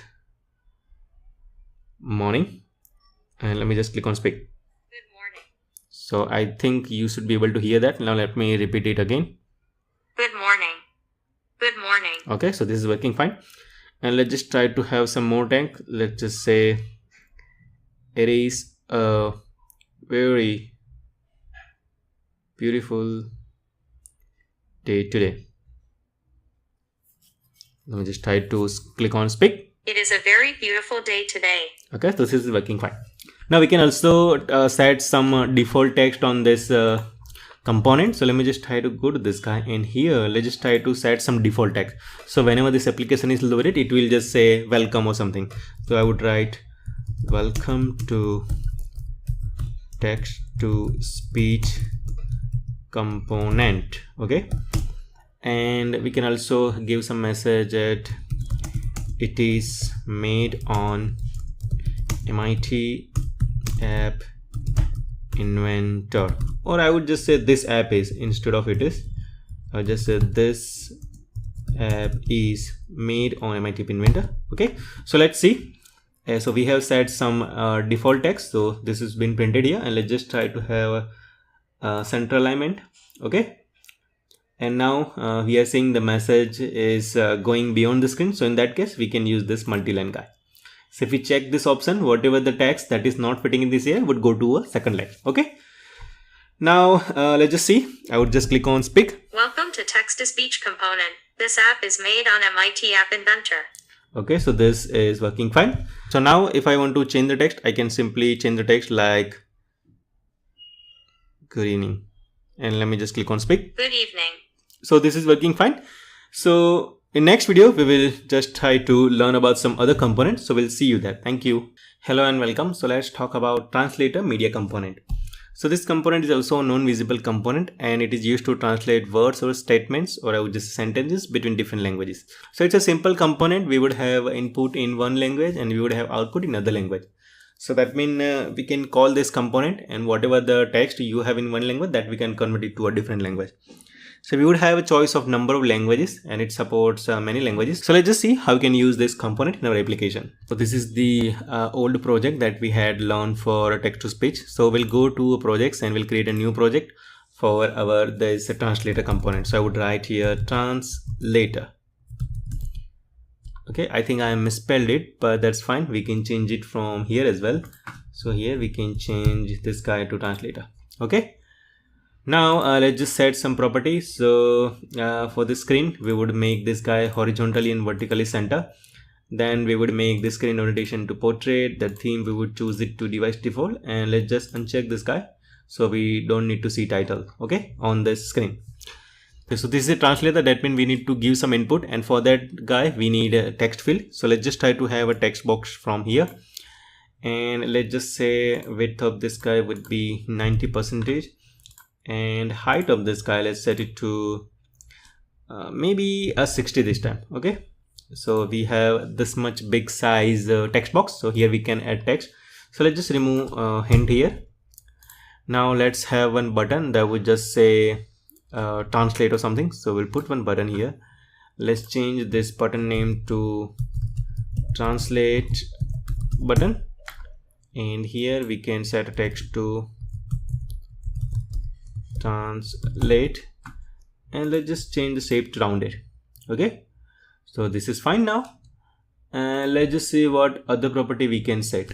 And obviously this text box we want to have a multi-line, so let's just click on this multi-line guy, and text aligned we can change it to center. And here let's just set some default text. So I would write here, hi, weather is so cool here.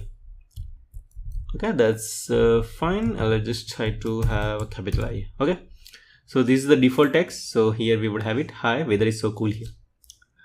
Now what other thing we need to do? So probably we need to use a translator, because that is what we are learning.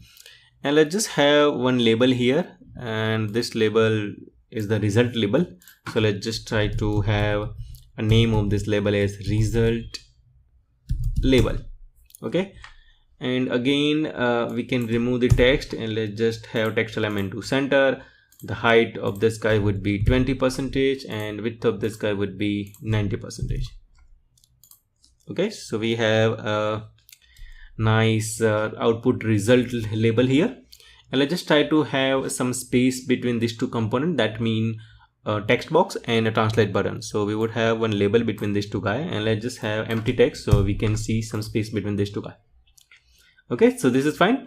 And in fact we can change the text, or I would just say background color of this guy. So let's just change it to let's have orange. I always choose this one, I don't know why. Okay, so this looks nice now. Now our UI is ready. So let's just go to a block section and try to have some block.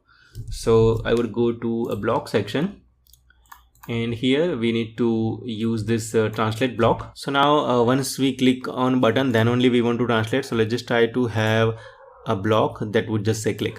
Okay, so once I click on this button, I want to call our translator function to translate some text to some language. Okay, and this companion got disconnected, but that's fine. First we can add a code, and then we can connect our companion again, then we can check it. So we'll go to this translate guy. So where is that component? I think we haven't even loaded. So let's just go to a media section, and from here we would get this translate component. So now our translate component is loaded, and we can see it is in this guy. So in component we would have a translator. So go to this translator block and try to have this field. So we will attach this guy to a button click. So here there are input like language to translate to, that means in which language you want your text to be translated, and here we have text to translate. Now what text we want to translate? So whatever user have typed inside this guy, and this is a text box. So from text block guy we can have a text. So I would get this here and we'll attach it here, and here we need to give the language name. So for that we need to set some text, and here we need to give a 2-character name of a language. So for English it would be EN, for Hindi it would be HI, for Spanish it would be ES, for France it would be FR. So these are the text that you want to type. Okay, so I would type here HI, that means I want to convert my text to Hindi language. Okay, so if you don't know how to get this 2-character name, you can simply Google search it and you would get this 2-character name of a language. So these are this language. So if I type here Hindi, I would have Hindi for HI. Okay, so for Hindi language I need to type there HI.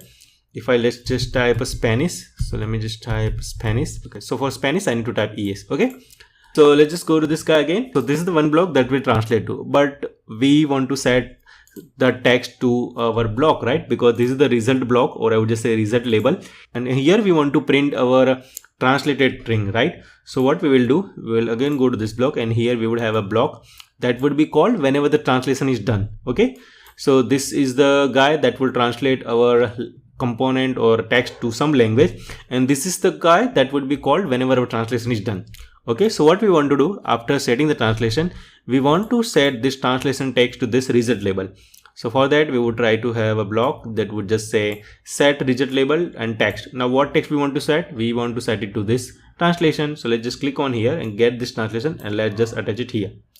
So now let's verify whether it works or not. So I'll again go to this found block, and remember our this companion screen is not connected. So let's just try to connect it again. So I would go to connect, we'll click on this companion screen, and we'll go to this guy. We'll try to scan this QR code from the MIT App Inventor. So let's see whether it works or not. I will click on translate. So here the text is converted to Hindi, and here you can say hi, weather yahan bahut acha hai. That means the text that was in English that got converted to Hindi. Now let's try to add some other text and see whether it works or not. And here I would just try to type, let me just try to see, I would just type good morning. Okay, this is the text. I would click on translate. So here that got converted to Hindi. So let's just go to this block, and let's just try to change this language here, and here I would type FR for France. So now whatever text that is there, it will be converted to France. Now I won't be typing here again. In fact, I can simply refresh this companion screen, and we would see the text whatever was there. So here we have hi, weather is so cool, that we can convert it to a France language. So I would click on translate button.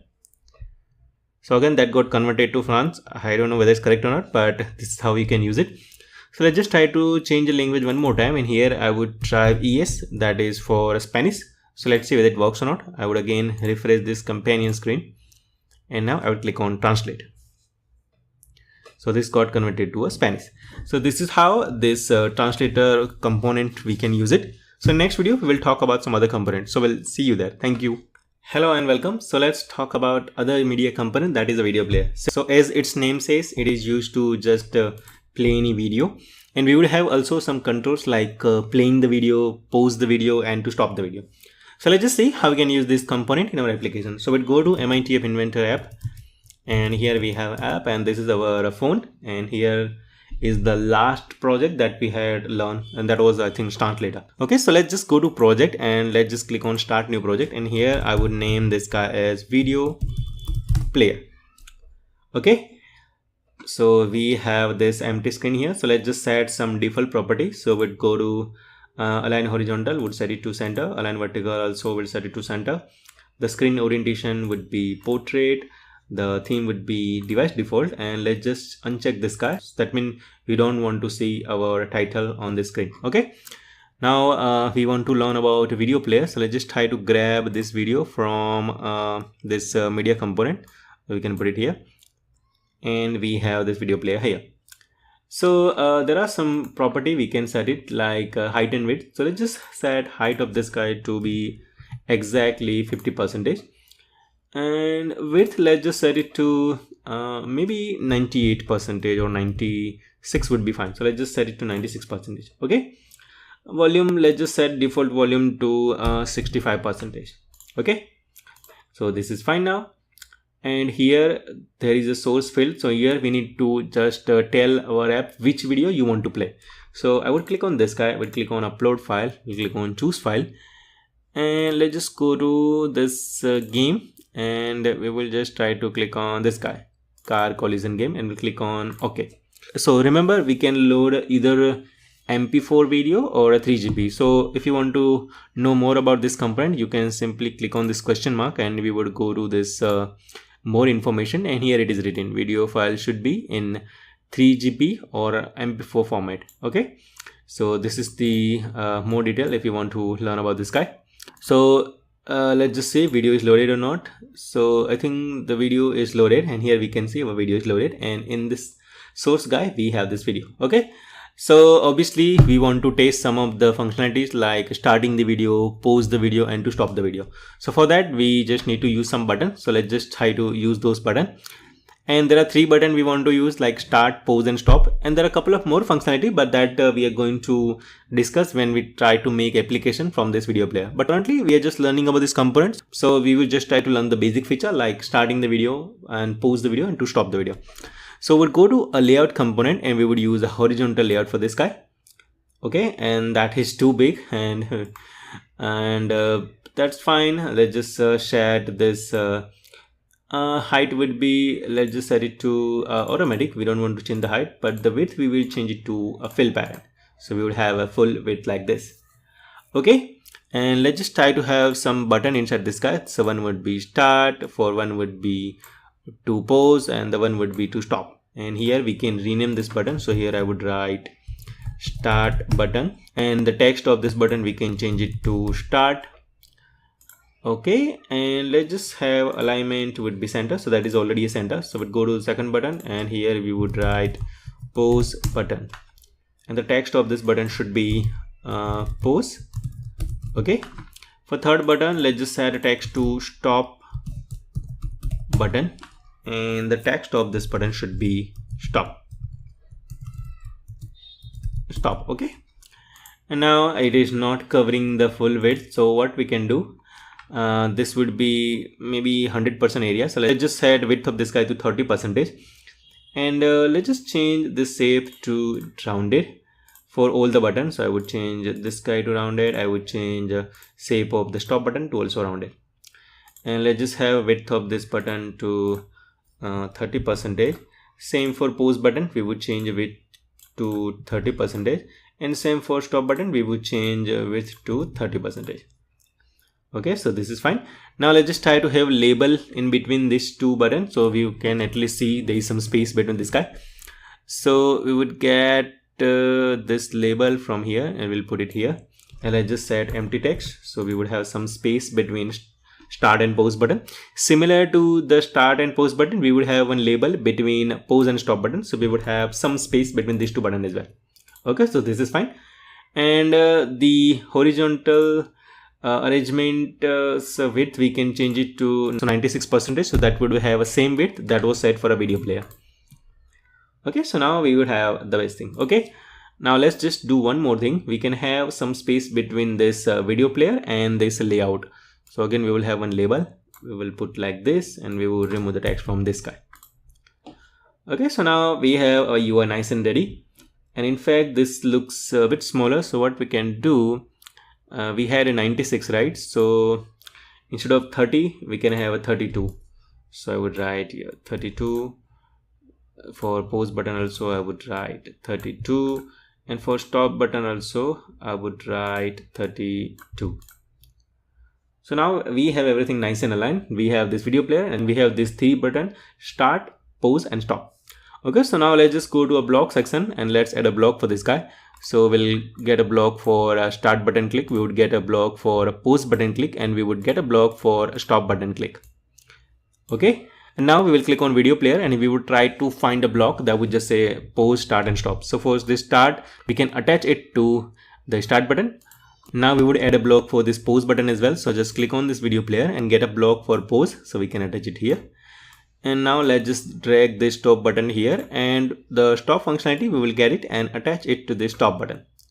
So now let's just quickly see whether it works or not. So I would click on start.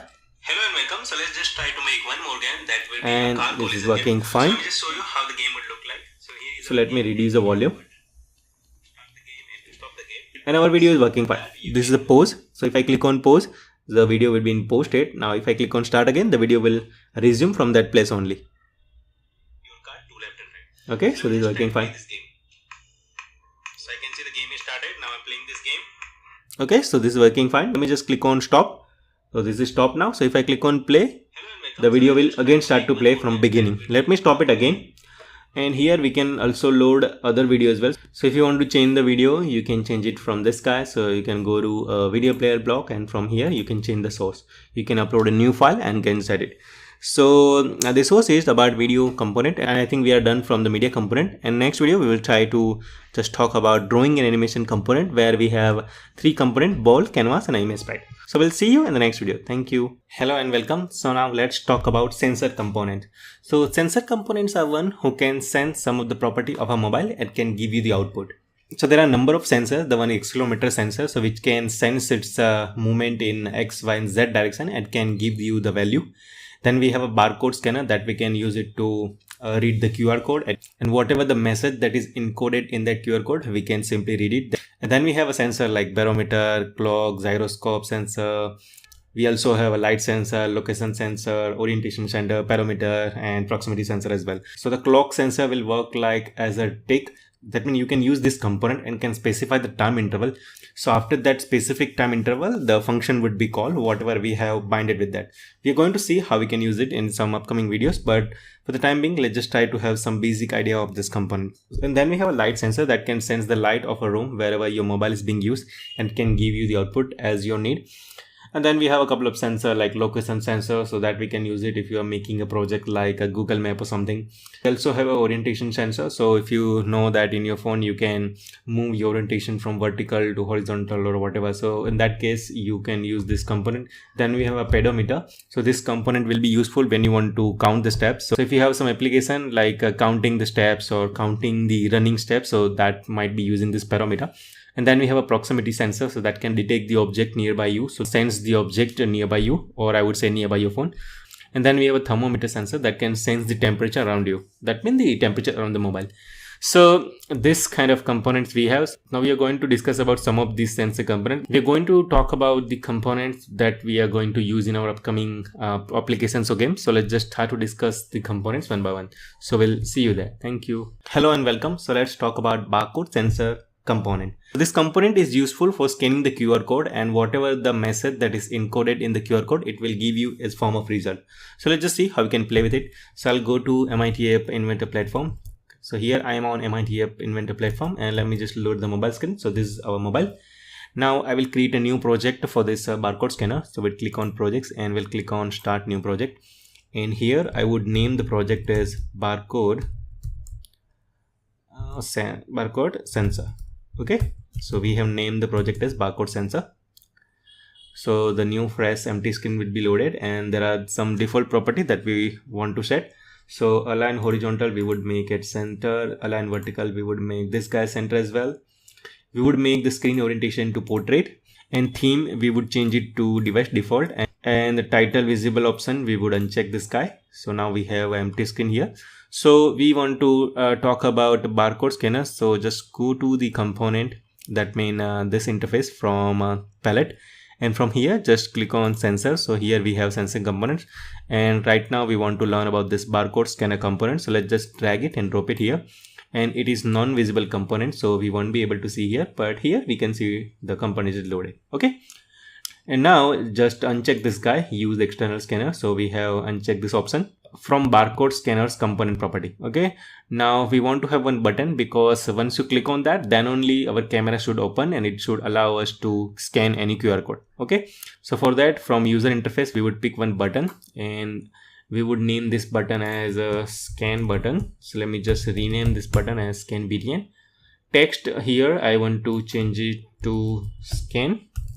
Let's have a name as scan. Okay, now properties will remain fine, and we can make this guy as bold if we want, but let's say we would put as it is. Okay, now we want to have one label, because after reading the QR code, whatever the message that is encoded in that QR code, we want to print it somewhere, right? So for that I have taken one label, and here I would make the text as code message.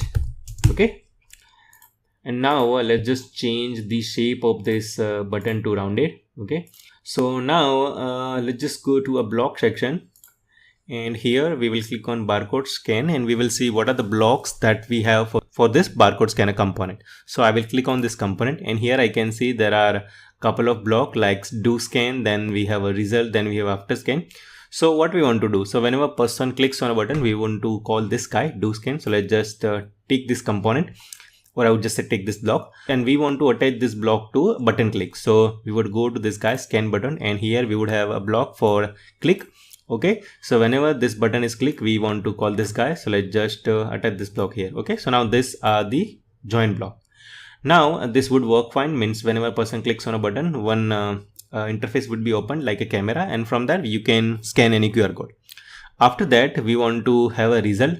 So again, if you go to this barcode scanner block, and here you would have a block that would be called whenever the QR code is scanned. Okay, so after the QR code is scanned, we would have a result in this variable like result. Okay, so what we want to do, whatever the result we are getting, we want to set that result to a label text, right? So we would click on this label, and here we would have a block set text. So let's just attach this block here and just try to drag this guy and connect to this guy.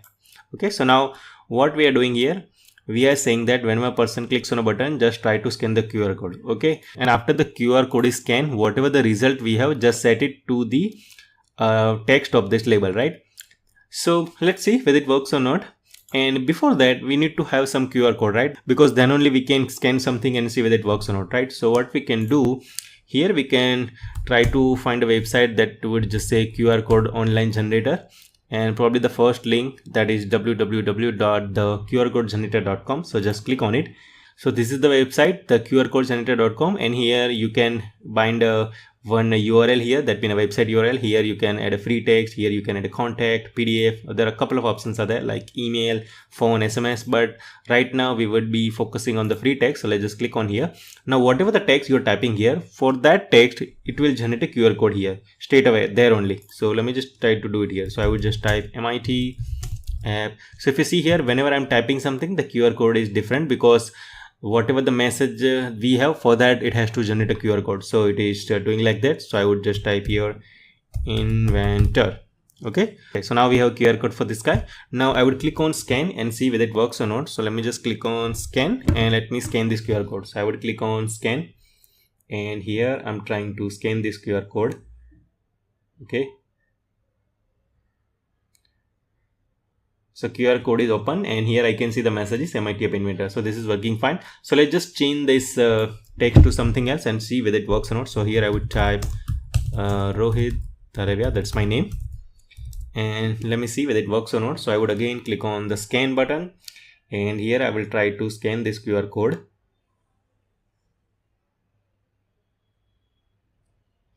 So I can see the QR code is scanned, and whatever the message that I have added to encode this in QR code, I can see that is being printed here, Rohit Darwin. So this is working fine, right? Now you can also add a URL as well. So let me just go to URL, and I would say discard content, and here I would type a URL as dcdchunky.com. So that's my website. So I would click on this guy and see whether it works or not. So let me click on scan, and here I'm trying to scan this QR code. Okay, so the QR code is scanned, and here I can see the website URL is present. So that means our QR code is working fine. So let's just try to play with some other component in the next video. So we'll see you there. Thank you. Hello and welcome. So in this video, we will be talking about clock sensor component. So it's a non-visible component, and it uses the internal clock of a phone. It can fire a timer at regular set of interval. That means here we would have one field, and inside that field we can define after what interval you want to call one function. So let's say if the timer interval what we have set is 500 milliseconds. So after every 500 milliseconds, we can decide what we want to do. It can perform some of the calculation, and it can also manipulate and convert some time format to other time format. So let's just see how we can use this sensor component.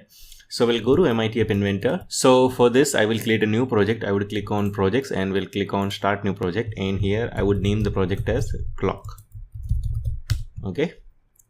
Now let me just quickly do the default setting for the screen. So align horizontal, I would make this guy center. Vertically also, I would like to make this guy center. Screen orientation would be portrait. Theme would be device default, and let's just uncheck this guy. Okay. So now we want to learn about the clock component. So from sensor, just drag and put this component here, and this is non-visible component. So we won't be able to see on a UI, but here we can see that. Okay. And this is the time interval, and here we have decided the time interval would be 1000 milliseconds. That means it would be a 1 second. Okay. And here we can decide whether we want timer to enable or disable. So the option is check, means timer is enabled. Now let's have one label. That means we can have one kind of a variable that would be incremented each time when the timer is clicked on this interval. Okay. So for that, just go to a UI component, and from that just try to have one label. Okay. And let's have a text of this label is, let's have a text of this label is count. Okay, and let's set it to a 0. Now what do I want? I want that after every 1 second this timer value should be incremented, and currently the timer interval is 1000. That means after every 1 second this value should be incremented and that should be printed here. So for that, let's just go to a block section and here try to have one variable. So from this block section, I would click on this variable and would take this block which says that initialize global, and let's just say the variable name would be count, and initially the value what we want to set it to 0. So the initial value is 0. Now what do I want? After every 1 second, that means whenever the timer take is happen, we want to increment the counter, right? So for that, if we just go to this timer block, and here we have a block that would just say whenever a timer, means after every this much second. So in interval we have defined timer interval. So after 1 second this guy would be called. So what do we want to do? We want to increment this variable count by 1. So for that, let's just go to a math block, and here we would have a block to add. So this is the block to add it. Now we want to grab the value of this variable. So from get block, I would get the value of this count variable. We want to increment it by 1. So we'll go to a math and try to have this block here. And instead of 0, I would just say here 1. Now after incrementing this, we need to set this value to this variable. So for this guy, we would have a block set value. So we would have a set global count to whatever the global count value is plus 1. Okay, so we have set it. Now nothing would happen because we have just set it, but we are not printing this value, right? So in that case, we need to go to this label and we need to find a block that would just say set text to. So this is the block that would just say set text on this label. Now what do we want to set it to? We want to set it this value, but we want to also print this string count. So for that, just go to text block and try to have a join block. And the first guy, what we want is, we want to have one string that should just say count colon and a space. The second thing what do we want is, we want this count variable. So let's just try to have a get block for this count variable and let's put it here. Now see whether it works or not. So we can see it's working fine. So after every 1 second the value is increasing. Okay, now let's say I want to change this interval. That means currently the interval for this timer is 1 second. Let's say I want to set it to 100 milliseconds. So we should be seeing this value incrementing happening too fast. So what I'm doing here, I'm just removing 1 0 here and let me refresh it.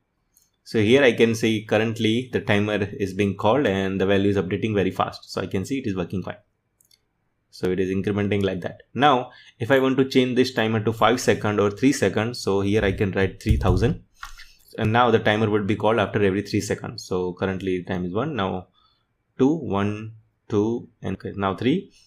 Now we can say that it's 4. Now it's 5. So this is how it will work. So let me just set the time to 500 milliseconds. That means a half second. So now it is working like that. Now there is one way to change this value, but we can also change this value from this block here as well. So if you see here, there should be some block that should just say set interval. So here we have set timer enable block just to make this timer enable or disable. From this guy, we can have this guy timer interval. So we can set interval anything we want. So from math block, we can set the timer interval to let's say 200 millisecond, 200 millisecond or 2000 millisecond, whatever. Now let's just try to have 2 more buttons. So the one button should be like start the timer and one button should be to stop the timer. So for that, let's just go to a layout section and try to have one horizontal layout. Okay, so now we have a horizontal layout, and let's just say width of this guy would be 90%. Okay, and from UI component I would take 2 buttons. Let me have this button 1 and let me say this is the button 2. Let's just rename this button to start button, and let's have a text is start. So I would write here start. For button 2, let's just rename this button to stop btn, and the text of this button would be stop. This is 90%. So what we can do, we can have the width of this button as 40%. For second button also we can have width to 40%. Okay, let's try to change the shape of this button to rounded, and for the start button also I would change the shape to rounded. Okay, let's try to put some space between these 2 buttons. So for that I would use one label and the text I would remove, and now we will have a space between these 2 buttons. Okay, so this is working fine. Now let's just change the width of this label to maybe 10%. Let's see. Yeah, so this is fine now. Now let's just try to have some space between this component and this button as well. So we'll put one label here. Let me remove the text. So now we have our UI nice and ready. Now what we are doing here, if you see here in the UI section itself, we have enabled this timer. So that means whenever we launch the application, it will start counting. But what do we want? That should be controlled by this button. That means if I click on this button, the count value should be incremented. And if I click on the stop button, the count value should not be incremented, right? So in that case, what we can do, we can try to remove this guy. That means we can uncheck this button. So right now the timer is not enabled. Okay, now let's go to a block section, and here we would have a block for start button, and we have a block when person clicks on a button. So in that case, what we want to do, we want to enable the timer. So just go to this clock option, and here you would have option that just should say timer enable to. So here we are saying that once person click on a button, just set the timer enable to some value. Now what we need to set it to, we need to set it to either true or false. Now we want to enable the timer, so for that case I would use value true. So if I click on this button, timer would start. So we have added the functionality of start button. Let's just try to have a functionality for stop button as well. So in that case, I would click on the stop button and it would grab the block. It should be called whenever a person clicks on this button. So I would just copy this guy here, and instead of true, I would just use a false here. Here I have added a clock that would just enable the timer when person clicks on the start button, and that would disable the timer when person clicks on the stop button. And the timer interval, don't need to change it. So we'll remove this guy. And let's have a timer interval to 500. That is fine. 500 milliseconds is fine. Now I will click on start. So I can see the timer is increasing. So the value is updating after every 1 second, or I would just say after every 500 millisecond or half second, the value is incremented, and we can see it. Now if I click on stop, I can see the timer is not updating. That means the count is not increasing because we have disabled the timer. Now again, if I click on start, it will try to count from there only. So let me just try to click on start. So I can see that it is working fine. Now if I click on stop, it will be stop. If I click on start, it will again start, right? So this was about the clock component. Let's just try to discuss about the other component in the next video. So we'll see you there. Thank you. Hello and welcome. So in this video, we will be talking about light sensor component. So this one is also a non-visible component. That is the component that measures the light level, and it will give you the reading in LUX unit. And we can make an app like emergency flashlight. That means we can have a project where we would say that if the light intensity value is below certain level, we would turn on our flashlight. That means whatever the flashlight that is there on the mobile. And if that level is certainly high, that means if the room light is on, we would just say don't turn on the light, or I would just say just turn off the flashlight. Okay. So let's just try to see how we can use this component. And in this video, we will try to make a simple app that would just detect the light level and will tell you that whether the room light is on or off. Okay, so let's just go to MIT App Inventor and let's try to make that simple application. For a light sensor also, I would create a new project. So would click on projects and we'll click on start new project. And here I would name the project as light sensor. I think I misspelled it, and yeah, it should be sensor, not sensor. So let me just rename from here. Okay, now let me just quickly do the default settings. So horizontally and vertically, I would make the screen to be at center. The screen rotation would be portrait. I don't want to see the title on this application, so I would click on this guy, and the theme would be device default. Okay, now I want to have one label, because on that label only we will be telling that our room light is on or off. Okay, so let me just try to bring one label from here, and I would rename this label to info label or something. Okay, and let's just try to have a text as let's just say the text would be light is off. Okay, and let me have a text alignment should be center, and font size, let's increase it to maybe 30. Font, let's put to a bold, and the background color, let's have it to red. And the font color, let's change it to white. So where is our font color? It should be here. Yeah, there is a text color. So let's just change it to white. Okay. And yeah, this is fine, but let's change the width and height too. So width would be 90%. Okay, so this looks cool. And let's just go to a block section and try to have a component. But before that, we need to drag and drop our component here. So from sensor, we would try to have a component that should say a light sensor. So we have it here. This is a non-visible component, so we won't be able to see in a UI, but here we can see that. Okay, so this is the refresh rate and this is enable. So we can decide whether we want to enable it by some block or we want to enable by default. So here I have set this guy to enable by default. That means whenever the application is launched, this sensor would be enabled. Okay, now let's go to a block section. And remember, if you don't know whether the light sensor is there on your mobile or not, we would have one block that should just return true if that light sensor is available on your phone. So in that case, what I'll do, first we'll go to a screen guy, and in the screen component, we would have a block that would just say screen initialize. So this guy would be called whenever we launch our application for the first time. That means whenever the screen is initialized. Okay.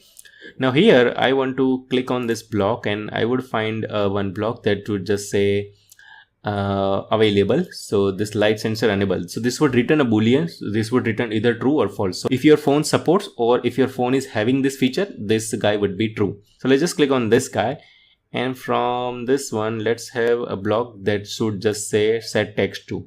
Okay, so here we have a set text, and what text we want to set it to? We want to set it to this guy.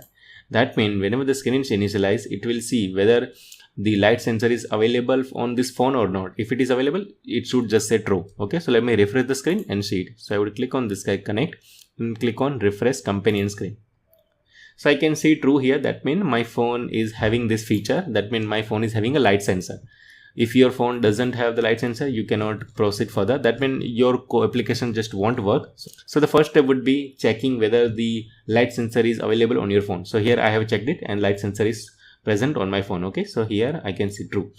Now from the light sensor block, we would have one block that would be just say light change to. Okay, so whenever the light is changed, that means whenever we turn on our room light or turn off our room light, means wherever the phone is there. So that would be invoked.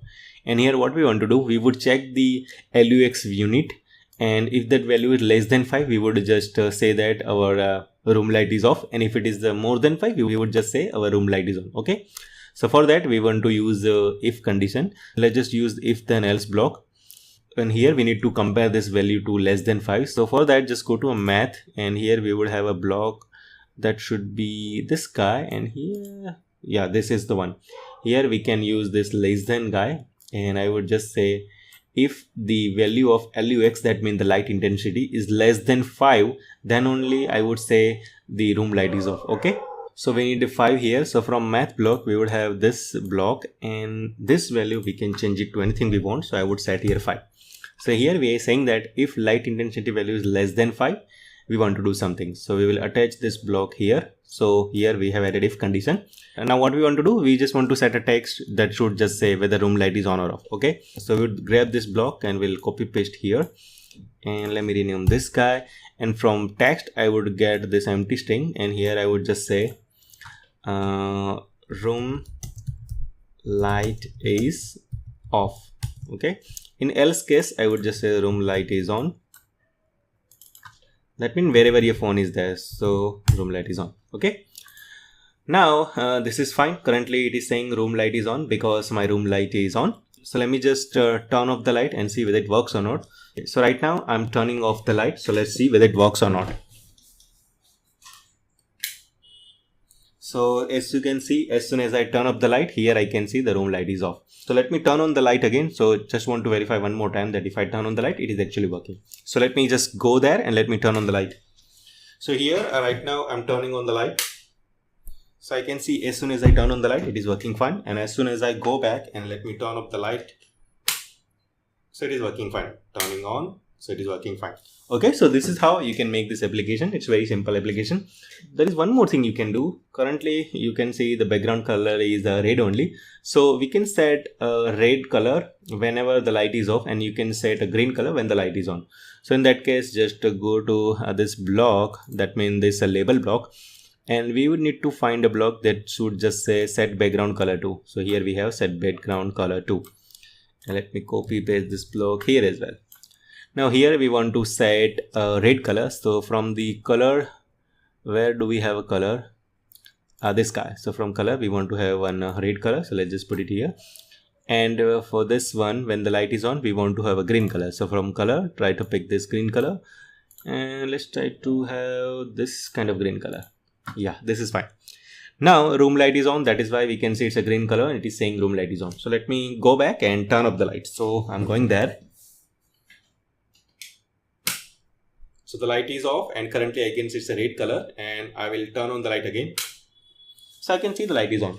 So this simple app is working fine. So this is what we have learned in this project. So in the next video, we will talk about some other components. So we'll see you there. Thank you. Hello and welcome. Now let's talk about the pedometer sensor component. So this is also a non-visible component, and this is the component that keeps the count of steps using the accelerometer sensor. So let's see how we can use this component and can make some projects. Okay. So again, I'll go to MIT App Inventor. So for this sensor also, I will create a new project. So I'll click on projects and I will click on start new project.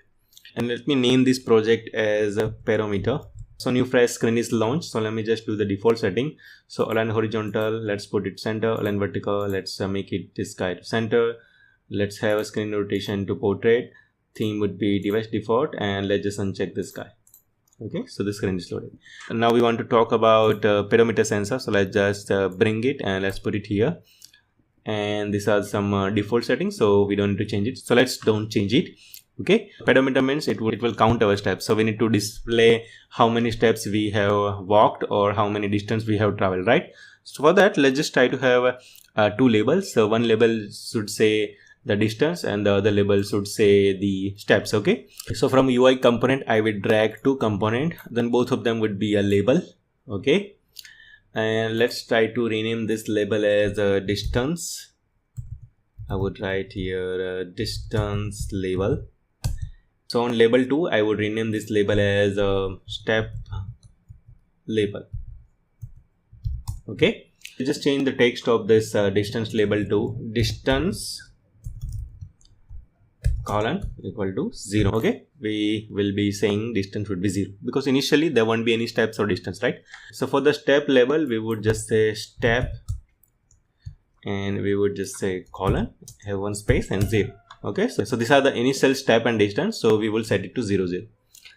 Now let me go to a block section, and here we would have a number of blocks. So if you just click on this pedometer, and here we would have a block that would be like simple step. So whenever there is a step, it would be called, and we can have a step value from this guy, and we can have a distance from this variable. Okay, now before setting that, we need to start this pedometer sensor, and for that we would have a block. So if you click on this guy, here we have a block start and stop. So whenever we want to start this pedometer, we need to call this guy, and whenever we want to stop it, we need to call this block, stop block. Okay, so what we are going to do, so currently we don't have any button that would start our pedometer sensor. So what we are going to do, so we will use this screen initialize block, and in that we will try to start our pedometer sensor. Okay, so from screen block, we would grab this block that would be called whenever the screen is initialized.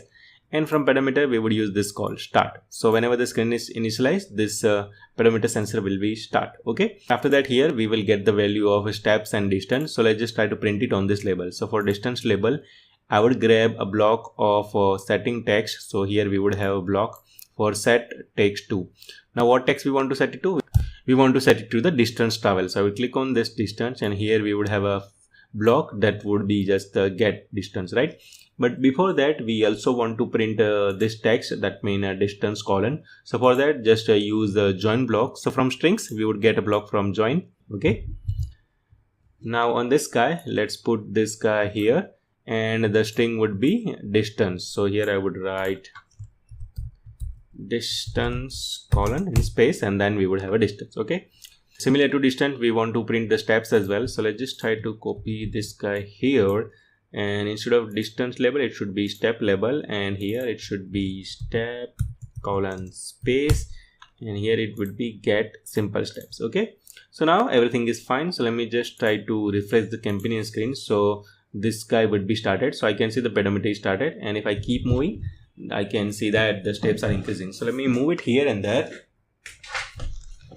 So I can see my steps are working fine, and this is fine. Only one mistake we have done here is we need to remove this 0 here. So let me just try to remove this guy. Okay, so now let me refresh the screen. So now the screen is refreshed, and let me walk it somewhere here.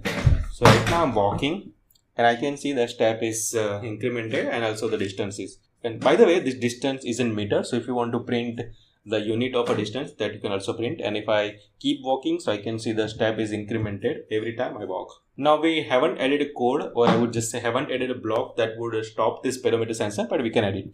So let me just try to sit on my desk again. Okay. So I can see the step is not updating right now. So if you want to stop this pedometer sensor, you need to call this guy, that is the pedometer.stop. Okay. Right now I'm not using it, but it's very straightforward. You can add two buttons here. The one would be to starting the this pedometer sensor. The one button would be stopping the pedometer sensor, and you can work with it. Okay.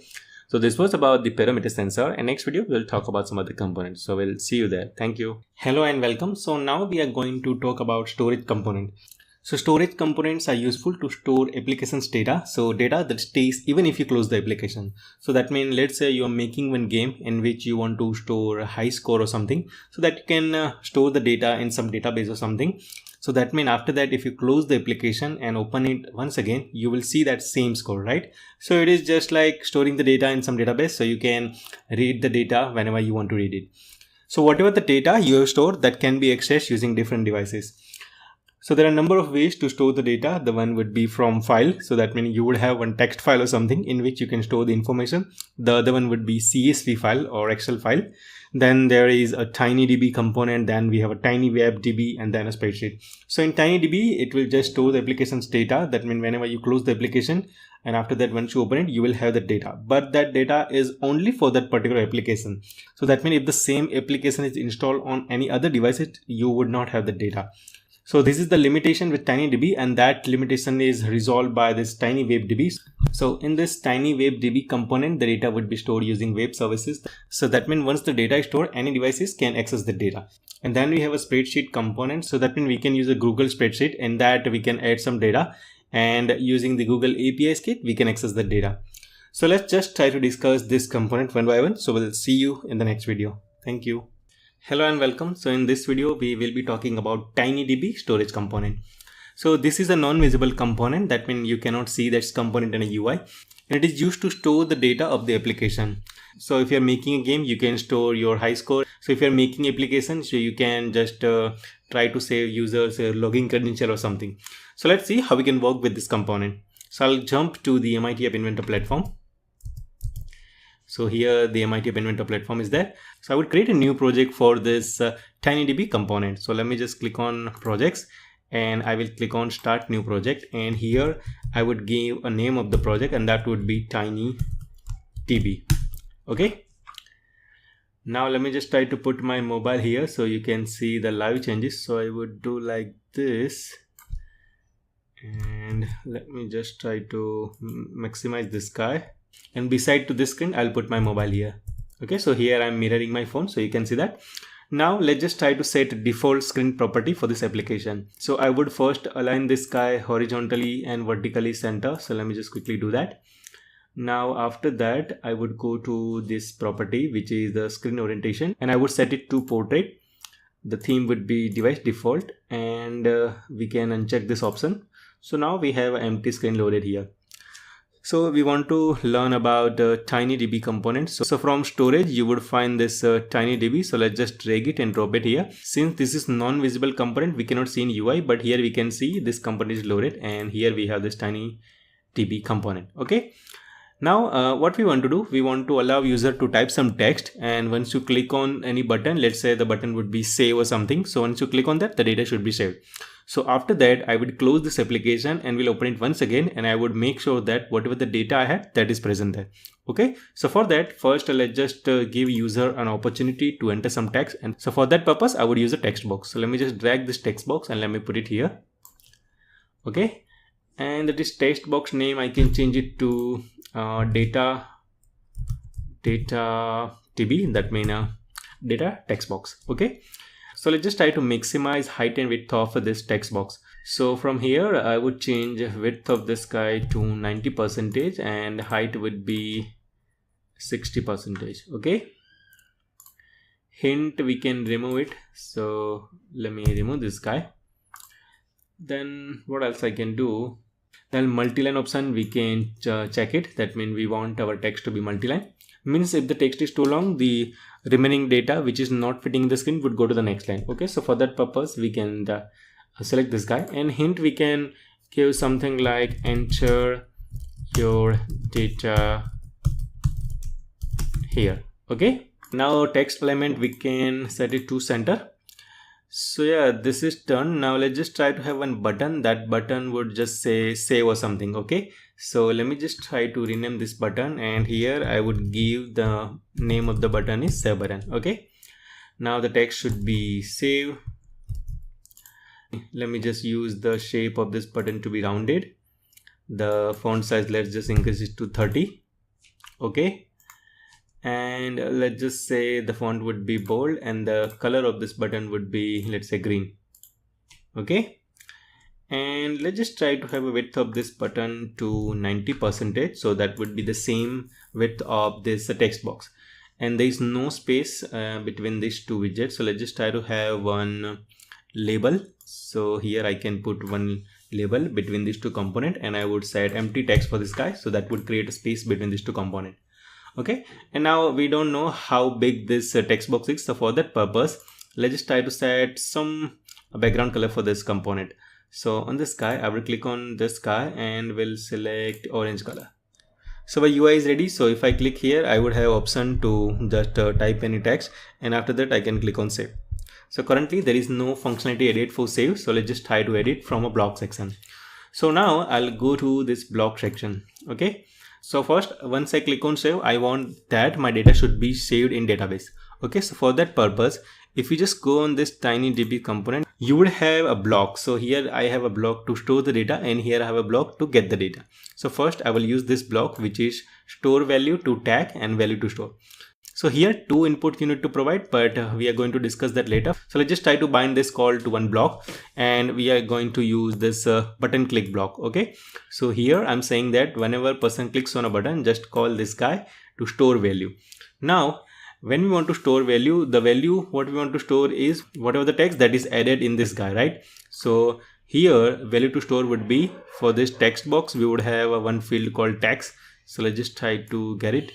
So here we are having this guy database text, which is a text. So now we are telling this application that whenever a person clicks on a button, I want this text to be saved. And what text? Whatever I'm typing it here.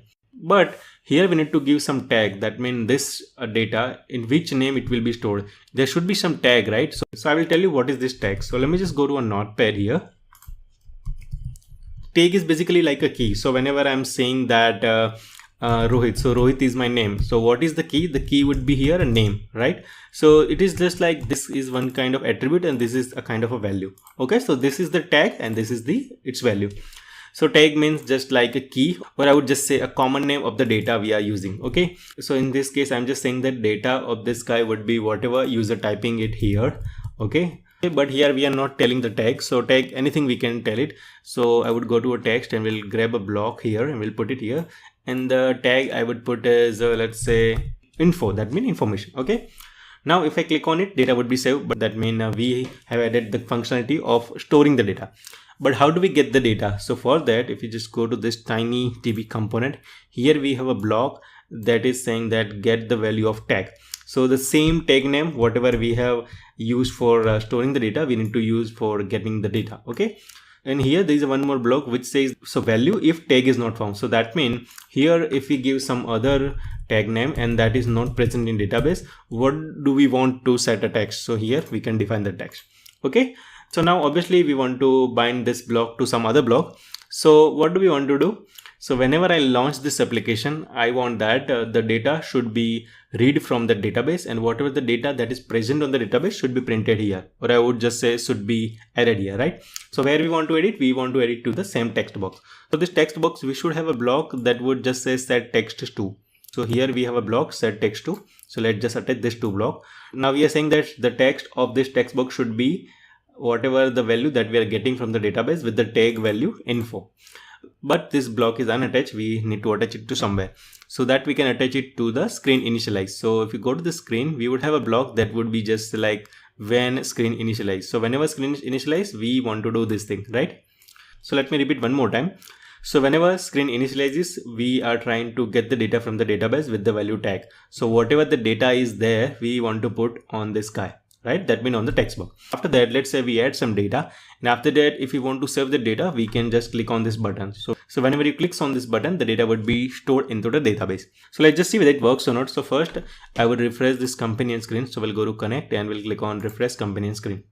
Okay, so now this is the data we have. My name is Rohit Dharavia. So this is the data which I had stored in the database. So that is why once I reload this application, I can see this is the data.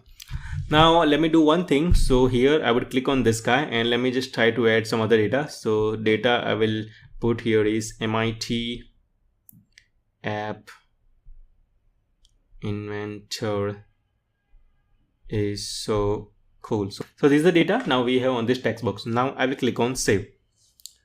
Okay, so hopefully the data would be saved.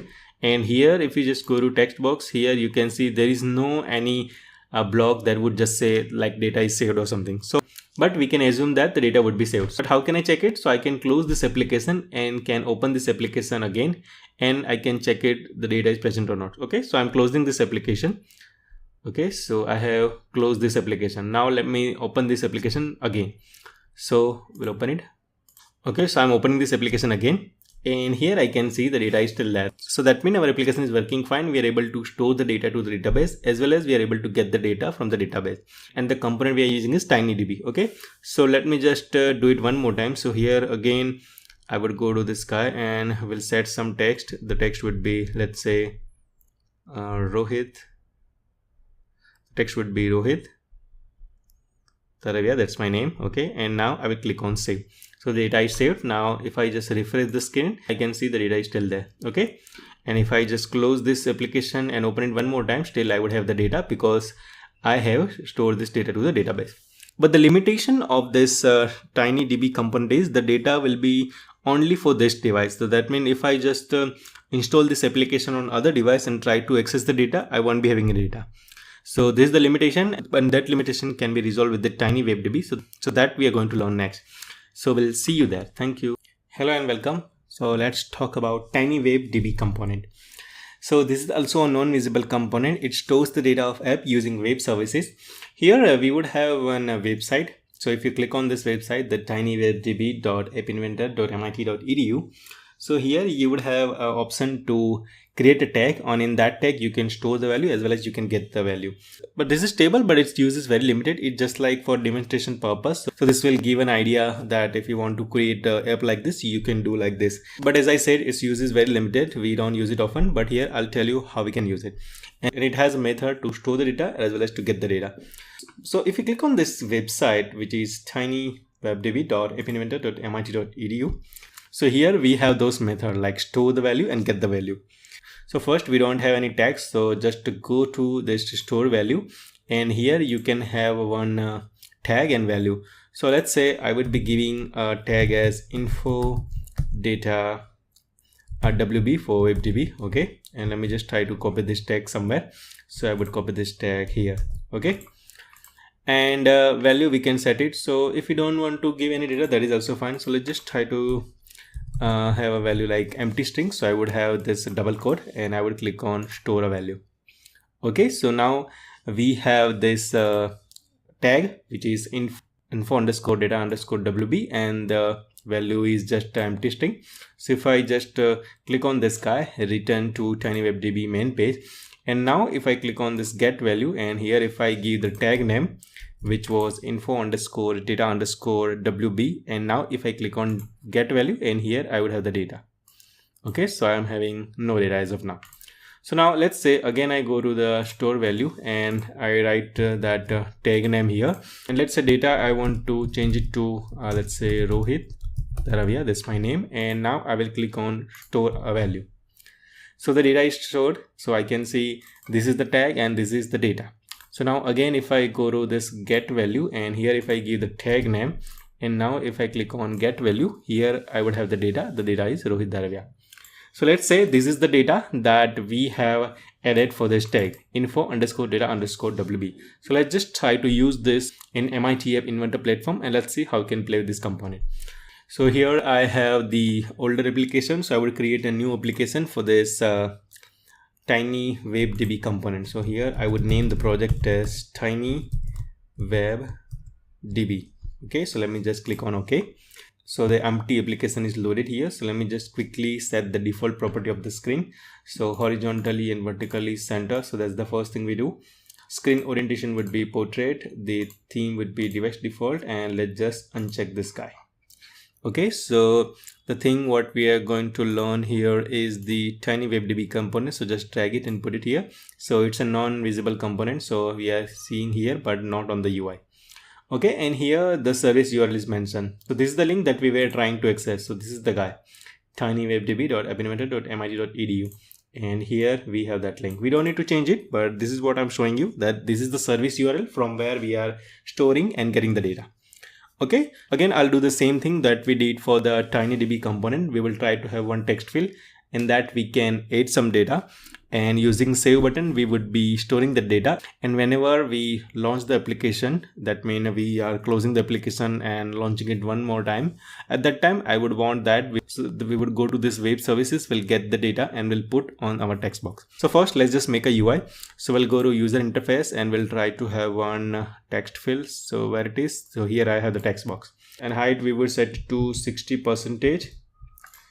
The width would be 90%. The background color would be, let's say, right now we will make this background color as light gray. Hint, we can change it to enter your data here. And obviously the text color, we can change it to something else. So let's say text color would be white.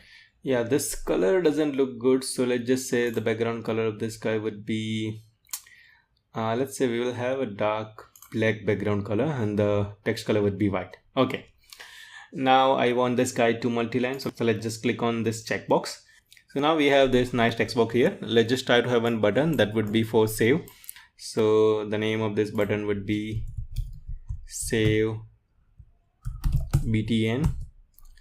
The shape would be rounded, the width would be 90%, the font size would be 30, the text would be bold, and here we can have a text as save. And let's say the background color of this button would be green. Okay, so we have a nice button here. Now we don't see any space between these two components, so let's just try to put one label between these two components and set the text of that label to empty, so we can see there is space between these two components. Okay, so now our UI is ready. The only thing what we can do here is for this text box, we can rename this guy to info tb. That means info text box. Okay, so now let's just try to add a functionality. So we'll go to a block section.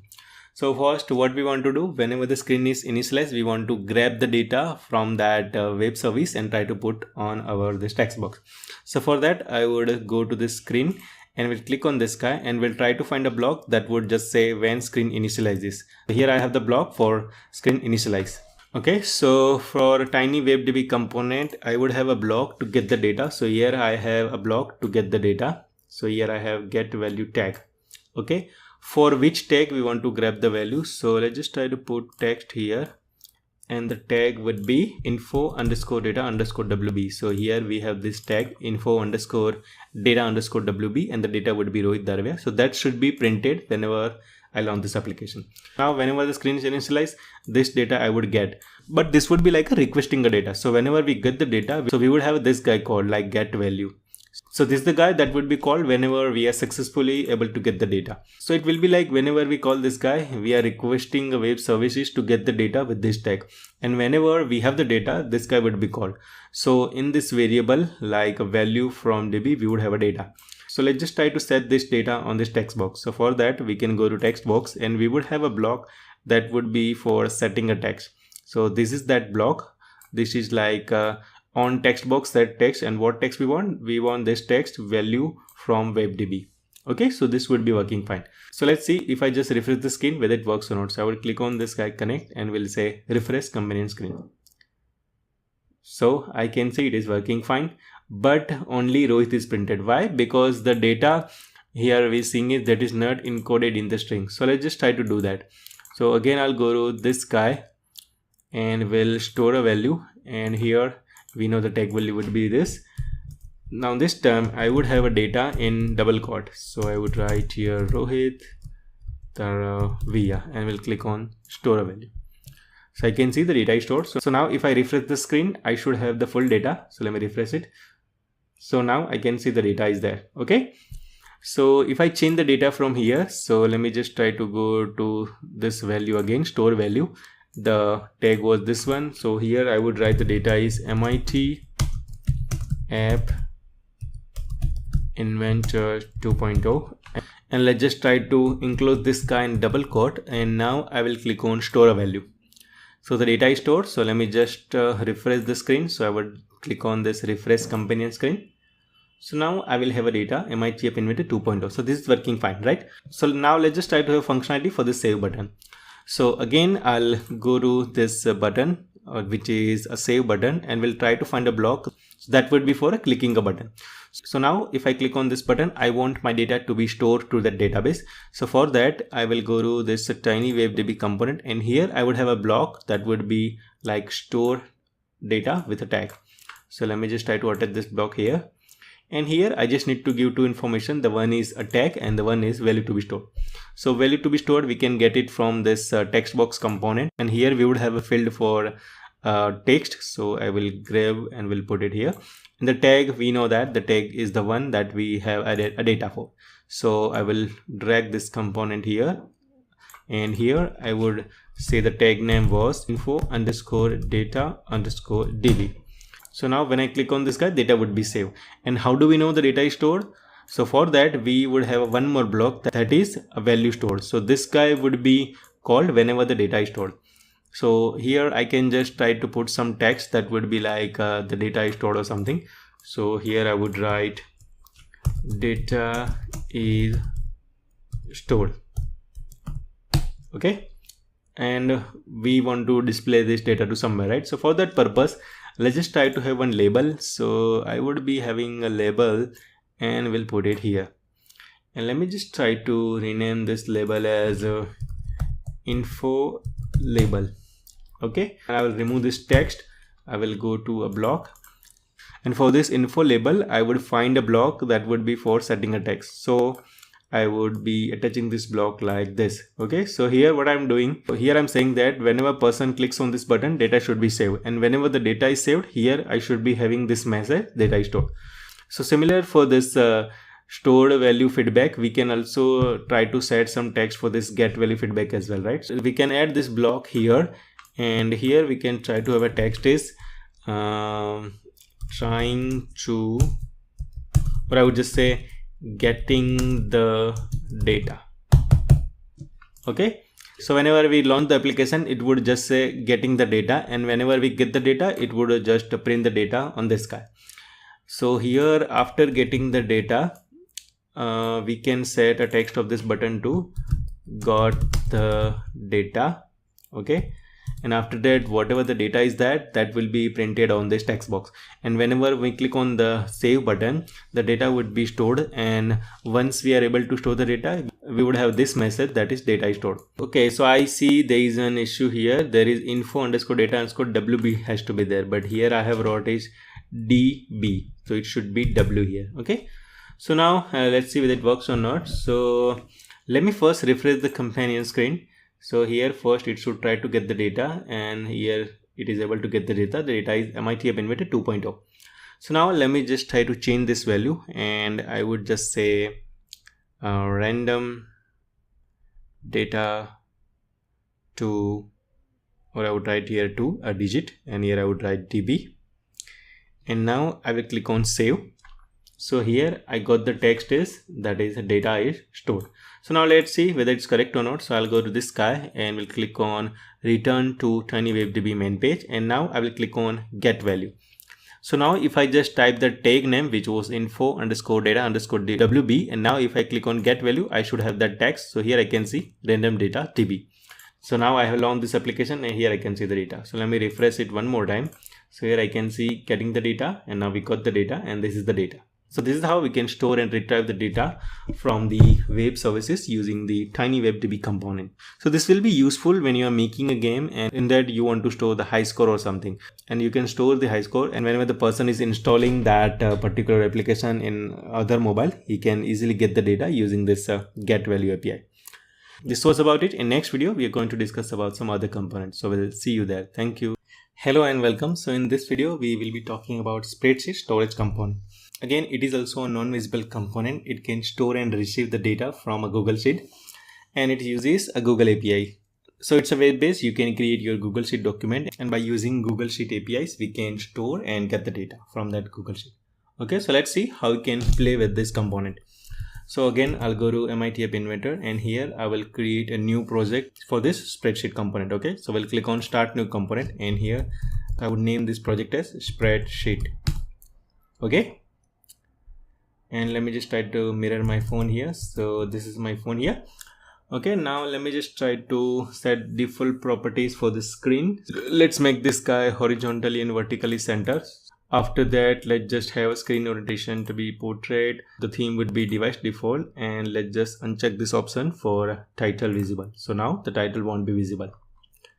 After that, what we are learning is, so we are learning spreadsheet. So let's just try to drag and put this component here. It's a non-visible component, so we are seeing it in the separate category, which is a non-visible component. And let's just try to put some components. So here we are going to have one text field and a button. So in text field, we can add any text that we want, and by button, we will be able to save the data to that spreadsheet. Okay. So for that, let's just create a UI. So I would drag the text box component, and let's just say height of this guy would be 60%. The width would be 90%. The background color of this text box would be orange, and we can remove the hint, and here I can write enter your data, and I want it to be multi-line, so we'll click on this option, and then text element would be center. Yeah, so this is it, and after that I would like to have one button. So let me just try to drag one button, and let me put it here. The button name would be save button. The text of that button would be save. The shape would be rounded. The width would be 90%, and let's just say the background color would be green, and let's just have font to be bold, and the font size would be 30. And we don't see any space between these two components, so let's just try to put one label here, and we will set text of that label to empty, so we can see there would be some space created between these two guys. Okay, so I can see that. So our UI is ready, and since we are learning about Google Spreadsheet, so first we need to create a Google Spreadsheet. So what I'll do, I will open a new tab, and from here I will switch to the account, which is this guy, and now I will click on this guy, and here I would find a spreadsheet. So where it is, here we have. So let me just click on this guy. So here we have the spreadsheet. So I would create a new spreadsheet. So we'll click on this blank. Okay, so this is the spreadsheet I have, and let me just try to name this spreadsheet. So I would write here MIT App Inventor data. Okay, so this is the name of the spreadsheet. So to store the data, I would create one Google form, and that form link I will be putting inside the blog section of this application. Okay, so from here I will click on tools, and we'll click on create a new form. Okay. So let's see, the form is loading, and here I have the data like MIT App Inventor data. And here I would take a couple of options. So the question, we can remove it, and from this guy, let me choose the answer would be, it should be a paragraph. Okay? I would be asking user to add some text. Let me just say the question would be simple data. Okay. And after that, just click on here and try to click on this button, get prefilled link. Okay. So here, let's just try to add any data. So I would write here my name. So I would write Rohit Taravia, and we'll click on, let's say, get link. So let's just try to copy this link and put it somewhere. So I'll tell you what we need to do with this link. Okay. So let me just click on copy link. So I have pasted my link here, and here I can see this is a link. Okay. So now what we need to do, we need to simply remove this guy view form, and here we need to type form, then response. Okay, then there is this question mark, and then you type here submit equal to capital S, then submit, right? Submit, and then you need to give one more question mark. Okay, so this is the text that you need to be typing here. So instead of that view forum or whatever is there, you just need to type form response then question mark submit equal to submit question mark. Okay, so now let me just try to cover this guy. So here let me just say I will just close this guy, and here I would see in the sheet, so we don't have any data, right? So now if I just try to paste this link here, and if I just type it here, I would be seeing this message, your response has been recorded, and here we should be seeing the data. So I can see there is a data. Now again, if I copy that link and instead of Rohit Darve, if I type any other name, like say MIT App Inventor, and now if I click on this guy, again there would be a new entry with this data, so I can see MIT App Inventor. Okay, so what we would be doing, we would just try to use this link, and whatever this text is that we will be setting from that our block, right? So let's just try to do that. So in that case, what we are going to do, we will again go to this MIT App Inventor, and for that purpose we need to use this wave viewer. So let's just try to drag it and put it here, and we can click on this guy. We don't want to see this guy, so I would just say it's a not visible. Okay, so we have unchecked this option, that means this component is not visible. Okay, now just go to a block section. Here we will try to find a block that would be called whenever a person clicks on a button. So for this save button, I would be using this block. This is the button click. Okay, so whenever a person clicks on button, I want to save the data, or I would just say I want to store the data to the spreadsheet. So again, I can go to this wave viewer component, and here I would have a block that would be just like go to this URL. Okay, so I can go like this, and here I have this block which is go to URL. Okay, and now what I need to do, I need to use this guy, that mean this data. Okay, so let me just try to copy this guy, and I will just try to use one join block. So for that, we'll go to a text and we'll try to find a join block, and let me just try to use this empty string, and here I would provide that link. Okay, and what I need to do, I need to have a data here, and what is the data I want? I want whatever the data, whatever user has typed it here. Okay, so for that, for text blocks block, I would try to find a block that would be just like text. Okay, yeah. So now what will happen whenever person clicks on this save button, whatever the data is there, that would be loaded to this app sheet, or I would just say to spreadsheet. Okay, so let's see whether it works or not. So now let me just put my mobile just side by side. So here you can see it's actually working. So you need to focus here. So here you would see a next entry. So whenever I click on this save button, so again I would remove this ABCD and will type new data to be added. Okay, and now I will click on save. So you can see that as soon as I click on save, here the data is loaded, and in this spreadsheet we are able to see the data. Okay, so this is working fine. Now let me test it one more time. So here I would just type what can we type here? So I would write just data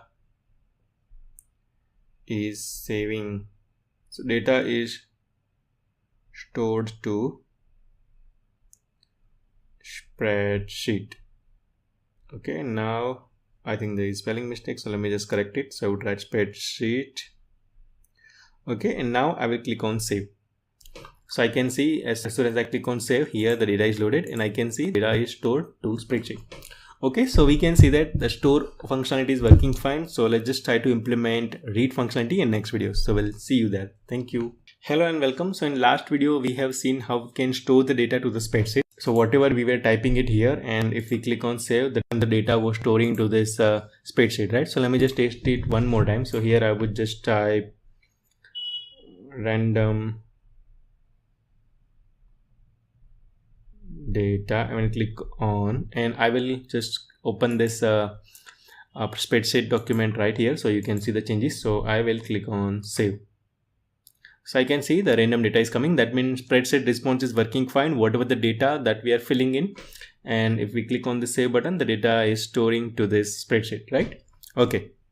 So now let's just try to add a read functionality. That means I would have one more button, read. So if I click on this guy, whatever the data is there, that would be coming to this guy. So we'll go to this document, and first in the designer section, I will try to add one button that would be like read. Okay, so let me just try to put one button here. So let's just try to set some property of this button. So the name of this button would be read button. the text would be read, the shape would be rounded, the width would be 90%, the font size would be 30, and the font would be bold, and the background color of this to be, let's say, magenta. Why not? In fact, let's change it to red. Okay, and again we don't see any space between these two buttons, so let's just try to put one label between these two buttons, and let's set empty text so we can see there is some space between these two components. Okay, so what do I want? If I click on this read button, whatever this data is there, like Rohit Dharawa, MIT App Inventor, ABCD, new data to be added, and this all data should be coming on this text box. So let's just try to implement this guy. Okay, so for that purpose we need to implement the read functionality. So whatever the code would be there, that would be on this guy. So when a person clicks on this read button, we need to go it here. Okay, for that purpose we need to use one block, that would be a web. So from connectivity you need to use this web block. So let's just try to get it and put it here. So here I have a web view. Okay, so now in web we need to give here a URL. So for that, again go to this spreadsheet document and let's just click on share, and after that just change this option to anyone with the link. Okay, and now let's just click on copy link, and let me just try to paste this link first in Notepad so I can see the link. So now let's just try to export this data in CSV so we can use it later. So what we will do, this is the link we have, right? There is a spreadsheet, then /d, and this is the data, and after that we have this edit $USP equal to sharing. So just remove this part and here write export, then then write format equal to CSV. So that means we are trying to load this data, or I would just say export this data in CSV format. So let's just try to copy this link and let's just go to this guy and let's put it on this URL. Okay, so now we have added this URL here. Now let's just go to a block section and let's just try to have a data here. Okay, so what we will do, I would click on block, and whenever person clicks on read button from web component, I would try to call this guy, which is a get. Okay, call web1.get.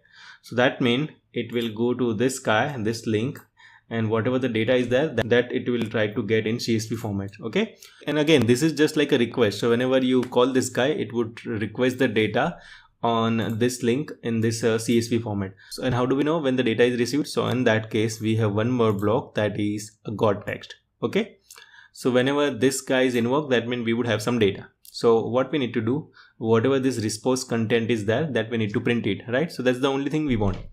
So now this data we would be getting in this response content. So what we can do, we can create a list, because if you see here, it's just like a table like format. So here we have a data in like column 2, and here we have a timestamp in column 1. So basically we can create one list out of it, and this is the data that we can print it. So for that purpose, let's just try to have an empty list. So to that I would just use one global variable. So we'll go to this variable and we'll try to say initialize the global to some empty list, right?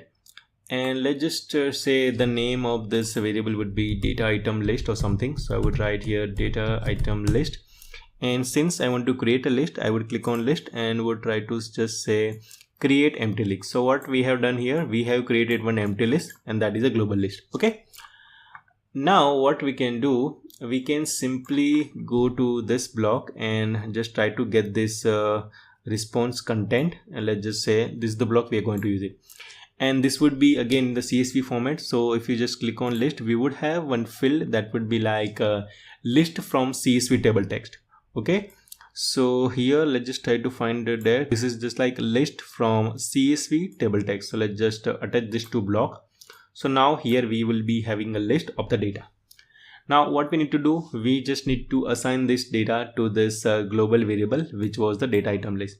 So for that, just click on get and just try to have this set block, and just select this data item list block and just attach this block. Okay, so now what we have done till now, we are just saying that whenever person clicks on red button, just try to call this get for this web component, and here we have mentioned one URL, and this URL is for that spreadsheet document. So whatever the spreadsheet is there, that would be having a data in CSV format, and after that here we are saying that whatever the data that is there in the CSV format, just create one list out of it and just assign this list to this global variable. Okay, So now what we are going to do, we just need to iterate through each item of the list and just need to print the data. So that's the only thing we want, right? Okay, so that thing is confirmed that we will be getting the data in terms of list and this variable. So let's just try to print this list in this text box. So what we will do, we'll go to this text box component, and here we would try to find a block for setting a text. So this is the block to set a text. And now we want to get the list. So if you just hover your cursor over here, you would find a field for getting the list variable, right? So now let's just try to drag this component and let's just put it here. And now I will see whether it works or not. So now I will click on read. So I have just clicked, and here I can see I am getting the full data. So this is the Excel sheet, or I would just say spreadsheet, and here we are having the data. So the first entry of this list is timesheet and data, so that I can see here. The second entry is the date, and we have the data here, so that is fine. Okay, so the data is Rohit Darve, that we can see here. The third entry is date and time, and then MIT App Inventor, so this is fine. So here you can clearly see that it is a list of list. So we have a list, and each item of the list is again a list. So in general, we can say that it is a list of lists. So what we can do, if we just want to print this data only, that means we don't want to print this time, we just only want to print this guy, that means this data. Okay, for that what we can do, we can iterate through each item of the list, and we can just say that this is a list. So we can just try to grab the data what is at the index 2, that means this guy. Okay, so let's just try to do it in MIT App Inventor. So here I will just try to have one variable. So let's just try to say this variable would be data, and let's just try to set some empty text. Okay, now we want to iterate through each item of the list, right? So if you just go to this control here, you would have a field for iterating through each item of the list. So this is that block. So this block says that iterate through each item of the list. And which list? The list what we have created. So that is this list, data item list. So let's just try to have get of this block and just put it here. Okay, so now this is just like iterating through each item of the list. So first just set empty text to this data variable. So we'll click on variable, and we'll just try to say set data to empty text. Okay, now we will iterate. So now from item we just need to access to the data which is at the index 2, right? So from that list we would try to find a block that would just say select list item from that list with particular index. Okay, so this is there, select list item from list and to the index. Okay, and here the index would be 2 because the first index is that time step or something, and the second index is the data. Okay, so from math just try to have this guy, and let's say here it would be 2. Okay, and the list would be this guy, get item. Okay, so now in this one we would have that data, but what we want to do, we want to set this text to some variable, right? What we are going to do, we will try to append this data value. So that means first we will have data, after that we would have data Rohit Darve, after that we would have a text MIT App Inventor, after that we would have a text ABCD. That means, let me just show you in Notepad. So that means what I'm trying to say here, we have 7 data, right, of this spreadsheet, like Rohit Darve, MIT App Inventor, ABCD and all. So in that data variable, what I'm going to do, I'm just going to grab the first data, then I would just provide comma or space, and then I would just say second data like this, then I would again give a comma, and then I would just say ABCD. Okay, so that means I would just try to have all the data in one single variable, and then whatever this data is there in this variable, I would try to put on this text box. Okay, so for that purpose I'm doing this. So let's just try to say, once we get the data, first we will say empty data, and after that we want to join the block one by one, and the block would be iterate through each item of the list and get the data of that particular list using the indexing, and the index would be 2. Okay, so for that purpose let's just try to use a join block, and here I would have a join block, and in join block we need to give 2 things. The one is data, the other is comma, right? So the thing I would be taking here is this guy, which would be a comma, and before that it would be a data. Okay, so the data would be this guy, which is select the data from that list, and the data would be an individual list, and inside that list just get the data from the index 2. Okay, so we would have this guy. Now we will have a data here, but we want to append this data to this data text variable. So again, I will click on this guy. I will try to have one string here, and here I would just try to use get global data. So let me just try to go to this guy and just try to get this block, get global data, and let me just try to put it here. Okay, so now I would just try to use a set of this global data. So we'll click on this guy, I will try to find a set of this blogger and we'll put it here. So this would be a final code. Okay, and what we will do, we will just try to put this guy here. Okay, so that means what we are doing here, we are just saying that first set the data variable to empty string. Okay, after that just try to rotate each item one by one, which is a list, and inside that list just try to grab the data only. That means we will ignore the timestamp, we will just try to grab the data, and we would make a one string that would be just like data comma data of the list index 2, data of the list item at 3 index, and just like we are going to append the data. So at the end we would be having one string, and that would be just like this: one data, then comma, then second data, then comma, then third data. Okay, and at the end we will just try to set this variable to our text box, right? So for that purpose, let's just go to a text box, and here you should find a block that would just say set text to. Okay, this is the guy, and here you just need to use the global data. So I would write get block of this data, and let's just put it here. So I think this should be working fine. So let's just verify it. So here first I will clear this data. So let me just try to clear this data. Okay, and now let's just open this guy, and here I would add some more data. So we'll see at least the save functionality is not broken. Okay, so I would write here new data is on the way. I think there is spelling mistake, it should be on the way. Okay, so now I will click on save, and here you should be seeing that the new data is coming here. So let me just click on save. Okay, so I can see the data is there. So in the spreadsheet the new data is added, so I can see the new data is on the way. Okay, now let's just go to MIT App Inventor and see whether the read is working fine or not. So I will click on read. So I can see the read is working fine. So here we have a Rohit Darwia, then we have MIT App Inventor, then ABCD. So let's just try to compare on this guy. So then there is a string like this, and at the end we have data is on the way. So our functionality is working fine. We are able to read the data from that spreadsheet, and also in the previous video we were able to save the data. So this is how you can use a spreadsheet document to store and retype the data.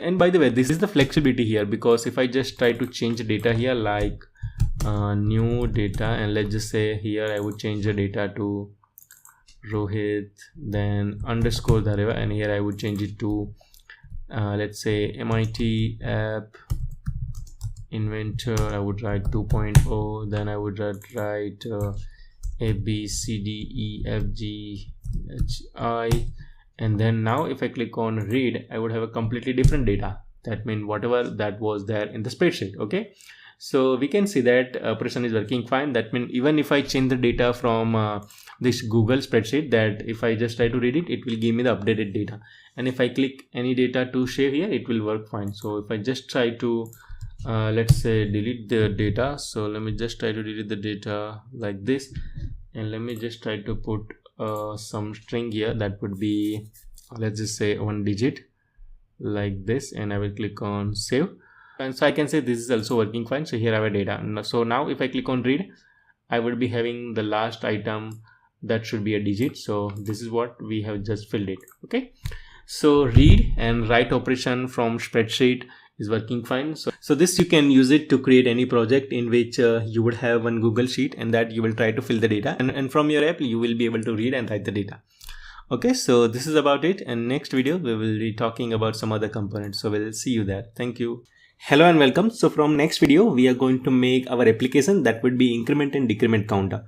So it would be very simple. It would just give us couple of button. So if you click on it, the counter will increase. If you click on the other button, the counter will decrease. And if you click on the reset button, the counter will reset to 0.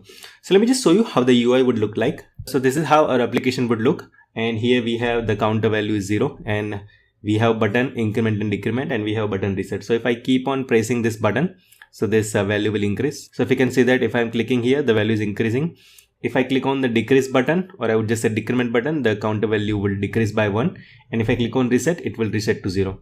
So one more time, if I click on decrement, the value would just decremented by 1. If I click on increment, the value would be incremented by 1. And if I click on reset, it would reset to 0. So this is the basic mobile app that we are going to make from next video. So we'll see you there. Thank you.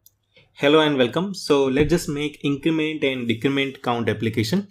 So here we would have a UI in which there would be 3 buttons. So if you press on one button, whatever the count is there, that should be incremented by 1. If you just tap on decrement button, the count should be decremented by 1. And if you click on reset, it should be reset to 0. So in this video, we would just make a UI of our application. In the next video, we would have a block section where we would just integrate the functionality. So let's just start with making UI in this video. So we will go to MIT App Inventor platform. So this is the phone screen and this is the MIT App Inventor platform. And here I would click on start new project. So the name would be app because we are currently making application, and let's just name this application as increment decrement counter. So in short form, I will write like this. Okay, so let's just click on OK. So now our application is loaded. So let's just make the default screen setting that we do for every application. So align horizontal would be center, align vertical would be center. Okay, then the screen orientation we would set to portrait. Let's just say the theme would be device default, and this title visible we would uncheck. So currently we are seeing this screen 1 title.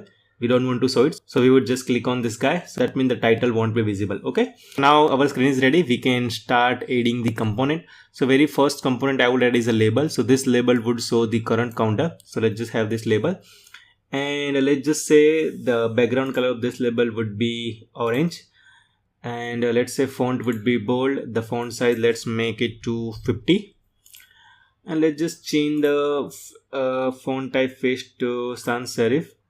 And the height, let's just be it is, that means automatic we would set. The width, we can set it to maybe 50%, or let's just say it is to be a 55%. Okay. And here we would just have a counter. So initially it would be 0.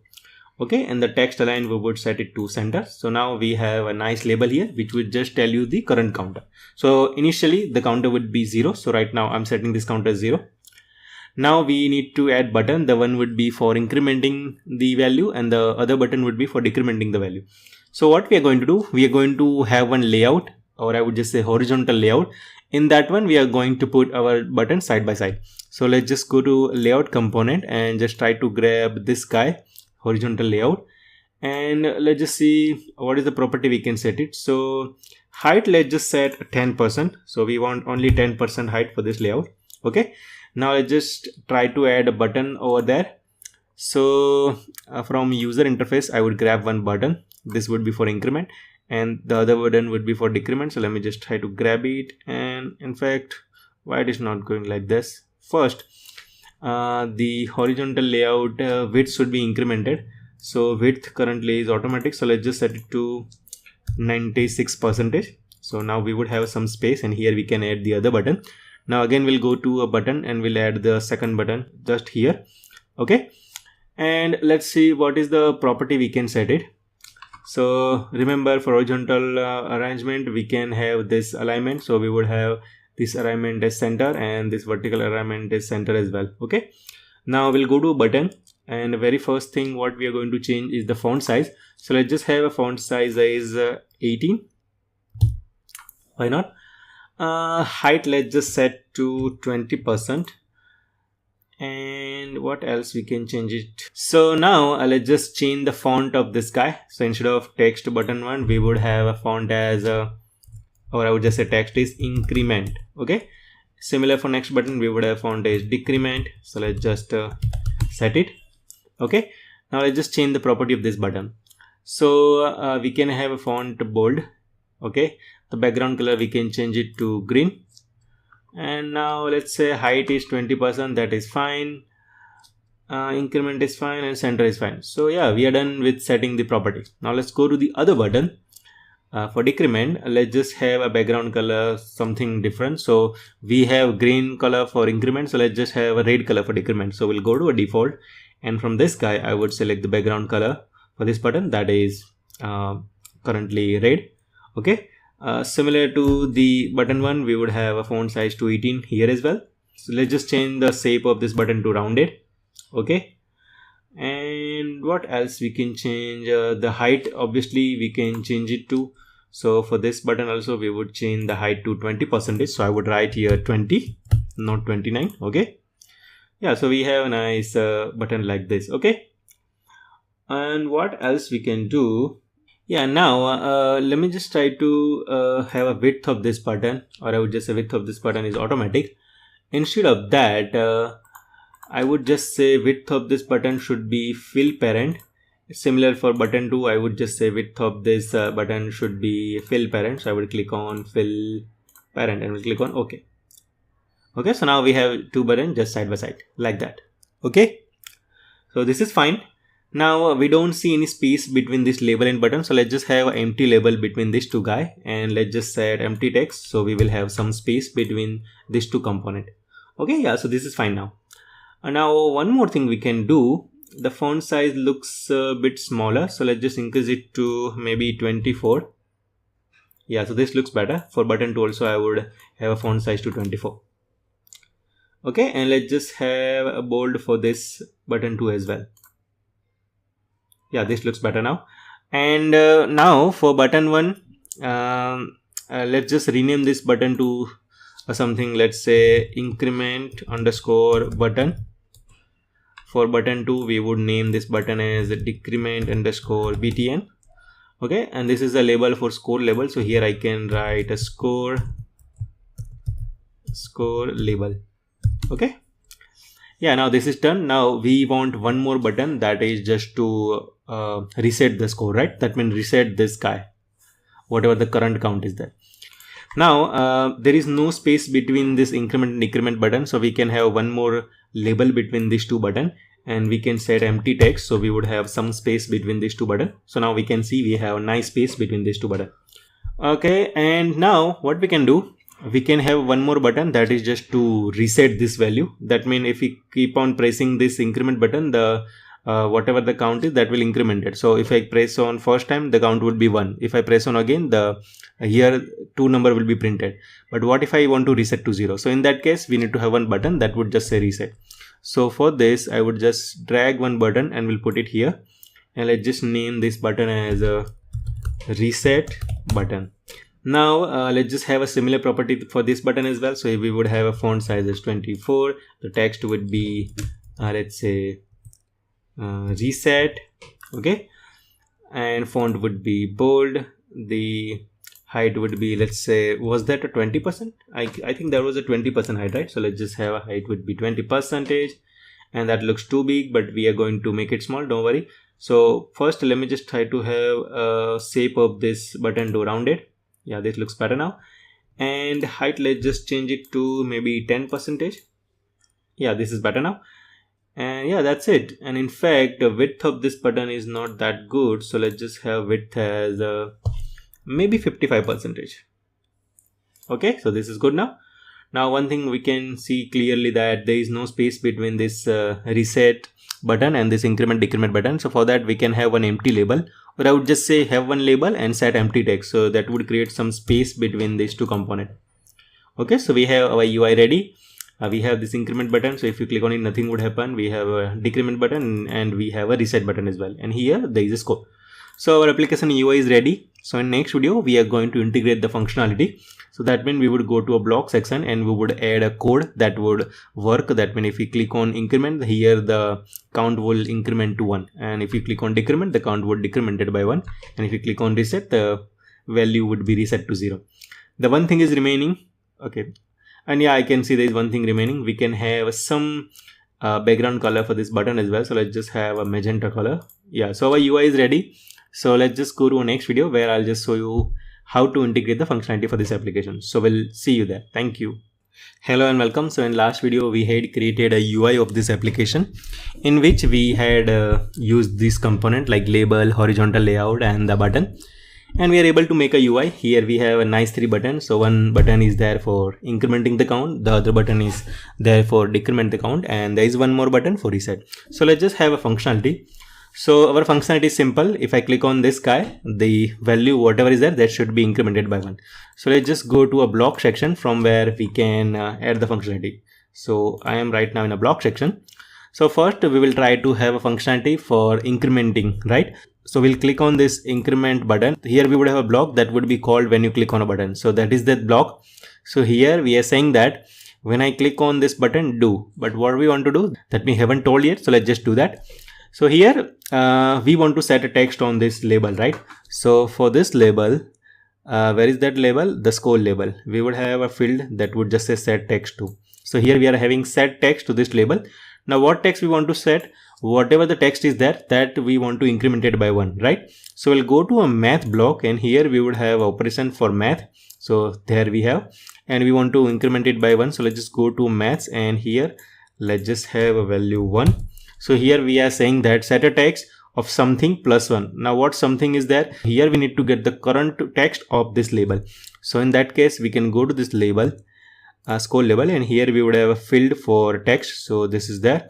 So this is done. Now what we are saying here, we are saying that whenever a person clicks on this button, just grab the current text of a button, that means this guy 0, 1, whatever, and just add it to 1. That means if it is 0, just have 1. If it is 2, we are going to add 1, that means it will be 3. And then, so whatever this guy is, just set a text to this label. So let's see whether it works or not. So I will click on increment. So I can see that if I click on increment, every time the text is changed, and or I would just say text is incremented by 1. Okay, so this is working fine. If I keep on pressing this button, like right now I'm tapping on this button from my mobile, so I can see that the count is incremented, and every time it is incremented by 1.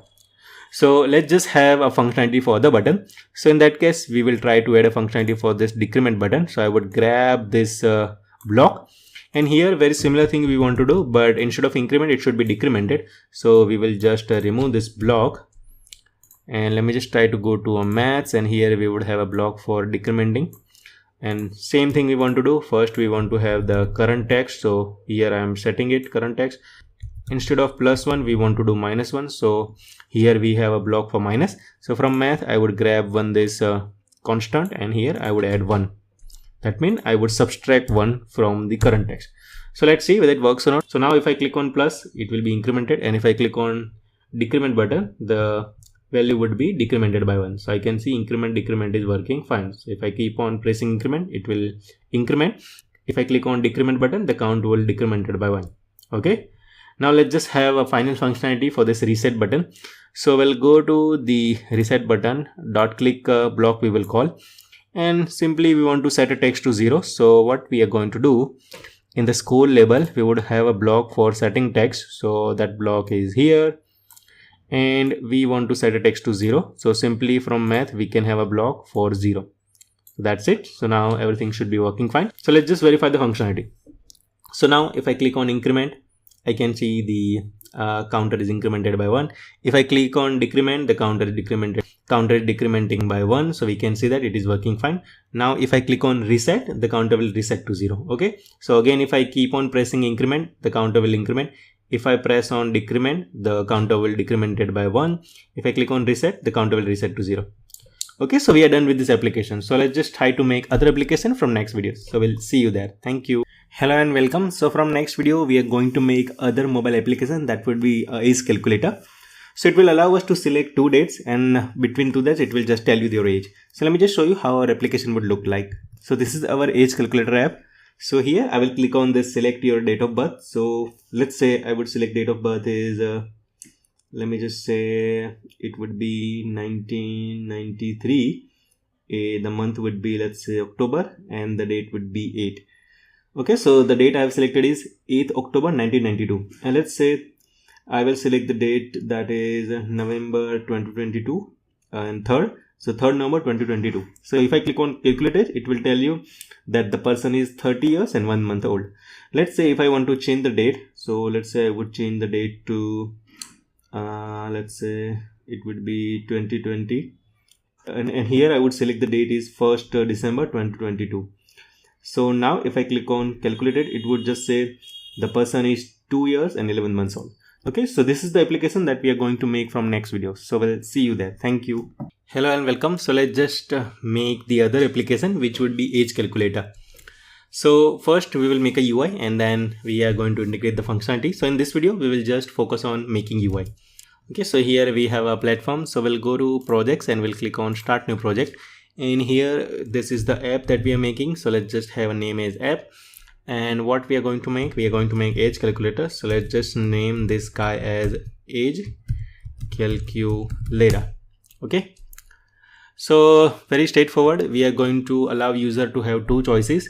That means we will allow user to select 2 days. The one would be his birth date or whatever the date he want to select, and the one would be the current date. So whatever these 2 dates are there, we are going to find a difference between these 2 dates, and we are going to say that person that this is your age. Okay, that means basically we are going to tell the difference between those 2 dates.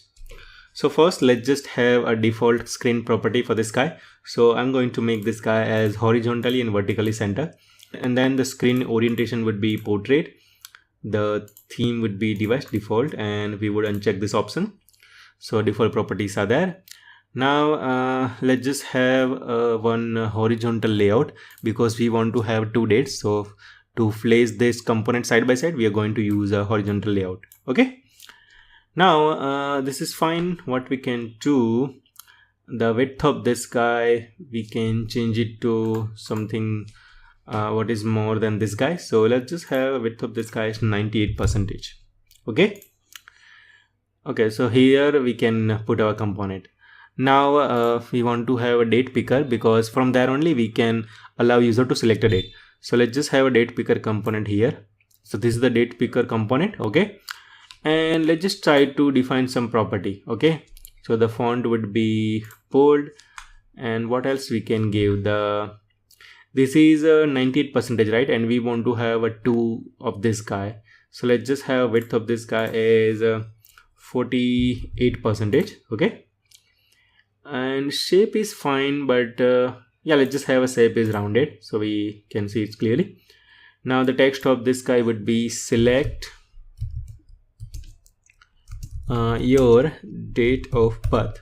Okay, that means DOB in short form. Yeah, this is fine.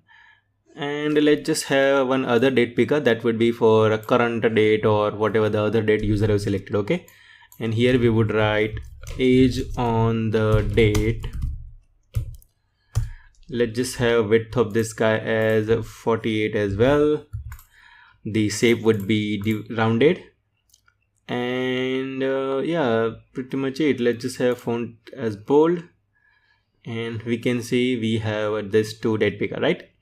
Now let's just try to create some space between these 2 components, and for that purpose we are going to use one label, and we are going to put that label in between these 2 components. And let's just set empty text so it would create some space between these 2 components. Okay, so now we have a nice space between these 2 components.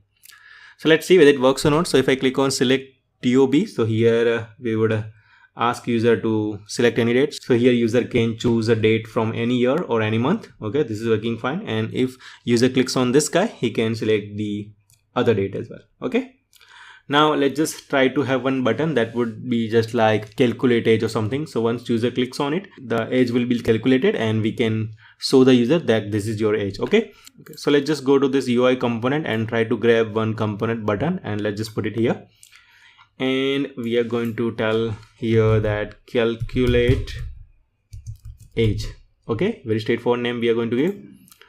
And what are the properties we can set? So let's just have font as bold, width is fine, height is also fine, text is also fine. Let's just have a shape to be rounded. Yeah, this is fine now. And again, we don't see any space between these 2 components. We're going to put one label between these 2 components. That means horizontal layout and a button. And let's just remove the text so it would create some space between these 2 components. So yeah, I think our UI is ready.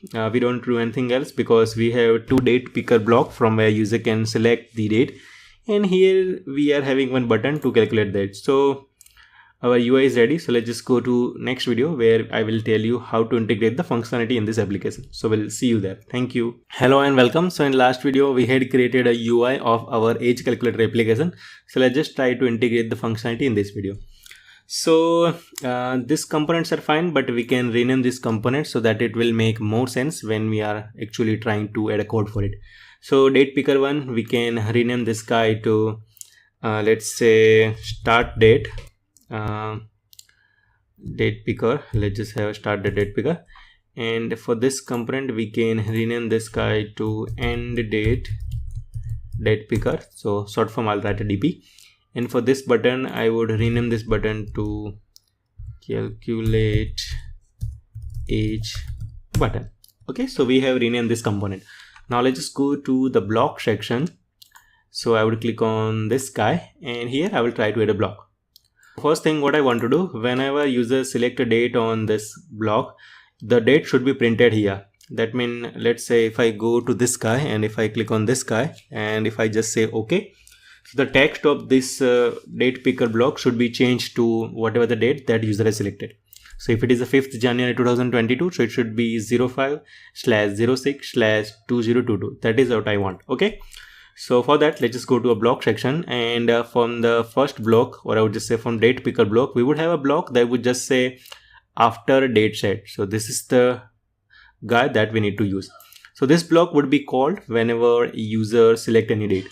Now what do I want? I want to have some text on this particular block. So for this field, I would try to find a field that would just say set text. So here we have a field for set text. Okay. Now what text I want? I want that it should be date/month/year. Okay. So that means I want to do some string operation. I want to join 3 string, day, month and year. So from this component, we can have a date. So let me just try to grab it.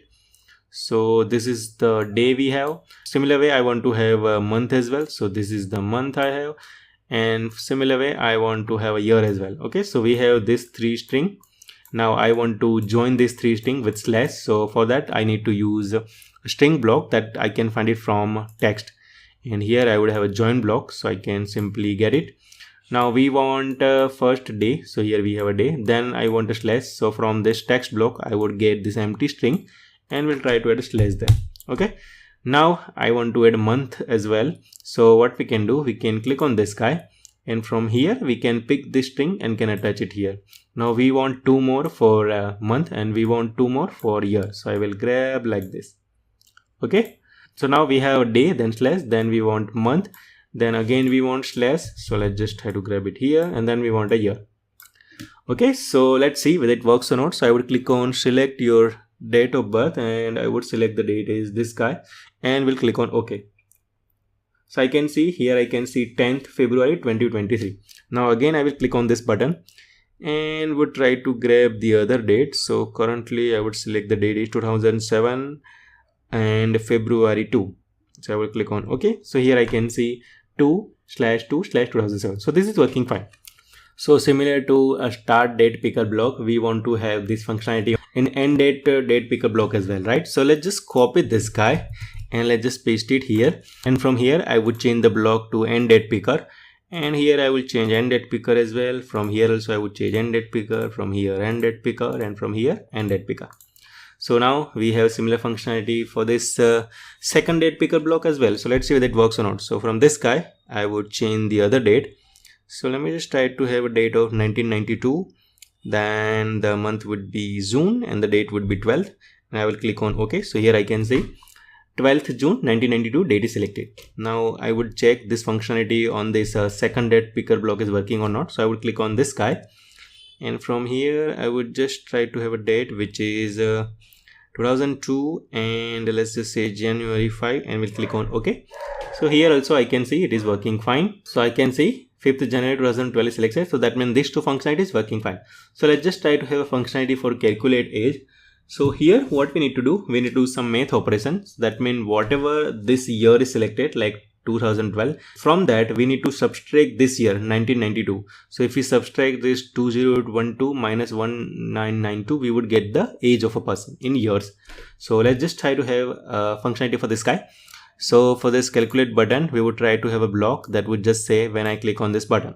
Okay, so now what we need to do, we need to set a text on this button. So let's just try to go to this button and try to find a block that would just say set text to. So here we have set text to. Okay, now first we want to grab this year field, and from that we want to subtract this guy. Okay, so what we will do, we will go to a math block and we'll try to find a block that would just say subtract. So let's just get it. Now first we want to have this field. That means we want to have this guy's year. From this guy we want to subtract this guy here. Okay, so let's just try to have a year. Let's just copy this block, Control C and Control V, and let's just try to have this year block. So I will click on this guy, Control C and Control V, and we'll try to put it here. Okay, and now I would just attach this block here so that we would have a year. But here this would just print a digit like 25, 26 or whatever. So let me just click on calculate. So here I can see 20. So this person is 20 years old. Now if I just click on this guy and let me just try to select a different year. So I would select right now the year is 1934 and we'll click on OK. So now if I click on this button, the age would be changed. So I can see the age is 78 years. But here only digit is written. We can also write like years or something. So what we are going to do, we will just unplug this block and we would have this text field. And from that I would get a join. So I would put this guy here and I would add a text like years or something. So let me just try to have it and I would write here years. Okay, so now if I click on this guy, I can see it's 78 years. But again there is some mistake. There is no space between these two components. So we can provide space and then we can have enter. So let's see. So now it is working fine. Okay, so now if I click on this date picker block 1 and if I select some other date, let's say it would be 1990, and if I click on OK, so now if I click on this button, the age would be 22 years. So I can see this is working fine. Okay, so this functionality is done for a year calculation. So let's just try to test it one more time. So now I'm just saying that the person is born on, let's say 2022. Okay, and current I would select the date is 2023. Okay, so now if I click on this guy, the age is 1 year. That is fine. Now but what will happen if I just select here, let's say 23, and if I click on OK, so it's a 0. That is also fine. But now what will happen if I just select here a year like 2032 and we'll click on OK. So we are saying it's a -9 year. Okay, so here we can add some condition, like if the subtraction year is minus than 0, then just say 0 years or something. So what we can do, we can have one variable that we can track it. So for that, let me just try to go to a variable and let me have this guy. So here I'm just saying I'm taking one global variable and that variable name would be years. And let me just try to initialize this variable to 0. Okay, and here, so first whatever the subtraction result I will get, I would assign it that to a one variable, and that is this guy, the global variable. So I'll go to a variable and here I would have field set to. So I would just say set this variable to this guy. That means whatever the result I'm getting, I would set this guy to this variable. Then before just simply printing on this label, I would first compare whether the answer is less than 0. If it is less than 0, I would print 0. Otherwise, we would just set it X. So I will go to this block control and here I would try to find a block like if and else. Okay, so from this guy, I would take this block if and else. So what I'm going to do, I'm going to compare here whether this global years value is less than 0 or not. So now I need to compare this value. If it is less than 0, I want to say 0 years. I don't want to say negative year. Okay, so from math block we would have a field. So let me just try to grab this guy and here we want to select a less than. Okay, so what I'm going to do here, I'm going to just get the value of this year. So for that we can go to variable and here we would have a get block.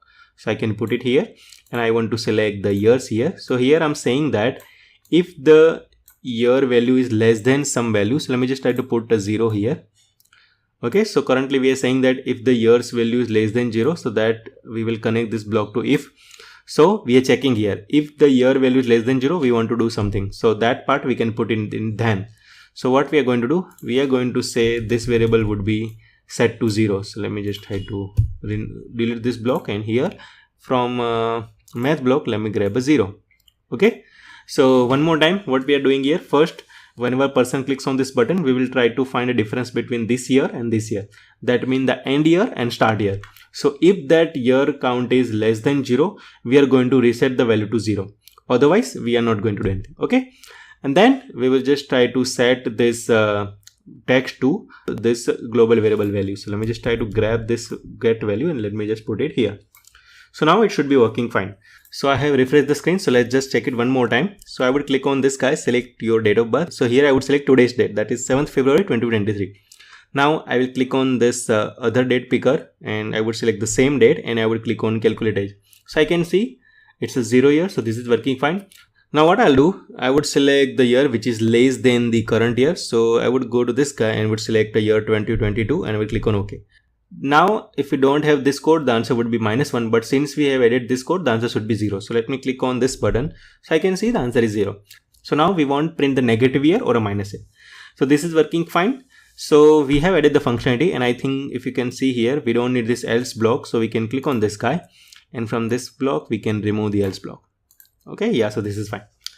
Now we are done with this year calculation, and let's just verify one more time. And here I would just select a year which is maybe 1985. I will click on OK, and I will click on this year. So I can see it's 37 year. So this year calculation is working fine. So the month calculation, that I'll leave up to you. So that is your assignment. So you should be able to do it. So if you're not able to do so, just let me know. So I'll give you the answer. So let's just try to make some other application from next video. So we'll see you there. Thank you. Hello and welcome. So now we are going to make other mobile application, which would be a number conversion. So it will allow us facility to convert our number from decimal to binary or decimal to hex. So let me just show you how our application would look like. So this is our application, and here there is one field to type a number, and it is saying that type a decimal number, and there are two buttons. The one is binary, the one is hex. Now I will click on this type decimal number. Let's say I would type a number as 100. Okay. And now I will click on binary. So I can see the binary of 100 is this, and the hex of this number 100 is this guy. Okay. Now I will type a number 32. So we know that the 32 decimal means the hex would be, let's say, it would be 20 and the binary would be like 1 and 50. So let's see whether it works or not. So now I will click on binary. So I can see 1 and there are 5 zeros are there. That means the conversion into binary number is working fine. Now I will click on hex. The answer should be 20. So I can see that is also working fine. So let's just try to make this application from next video. So we'll see you there. Thank you. Hello and welcome. So now we are going to make an application that would be a number conversion app, which means here we will allow user to enter some number and our app will be able to convert that number into a binary or hex number.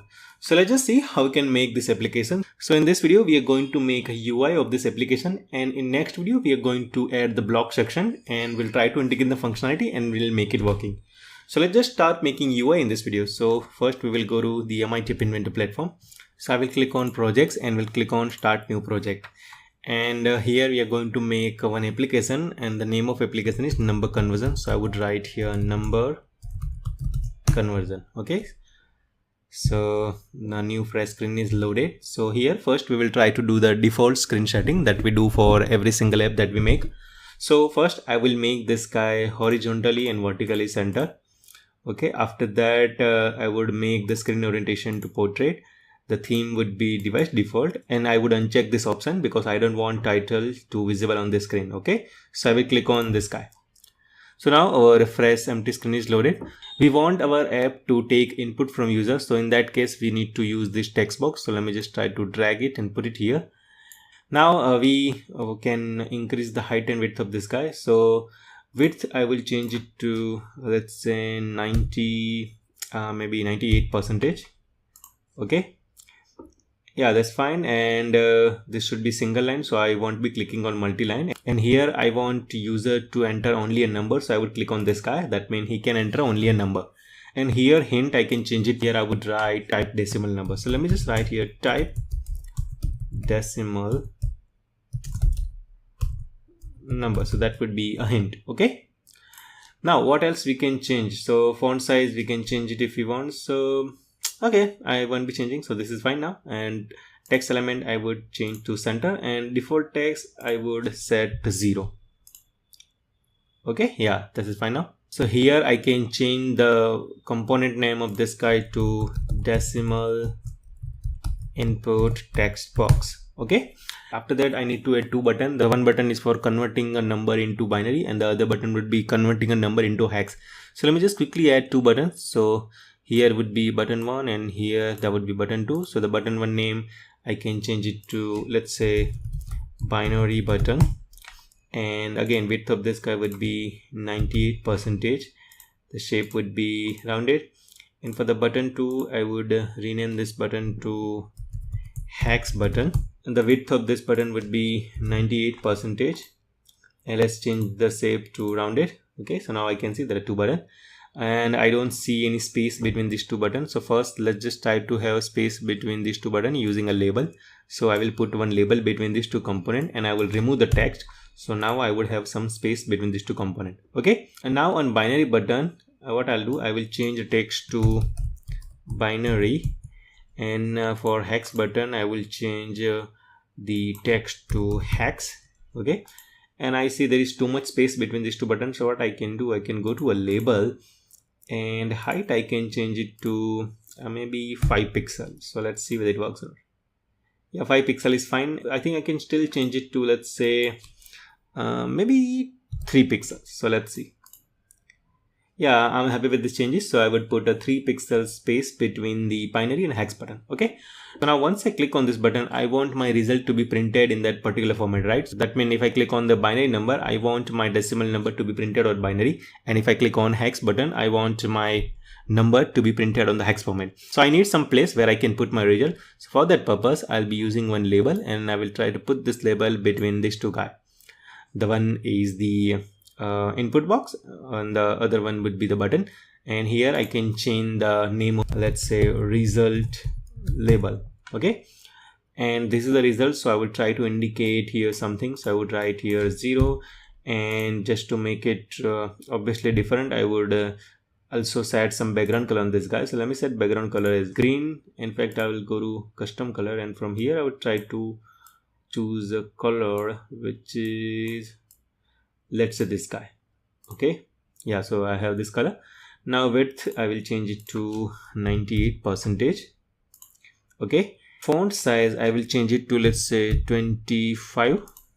Okay, and again text element would be center, and font color I can change it to maybe white. So from here I would change the text color to white, and let's say font would be a bold. Okay, so now I have a UI ready. Now one more thing I want to do, I want to have one image here. So for that purpose I would go to image and will try to pick one image component here. Okay, and I would just say height would be let's say fill parent. Okay, and width would be, let's say, fill parent. Why not?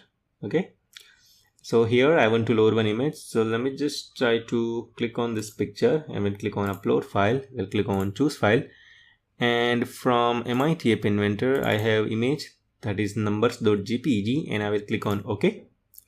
So we have to wait till it's loaded. So I can see the image is loaded now, and I can see images here. Okay, now it's not too big image, that is why we can see like this, but this is how we can load the image. Okay, so yeah, this is fine, but it would be good to add some space here. So what I'll do, I'll put one label somewhere here. Okay, we'll remove the text, and let's try to change the height of this guy to, let's say, 20%. Okay, yeah, so this looks better now. Okay, now let's do one thing. So here you can see UI doesn't look good, but we have to focus on this guy because this is the actual font. So here you can see that is my actual font. Okay, and this is not the actual font. So even if you don't see UI okay here, that's fine. You can change this guy to something else, so you can see the exact UI right now. So on iOS 13 the UI would be like this. Okay, so we have our UI ready. So let's just try to add the functionality in the next video. So we'll see you there. Thank you. Hello and welcome. So in last video we had made a UI of our number conversion application. In this video we will try to add the block section, or I would just say we will try to integrate the functionality. So functionality is very simple. Here let's say user will be entering one number. So user entered a number, let's say 285, and will click on OK. So if I click on binary, so it should be able to convert this number into binary, and the binary result should be printed on this label. And if user clicks on hex, and whatever the hex code of this number, that should be printed on this label. Okay, so let's see how we can do that. So just go to a block section here. So now we want to convert this number to binary or hex whenever person clicks on a button, right? So for that purpose, just go to this binary button, and here you would find a block that would be just like whenever person clicks on this button. Okay, so here we have a block that would say whenever person clicks on button, do, means what do we want to do. Okay, if you just go to math block, so here you would have a number of blocks. So from here you would find a block that would be convert number base 10x2. So here we have a block that would be just say from decimal convert to a hex. So this is the one block, and if you just try to see here, we have option here converting a decimal number to binary. So that's the option. So let me just try to have this block and we'll change it to, let's say, a binary. Okay, so this is the decimal to binary conversion. So here we need to give input, and now what input number we want to give? The input number whatever user had typed it, right? So our user would be typing this number in a text box. So for that thing, I would click on this text box, and here I would have a field for a text. So let me just try to get this block here. So right now we are saying that whatever this number is, that means on this text box, just convert that number to a binary. Okay, and after that we want to set a text to this label. So for that guy, here we'll have a result label, and for that we will have a block for setting text. Okay, so here I'm saying setting text, and then I will attach this block here, and I will attach this block on this guy. Okay, so this is a simple thing. Whatever the number we have in the text box, that would be first converted to a binary, and that we will be setting a text on this guy. Okay, so let's see whether it works or not. So here I would just type a number, let's say 10, because I know the binary of 10 would be 10 and 10. So I will click on binary. So I can see the conversion is working fine, 10 and 10. Okay, after that if I type here, let's say 15, so the binary of 15 would be 1111. So let me click on binary. So I can see that is also working fine. So if I type some bigger number and I will click on binary, so here I can see the binary conversion of this number is working fine. Okay, so let's just try to add the functionality for the hex button. So what I'll do, I will click on this hex button, and we'll try to have a block for a button click. Okay, and let me just try to copy this line and paste it here. So I would just say paste it here. The only thing here that will change is from base 10 to hex. So this would be like base 10 to hex. Okay, so now let's just type here something called 100. So the hex of 100 would be 64. So here I can see 64 is working fine. So if I type here number, let's say 32, so the hex of 32 would be 20. So I will click on hex, so it is working fine. Okay, so let me just type here maybe 655335. So the hex of this number would be FFFF. So that is also working fine. But as a general thing, you must be aware that whenever we print a hex number, you always append 0 and X there. So let's just try to add this guy. So I would go to a text and we'll try to find a join block. So let me just try to remove this block and attach it here. And here I will try to add one text, and that would be empty text. And here I would try to add 0 and X. Okay, so now let's see whether it works or not. So here I would type, let's say 36, and we'll click on hex. So I can see 0x24. That means the hex conversion of 36 number is 24. Number to binary is this guy. So hex is this, binary is this. Okay, so this is working fine. So let's say I would type here maybe hundreds. So the binary of 100 is this guy, and the hex of this number is, it would be 64. So I will click on hex. So I can see this is working fine.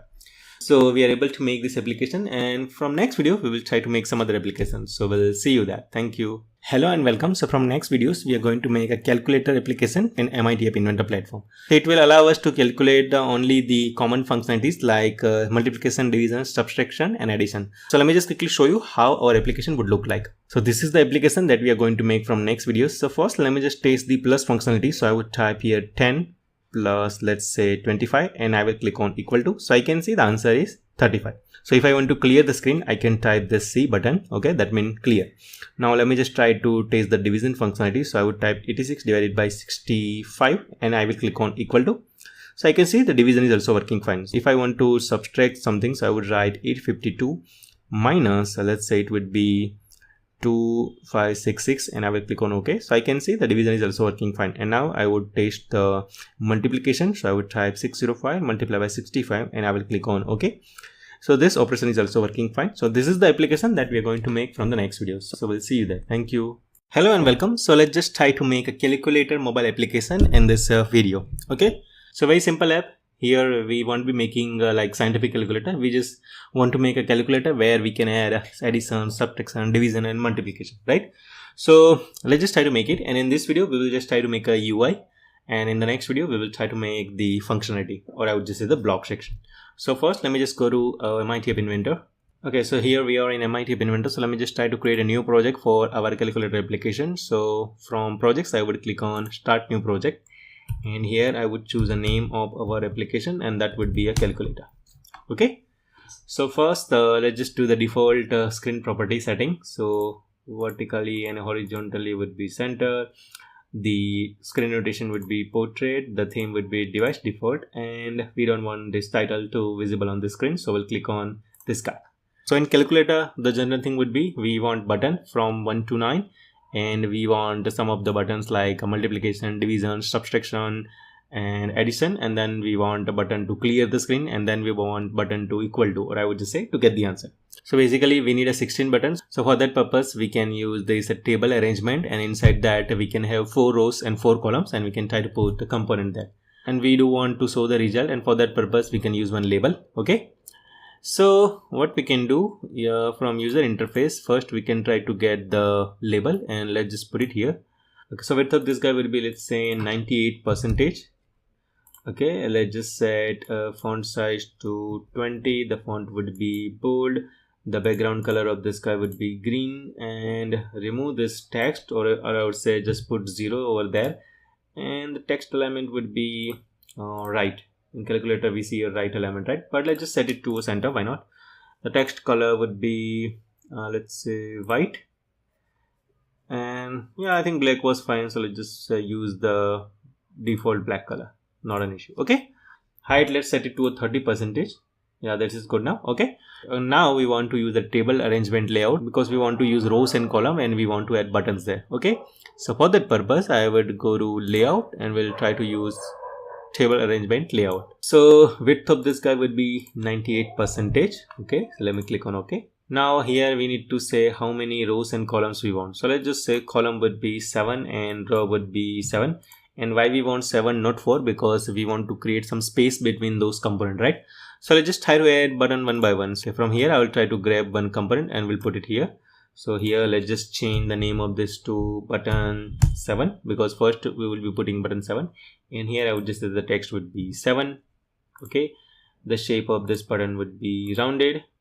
Okay, like that we want. Okay, text element would be center, not an issue. Okay, and yeah, the property we will put as it is, and we can change the font to bold if we want. Yeah, so the bold is looking nice. After that we want to have other button, so let me just try to put a button like here. So the name of this button would be button 8, text would be, let's say, 8, the font would be bold, and the shape of this button would be rounded. Yeah, so this is fine now. So I can see there is no space between these two components, so I will try to have space using label. So let me just try to put label here. Okay, it didn't come there. Let me just try to put label here. Okay, I'm not able to print it here. So what we can do, first I'll try to move this button here, and then I will try to put label between these two guys.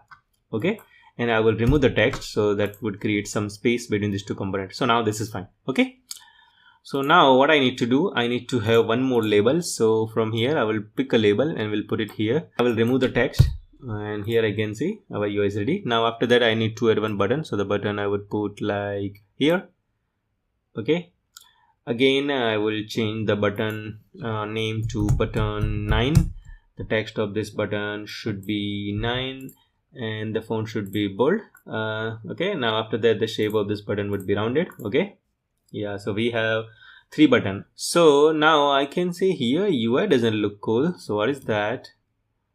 Okay, so let me just try to use here monitor screen.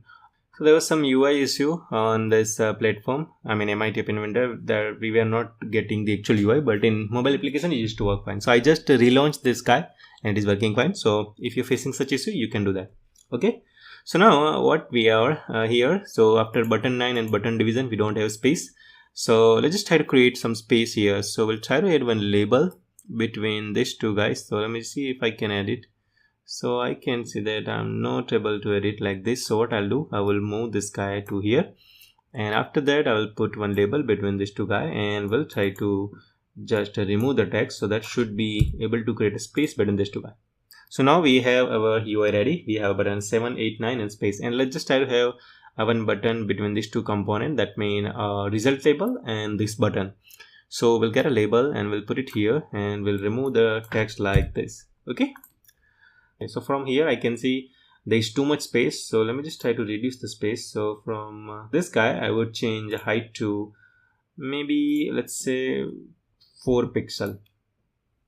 Okay, so now I can see there is a much shorter space between these two. Okay, so now we need to have same number of button, like we need to have a button for 4, 5, 6 and multiplication. So let's see. So very quickly, let me just try to add buttons one by one. So I will just try to grab 4. So let me just put a button here. So the text would be 4. I would change the button name to btn4. So I can see my UI is loaded. So from 4 I would be putting like this, because here I want to create some space between this button 7 and button 4. So let me just quickly add a label between these two guys. Okay, here we have a label, and I would remove the text, so that would be sufficient enough to create a space between these two components. Okay, so this is fine, and this space, if it is too much, we can reduce the height to 2 pixel. Yeah, so this is nice space now. Okay, so what I'll do, I will pause a video and we'll add those buttons line by line, and then I'll come back, because this is very straightforward, right? So if you can just add this 1 or 2 button, you will be able to add all buttons, right? So I don't want to make this video too long, so let me just try to add this button and we'll come back again. Welcome. So in this video we will try to integrate the functionality. So that means whatever UI we have, it is not doing anything. So if I just keep pressing any button, I don't see any text here. So let's just try to add the functionality in this video. So first, let's go to a block section. So this is a simple calculator application. So we want to calculate some of the things, right? Either subtraction, division, multiplication or division, right? So here we would have at least a 2 number 1 and number 2. And here we would have a operation. That means what operation you want to perform on that number. Either you want to do multiplication, or you want to do division, or you want to do addition or subtraction, right? So let's just try to define some variable. So the variables would be for number 1, for variables would be number 2, the other variable would be operation, that means what we want to perform on, and the last variable would be for answer. So for that, I'll be taking 4 global variables. So let me just click on variables, and from here, let me take a global variable. So the first variable I will take is the number 1. So let me just write number 1, and which initially would be 0. Let me just try to copy this line 2 times. So we'll have a Control C and Control V. And this would be for number 2, and the one more variable we want, and that would be for option. So I would write here OP for option, and let's just have this guy as text. So here I would be having a text. So basically here I would be setting a value like a plus, minus, multiplication, division, anything like. Okay, so now what do we want? So first functionality what we want is whatever button we are pressing, that means if I press button 1, if I press button 2, if I press button 6, so that number should be printed here, right? So for that thing, what we can do, either we can take this component one by one, and we can try to have a functionality on this block, or else we have a shortcut here. We can try to go to this guy, any component, and here you would have any button. So here you can try to pick this component. So it says that whenever any button clicks, what we want to do, right? So what we want to do, we just want to grab this text, whatever written over there, that we want to put it here, right? So that means I'm saying that if I click on this button, I just want to grab the text of this button, which is 5, and I want to put it here, right? So for that thing, what we can do, we want to set a text on this guy, right? A label. So let's just try to get the name of this label. So name of this label is label 1. So let's just change this label name to input LBL. Okay, so now we can clearly know that this is a label for input. Okay, so now we want to set a text on that label. So pick this guy, and here you will have a block for setting text to. So let's just connect it here. Okay, so we have connected here like that. Okay, now we want to set a text of whatever the text that is there on this button, right? So for this guy, what we can do, again we can go to this any component, and here you would have a block for text. So the one what we are interested in is a text. So this is the guy, that means a button text we want. Now of what component? Of this guy. That means whatever the component or button on which we clicked. Okay, so this piece of code, what it will do, it will just print whatever we are typing the button. So if I type 5 here, so I can see the 5 is printed. Now if I type 6, it will print 6. If I type C, it will print C. If I type plus, it will print plus. If I type 5, 2, 0, 8, whatever button I am typing, that text I am able to print it on this label, right? So this is fine, but what is happening here, as soon as I type any text, it is just typing that text only. It is removing the older text. We don't want it, right? We want that if I type here 1, 1 should be here. So if I type 2, 1 and 2 both should be there. And if I type 3, 1, 2 and 3, this whole text should be there, right? It should not be clearing this text, right? So in that case, what I need to do, I need to have one join block. So from text, I would go to this guy join block. I will attach it here. Okay. So now we want that whatever text is there here, it should be there. After that, you need to append this number. Okay. So we know that from this label, we can get a text by clicking on this guy and having this field, which is the input box text. So now everything should be working. So let me just refresh the screen, and now this should be 0 here. So if I type here 1, 2, 3, every single thing is working fine, right? So if I type here C plus multiplication, division equal to 0 minus, every single thing is working fine. That means whatever I'm typing here, that I'm able to print on this guy. Okay. So now what do we want? Let's just try to have functionality of this clear. That means if I click on this button, whatever screen is there, that should be cleared. Okay.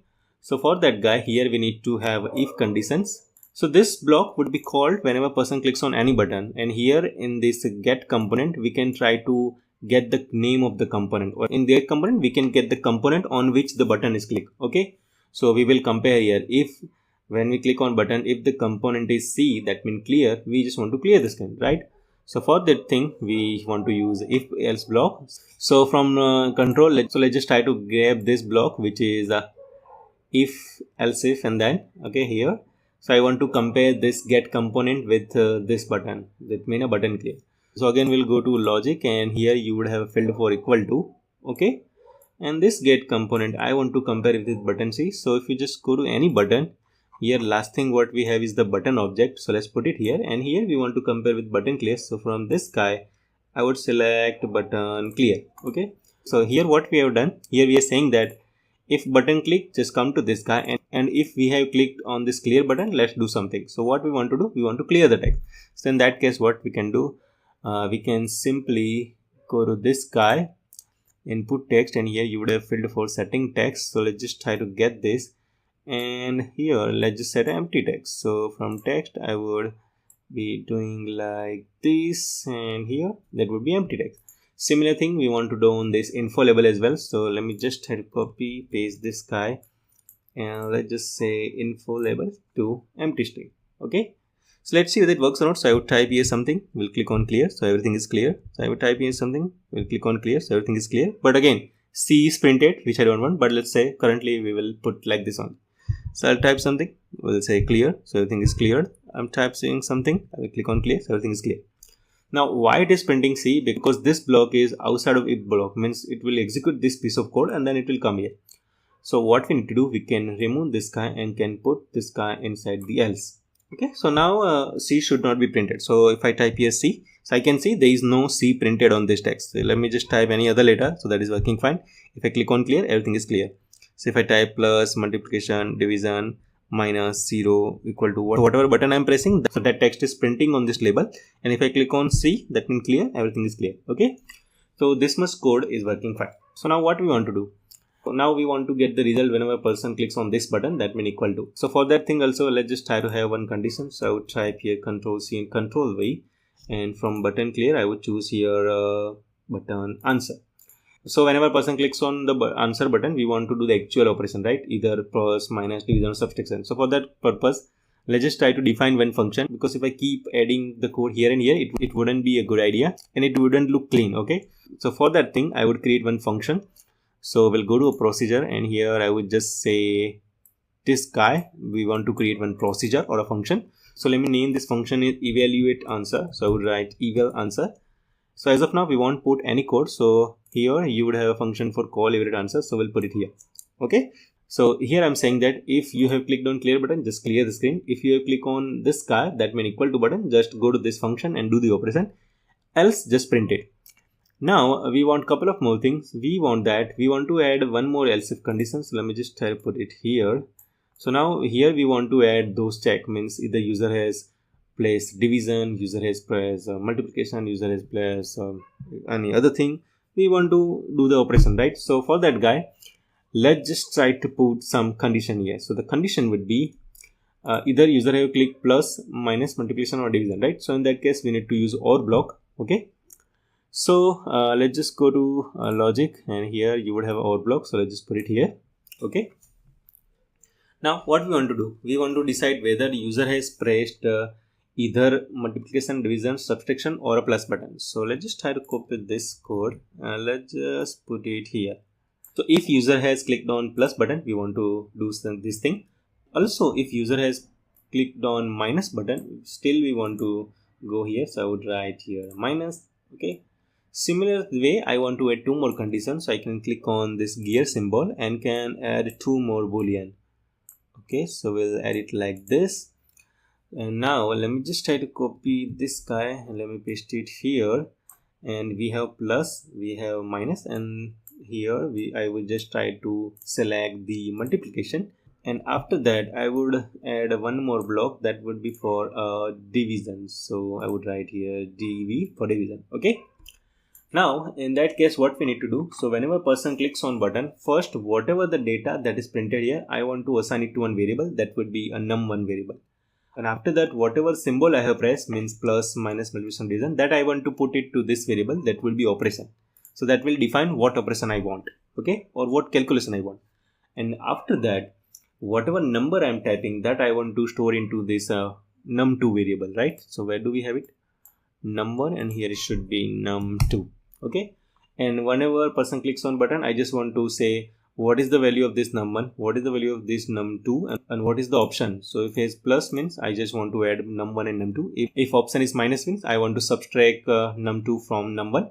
If the option is multiplication, I want to multiply num1 and num2. And if the option is division, I want to divide this num1 and num2. Okay, so here what I need to do, I just need to set the values of num1, num2. Okay, so first I would just set a num1 value. So we'll click on here, and here I would have field for setting num1. Okay, now whatever the text that is there on this label, I want to set it to num1, because what I'm doing here, let me just show you one more time. So whatever I'm typing here, if I click on plus, I want that whatever the number that is there, that means for 65, I want to assign it to one variable. The variable is num1. Okay, so what I'll do, I would click on this input label, and here I would have filled for input label text. Okay, so now num1 will have this value.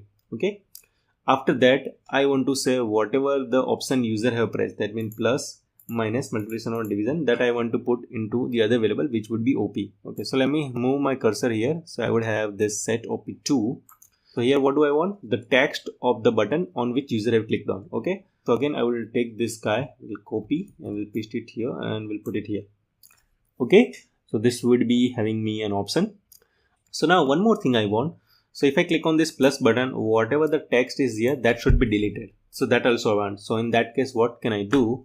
I can simply grab this line and can copy and will paste it here. So now I will see whether it works or not. So I would type plus. So I can see the text is deleted. So I would type some other text and will click on multiplication. So again, the text is deleted. That is what I want. If I type some other text and will click on minus, so again the text is deleted. That is what I want. And if I type some other text and will click on division, so the text is deleted, right?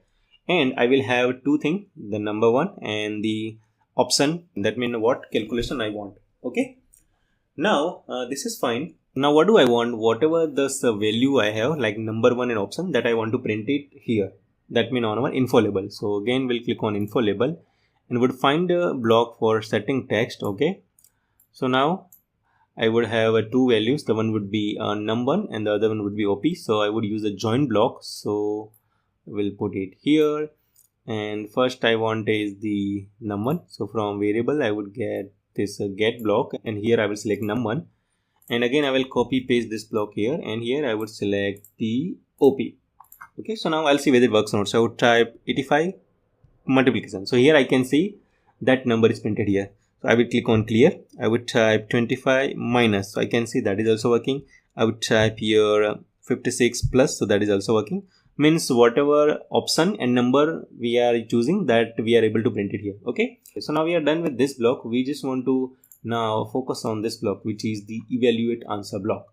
Okay, so now let's just try to pay very close attention here. So typing one number and then I'm pressing any operation, that means plus, multiplication, division or subtraction.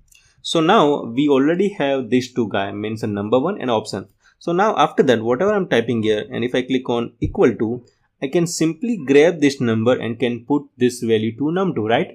That would be the simplest thing, because here now we have number one and we have operation what we want to do, and we have a number 2, so that we can simply grab the value of this guy, that means the input label. Okay, so here I would just say from variables set the value of num2 from the text what we have got on this input label, right? So let me just try to put it here.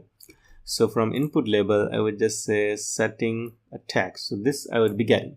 Okay, so this is fine. Here now we have a num1, num2 and option. So only thing is pending is answer. So the answer would be based on whatever option user have selected, right? So again we need to use if blocks. I will go to control and will try to grab this block. Okay, and here we'll just try to compare this with whatever user have selected. So here I would just say like this: if the value of the OP, that means what user have selected is plus. So let me just try to compare this guy with plus. What I need to do, answer variable, I need to sum the num1 and num2. Okay, so I would just go to variable and we'll have this set field, and we will just say set answer 2, and I want to grab the plus thing. So let me just try to put it here. Here I would just try to grab the value of num1. So let me do like this. Let me put like this, and here let me just copy and paste it, and here I would choose the num2. Okay. After that, means after everything is done, what I just want that the info label should be having the entire operation. That means num1 operation, num2 equal to, and the answer. Okay.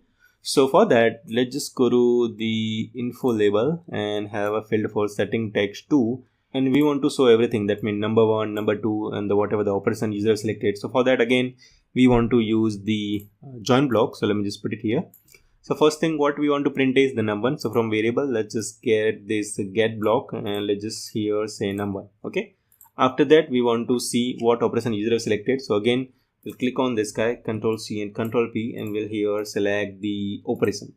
Now we want to print the num2, then equal to sign, and then the answer. So I will add 3 more string here. Okay, so here I would write num2, and after that we want to have equal to symbol. So I would write like this, and after that we want answers. So let me just try to copy paste this block here, and we'll put it here the answer. Okay. So now at least the plus functionality should be working fine. So I would write here 10 plus 10, and I will click on OK. So I can see 10 plus 10 is 20, so that is working fine. So now I will type 52 plus 36, and I will click on OK. So that is also working fine. Okay, I will click on clear.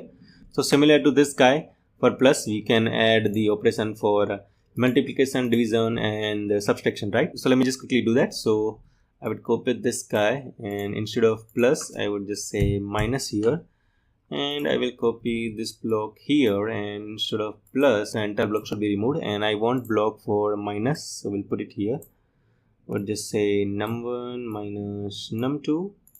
Okay, so this block I need to remove, so I would add one more condition.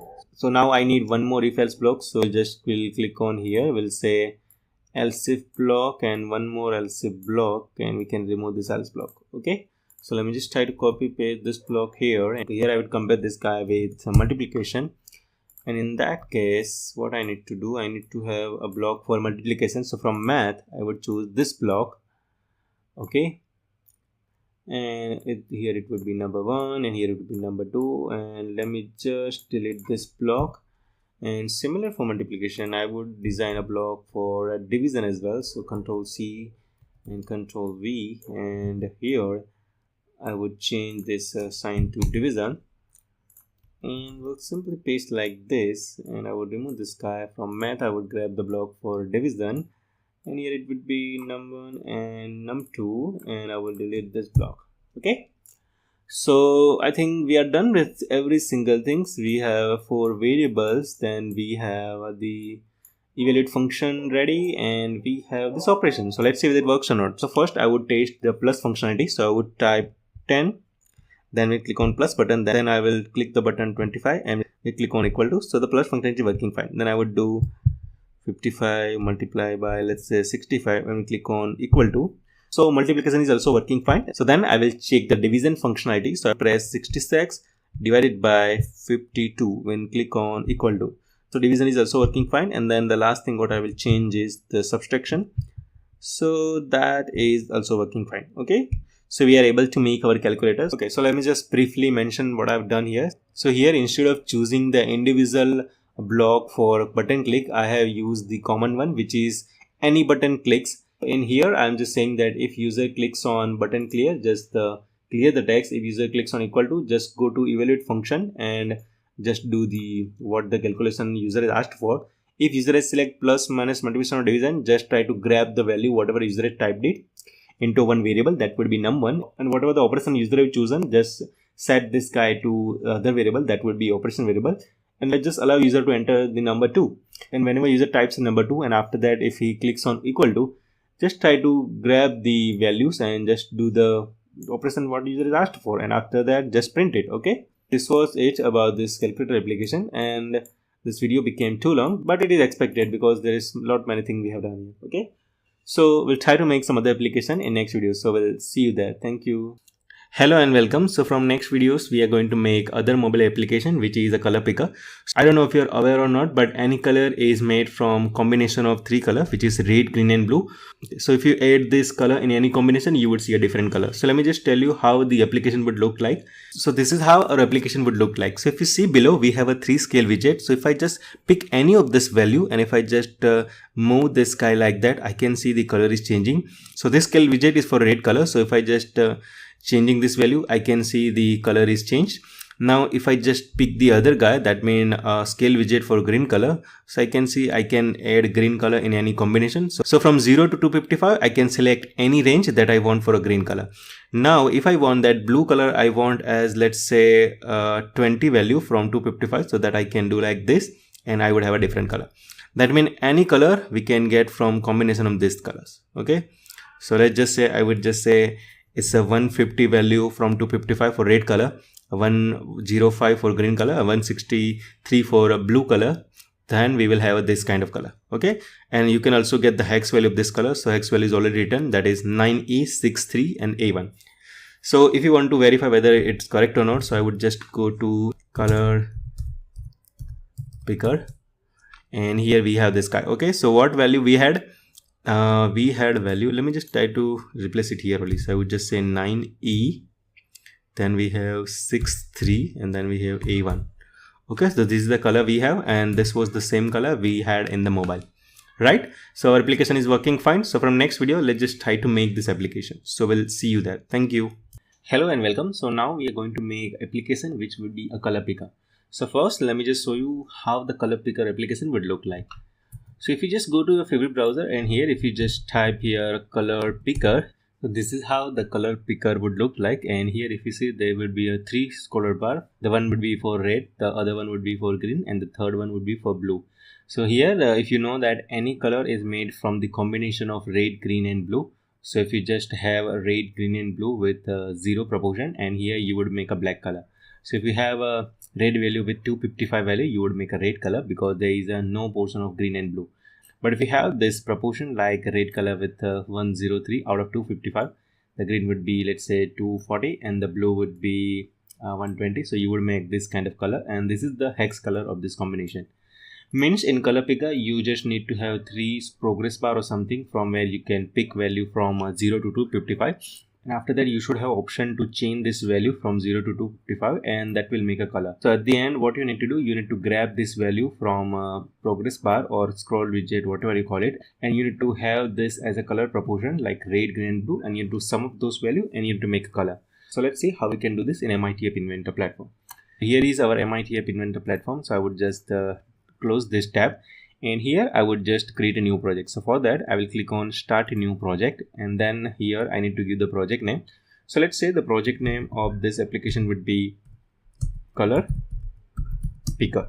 Okay, so now we have our application loaded here. So let me just try to move this guy like this, because right side to this I can show my phone and you can see the live changes. So that is my phone right now. So first let's just quickly do the default setting that we do for every application we make. So first I would like to make this guy horizontally and vertically center. Then I would just say that screen orientation would be portrait, the theme would be device default, and let's just uncheck this option. Okay, so now we have empty screen here. So now we need to have one slider kind of thing from where you can choose a value from 0 to 255, so that we can get it from this guy slider. Okay, and you would be showing a result and a hex code. So for that, let's just first try to have one label that would be the result label where you would be showing a color. Okay, so from this guy I would pick one label and we'll put it here, and I would just remove the text. Okay, and now default color I would make is a black, so let me just say black. So let's say the width of this guy would be 98%, and height we can have it as let's say maybe 60%. Okay, so we have nice this much kind of a big label, and this is our result label. So let me just rename this label to result_lbl, that means a label. So here we would be showing our result color. Okay, and now to display hex value I need one more label, so I would just grab this label and we'll put it here, and I would just rename this label to hex value label. Okay, and let's just say width of this guy would also be 98%, and here you can say that hex colon and space. Okay, and let's just say font of this guy would be 25, the font would be bold, and let's just say the font would be center align. Okay, yeah, this is fine. Now we need 3 slider, and slider value also we will be showing, because then only we can know that out of 255 value what is the value that we have chosen. Okay, so for that I'll be using a table view. So let me just go to layout, and from here let me just try to grab this table arrangement layout. Okay, so here I have this table arrangement layout, and what I need to do, I just need to say that the column would be 2 but the row would be 3, because there would be 3 slider, one for red, other one for blue, and the third one for green. Okay, now the width we can set it to 98%, and height let's just say we don't change it. Okay, so first let's just try to grab red slider. So from here I would try to grab slider 1, we'll put it here. Okay, so slider 1 I have picked up, and I would take the other slider, I would take the third slider. So now we have 3 slider, the one would be for red, the other one would be for green, and the third one would be for blue. Okay, and I don't see any space between this component. So what we can do, instead of this 3 row, we can have a row 5. So from table arrangement, let's just change it to row to 5. Okay, because what we are going to do, we will just try to put one label between 2 slider. Okay, so first let me just delete these sliders. Okay, so I have deleted the other slider. Now I have only one slider that is present here. After that I would put one label to create space between these components. So I have a label, and let me just try to delete the text. Okay, after that I would have one more slider. So let me just try to grab the slider from here and let me put it here. Okay, so now I have a slider, and I can see there is a space between these 2 components, and that is a label. Okay, so after that again add one more label to create space between the third slider and the second slider. Okay, so I have this label like this, and after that let me just add the last slider, and I will put it like this. Okay, and I will just remove the text. So now I have 3 slider just placed the way we want, and there is a space between the sliders. Okay, now I can see I cannot change it much because the width of this guy is not that much. So first let's just pick this slider 1 and rename this slider to red, and I would rename this guy to red slider. The width of this guy would be, let's say, 80%. Okay, and the color left, what we want is the color left we would change it to red, because this is a slider for a red. Okay, similar for a slider 2, we can rename this slider to let's say green slider, and let's just change width of this guy to 80% as well. Similar for third slider, I would change the name of this slider to blue slider, and width of this guy would be 80%. And for red color left is red. For green slider, color left, let's just change it to green. And for the slider 3, let's just change the color left to blue. And for green color, we can try to get the green color as something like this. Okay, in fact, let's just have a hex code. So I would just say red, and there is a green, and there is a blue. So I would take this color. So now we have 3 slides, which is nice and ready.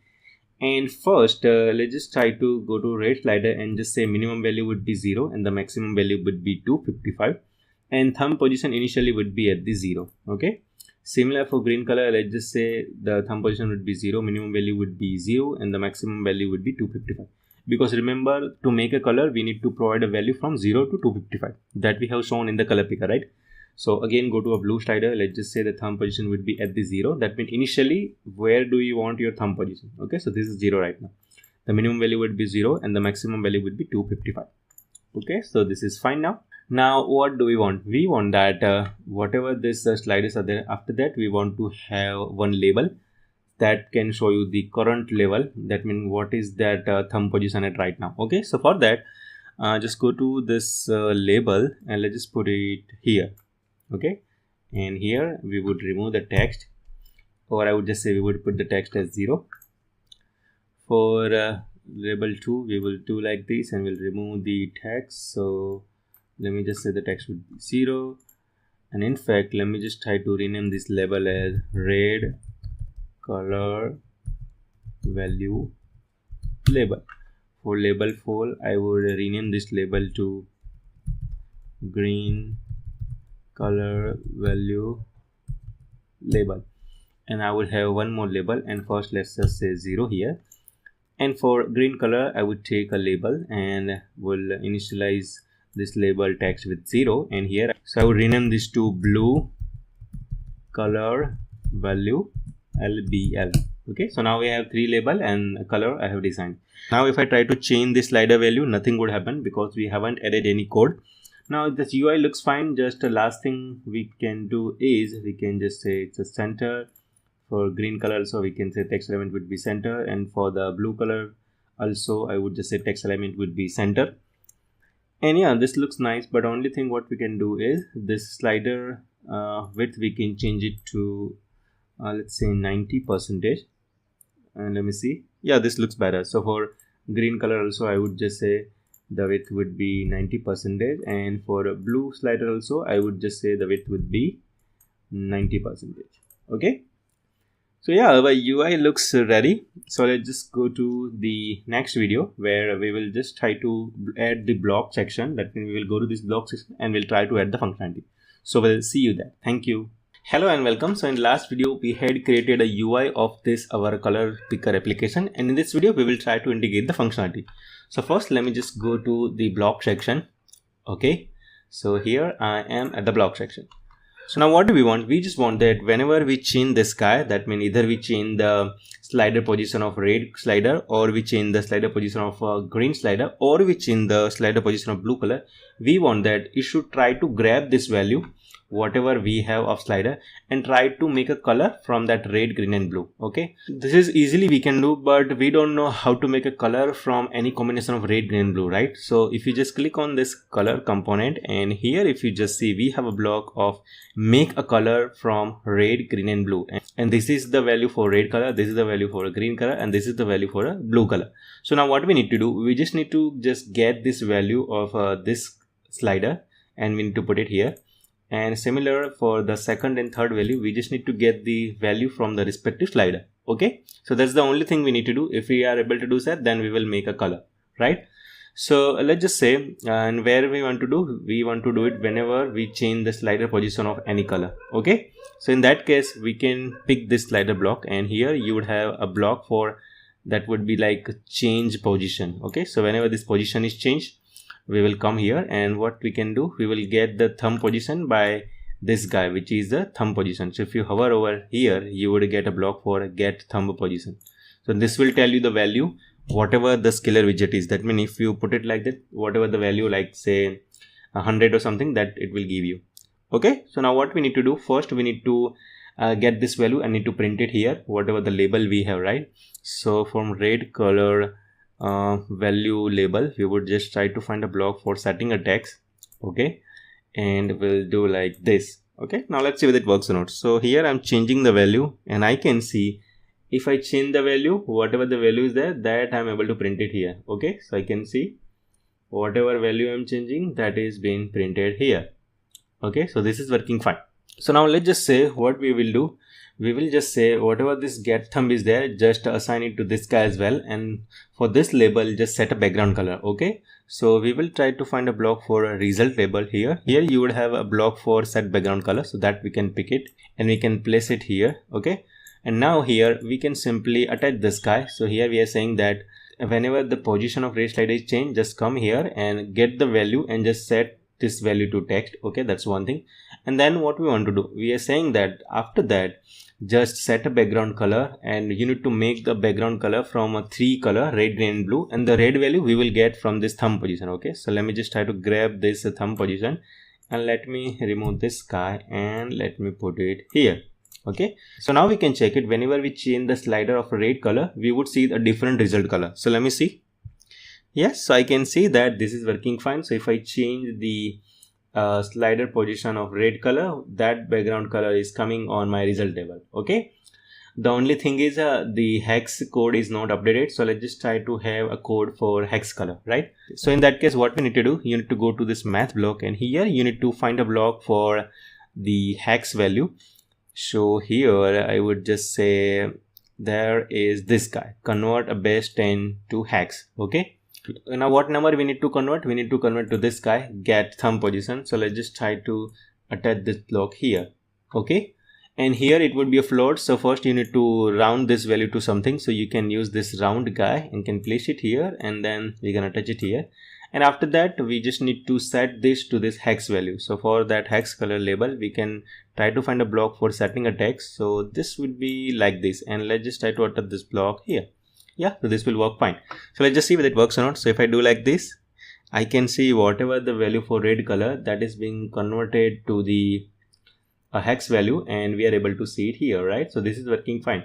The only thing what we missed here is we removed the text hex also. So here we had a text like this guy, hex colon, we remove that. So for that we can use the join block. So from text I would pick this join block, will place it here, and I will put this guy here, and here I would add a text. Currently there is an empty text, so let me just reinitialize this text to hex colon space and enter.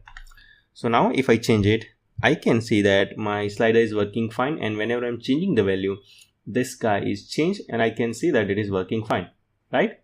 So now we need to do same thing for green and blue color as well. So what we are going to do, we are going to make one function, and that we would be calling whenever we change either a red slider or a green slider or a blue slider, right? So for that, just go to this procedure, try to make a function or a procedure, and here we will make the function name as make color from thumb, or I would just say from sliders. Okay, let's just say the name of function would be this, and let me just try to grab this whole piece of code and let me put it here. Okay, and now what we need to do here, this guy, the thumb position would not be accessible because this guy is local to this block only. So let's first remove this guy. So I would remove this block and I would remove this block, and here we need to have the slider position, or I would just say slider thumb position of a red slider. Okay, so for that, just go to a red slider and try to have a value from this guy, red slider thumb position. So we'll put it here, and same thing we're going to put it here, and same thing you're going to put it here. Okay, and we need to call this function from this guy. So we will try to go to procedure, and here you would have a block for calling the function. Okay, so now we are done with this part. So this would be working only if we change the red color. Okay, so if I change the slider position of green color or slider position of blue color, nothing would happen, right? Because we haven't added any code for that, right? So in that, what we can do, we can simply add this block like position change for green slider and a position change for a blue slider. Okay, let's put it here like this, and here we need to call the same function. So from procedure, let's just say we will call this function, and we will attach this to both slider block for green and for blue as well, right? And here we have added a code for only one color. So let's just try to have a code for other color as well. So here you would just say set a red color label value to this guy. Similar, we can copy this line of code 2 times. So I will do like this, and here I would just say green color value from a green slider thumb, and for a blue color value from a blue slider thumb position, and for a blue slider, so I would write here blue slider. Okay. Now we are done with the setting a text. So that means whenever I change here, so I can see this value is updated, and if I change the blue, this value is updated. And I don't see the full value, so let's just go to designer section, and let's just say slider width, we will change it to 85 for all three slider. The green slider also 85, and the blue slider also 85. Okay, yeah, I can see now this is working fine. We can also round this value like we did here. Let me just try to unattach this block like this, and now I will try to have this round guy. We'll put it here. So let me just delete this block. Let me delete this block as well, and let me just copy this guy 2 more times here and here, and I would just say green slider here and blue slider here. Okay, so now only the actual value would come, not the value after the point. Okay, so this is working fine. That means if I change the blue color slider, so this value is updated here. If I change the green color, that value is updated here, and if I change the red slider value, that value is updated here. But the color is not changing for a blue and a green slider because we haven't added code for that. So now what we need to do here, instead of this 0, we just need to have a slider for green. So I would write here green slider value, and similar for this here I will remove this 0, and we'll have a block for blue slider thumb position. Okay, so now we will make a color whatever we want. So here we can see our slider and the color picker is working fine, and the only thing is remaining, text is not updated for the green and a blue slider. So let's just do that. So here we need to have 2 more strings. So I will add 2 more strings like that, and here I would copy this piece of block 2 times, and here the only thing I need to change is here I would just say green slider, and here I would just say blue slider. Okay, so now our color picker should be fully functional. So let's see. So here I would change the red color, so I can see that my color is updated, and the hex value of this guy is 8C, E3 and 52. And if I change this blue color, the hex value is updated.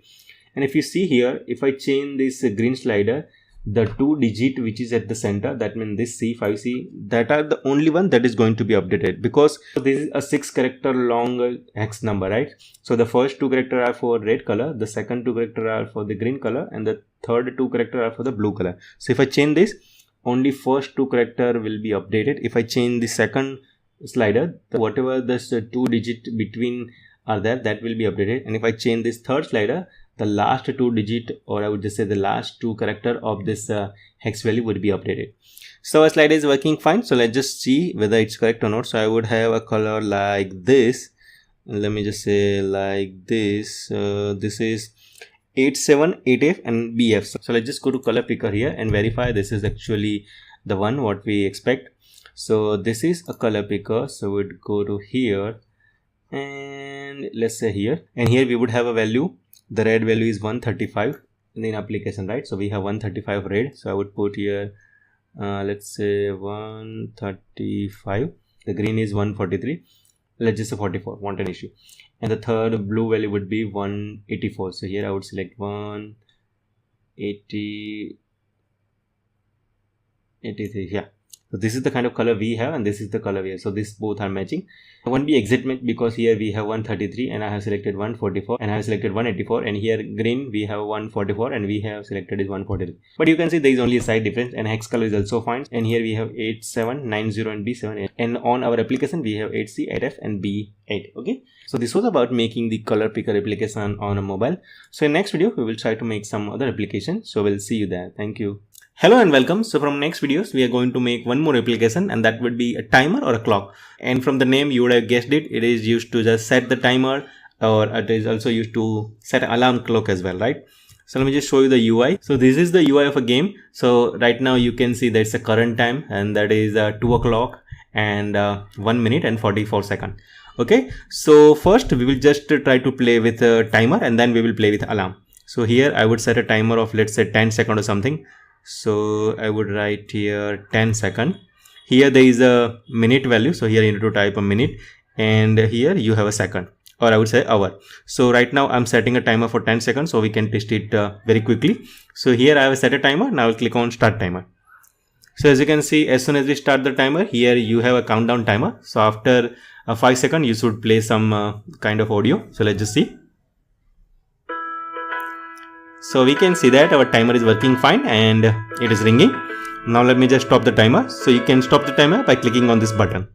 Okay, now let's just try to put couple of alarm and see whether it works or not. So currently the time is 2 o'clock, 2 minutes and 35 seconds. So we'll just try to put an alarm just very close to that time. So I would write 14 and then would type 02, and what was the time currently? It is 46. So let's just try to put as 58, set an alarm, and after that let's just have one more time alarm that would be at 3 and 5. Okay, let's see. So we have two alarm. The one is at right now it's running. Let me just try to stop this alarm, and there is one more alarm that is at 14, 3 or 5 seconds. So let's see. So that is also working. So we are able to set, so very simple app, we can set alarm or we can set a timer. So let's just try to make this application from the next video. So we'll see you there. Thank you. Hello and welcome. So let's just try to make a voice command operated web browser, or we can say it's an AI based web browser. So let me just show you how it will look like. So it's a kind of a web browser. You can control it through your voice. So let me just quickly show you how we can use it. So this is our web browser. Now I will click on say something. Python. So right now searching for Python. So as soon as I say Python, it has searched for Python and you can see a couple of links. So now I would just try to click on some links. So I would click on this guy, python.org. So I can see it is working fine. Now I can go back by just saying that going back, or let's say go to previous page. So let me just say go to back. Going back. So you can see it is going back by just my voice. I can go to a next page by saying that go to next page, or let's say go to forward. So I would just say go next. Going forward. So you can see it has gone to the next page. So here next page means whatever we had selected earlier. Okay. Now again I can say go to back. Going back. So that is working fine. And if I want to refresh this page, I can say refresh this page or something. So I would just say reload. Reloading the page. That is working fine. I can say please reload the page. Reloading the page. So that also works. Now I can say search for, let's say, Google. Search for, let's say, Google. So whatever you're saying, it has searched for that. Okay. So I would just say JavaScript. Searching for JavaScript. Okay, so that is working fine. So let's just try to make this AI based browser from the next video. So we'll see you there. Thank you. Hello and welcome. So let's just try to make a step count application. So it's a very simple app. So whenever you are walking or running, it will just count your steps. So let's just see how the application would look like. So this is the UI of application, and from here you can start your steps. And if you click on start, it will just start to count your steps. And if you see, there is a text overwritten, that is overall step 661. So that means if you just click on save, it will just save this step to database. So later on, once you open this application, it would just keep counting the step from there only. Okay. Now I'm right now walking, but you won't be able to see any steps because I haven't started this guy. So I will click on start. So right now I'm walking, and if I just walk like this, I can see the step is increasing. You might not be able to hear my voice clearly because right now I'm walking and my microphone is there only. But you can see the step is increasing. Okay. So right now I come to this guy and I can see the step is 37. Now I would click on stop. So right now, if I walk like this, the step would not increment, right? Because currently I have stopped that at a step counter. Now, if I want to save this guy, so let's just try to remember the steps was 37 and the overall step was 661. So once I click on save, the 661 plus 37 would go in database, and later on we will be able to see this guy. Okay. So I will click on save. So hopefully our data would be saved. So how can I check it, or I would say how can I verify it? So I can close this application and open it one more time. So then only I should be able to see that 661 plus 37 should be this overall step count, and the distance should be 87 meter plus 26 meter. Okay. Okay. So I'm closing this application. So I have closed this guy, and again I will open this application. So I can see the overall step count is increased to 698. Previously it was 661 or somewhere. and the distance is increased by some meter, and currently we can see the updated distance is 1313 meter. Okay, so this is the application that we are going to make, and remember, we are not only counting the step, but we can also save it. So once you save it, it will go to database, and later on once you open this application, it would have the updated count. So this all the things we are going to learn while making this application. So let's just try to make this application from the next video. So we'll see you there. Thank you. Hello and welcome. So let's just try to make audio player application. So as its name said, it's an audio player. We can play any audio track. We should be able to pause the music. We should be able to resume the music, and we should be able to increase and decrease volume as well. And we should be able to stop the music as well. So let's see how our application would look like. So here is an audio player application that we are going to make from the next videos. So let me just quickly show you how we can use it. So here we have a button below there, and this is the one guy for volume. So you can increase the volume or decrease the volume by this. You can also increase and decrease volume by pressing this button as well. Here we have a button to pause the music, to stop the music, to play the music, and to select any audio file. So by clicking this, I would select any audio file. So here we need to see, is there any audio file or not? So I would click on audio.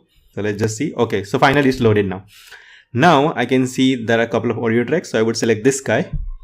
So right now you can see the audio track name is present here. So it can see that there is one song that is being loaded here. I would click on play.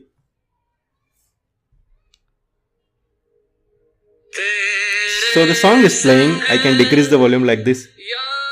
So the volume is decreased to 6. I can do like this. The currently volume is 0.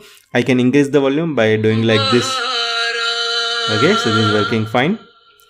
I can pause the music. So right now the track is in pause mode, so we cannot hear any voice. Now I can unpause it by clicking on this guy. So that is working fine. I can stop the music. So currently the track is stopped. Now if I want to select any other track, simply I can click on this guy again. So it will allow us to load any other track. So I will click on audio. So let's see. Now we need to wait till it refreshes.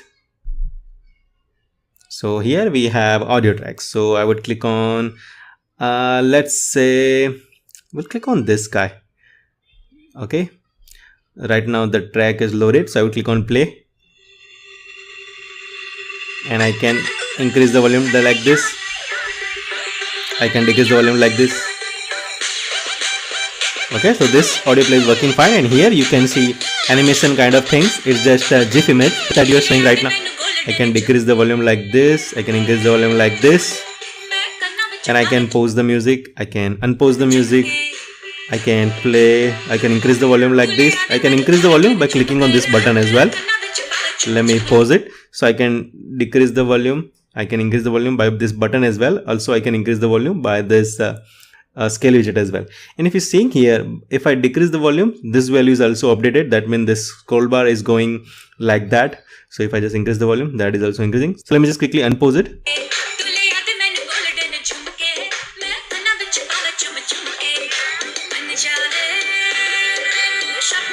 So this audio player application we are going to make from the next video. So we'll see you there. Thank you. Hello and welcome. So from next video, let's just try to make a video player application. So first let me show you how the application UI would look like. So this is how our video player UI would look like. And here we have a duration, and here we have option to change the volume. And similar to audio player, we can change the volume by pressing this button, as well as we can change the volume by just scrolling through this scale widget as well, right?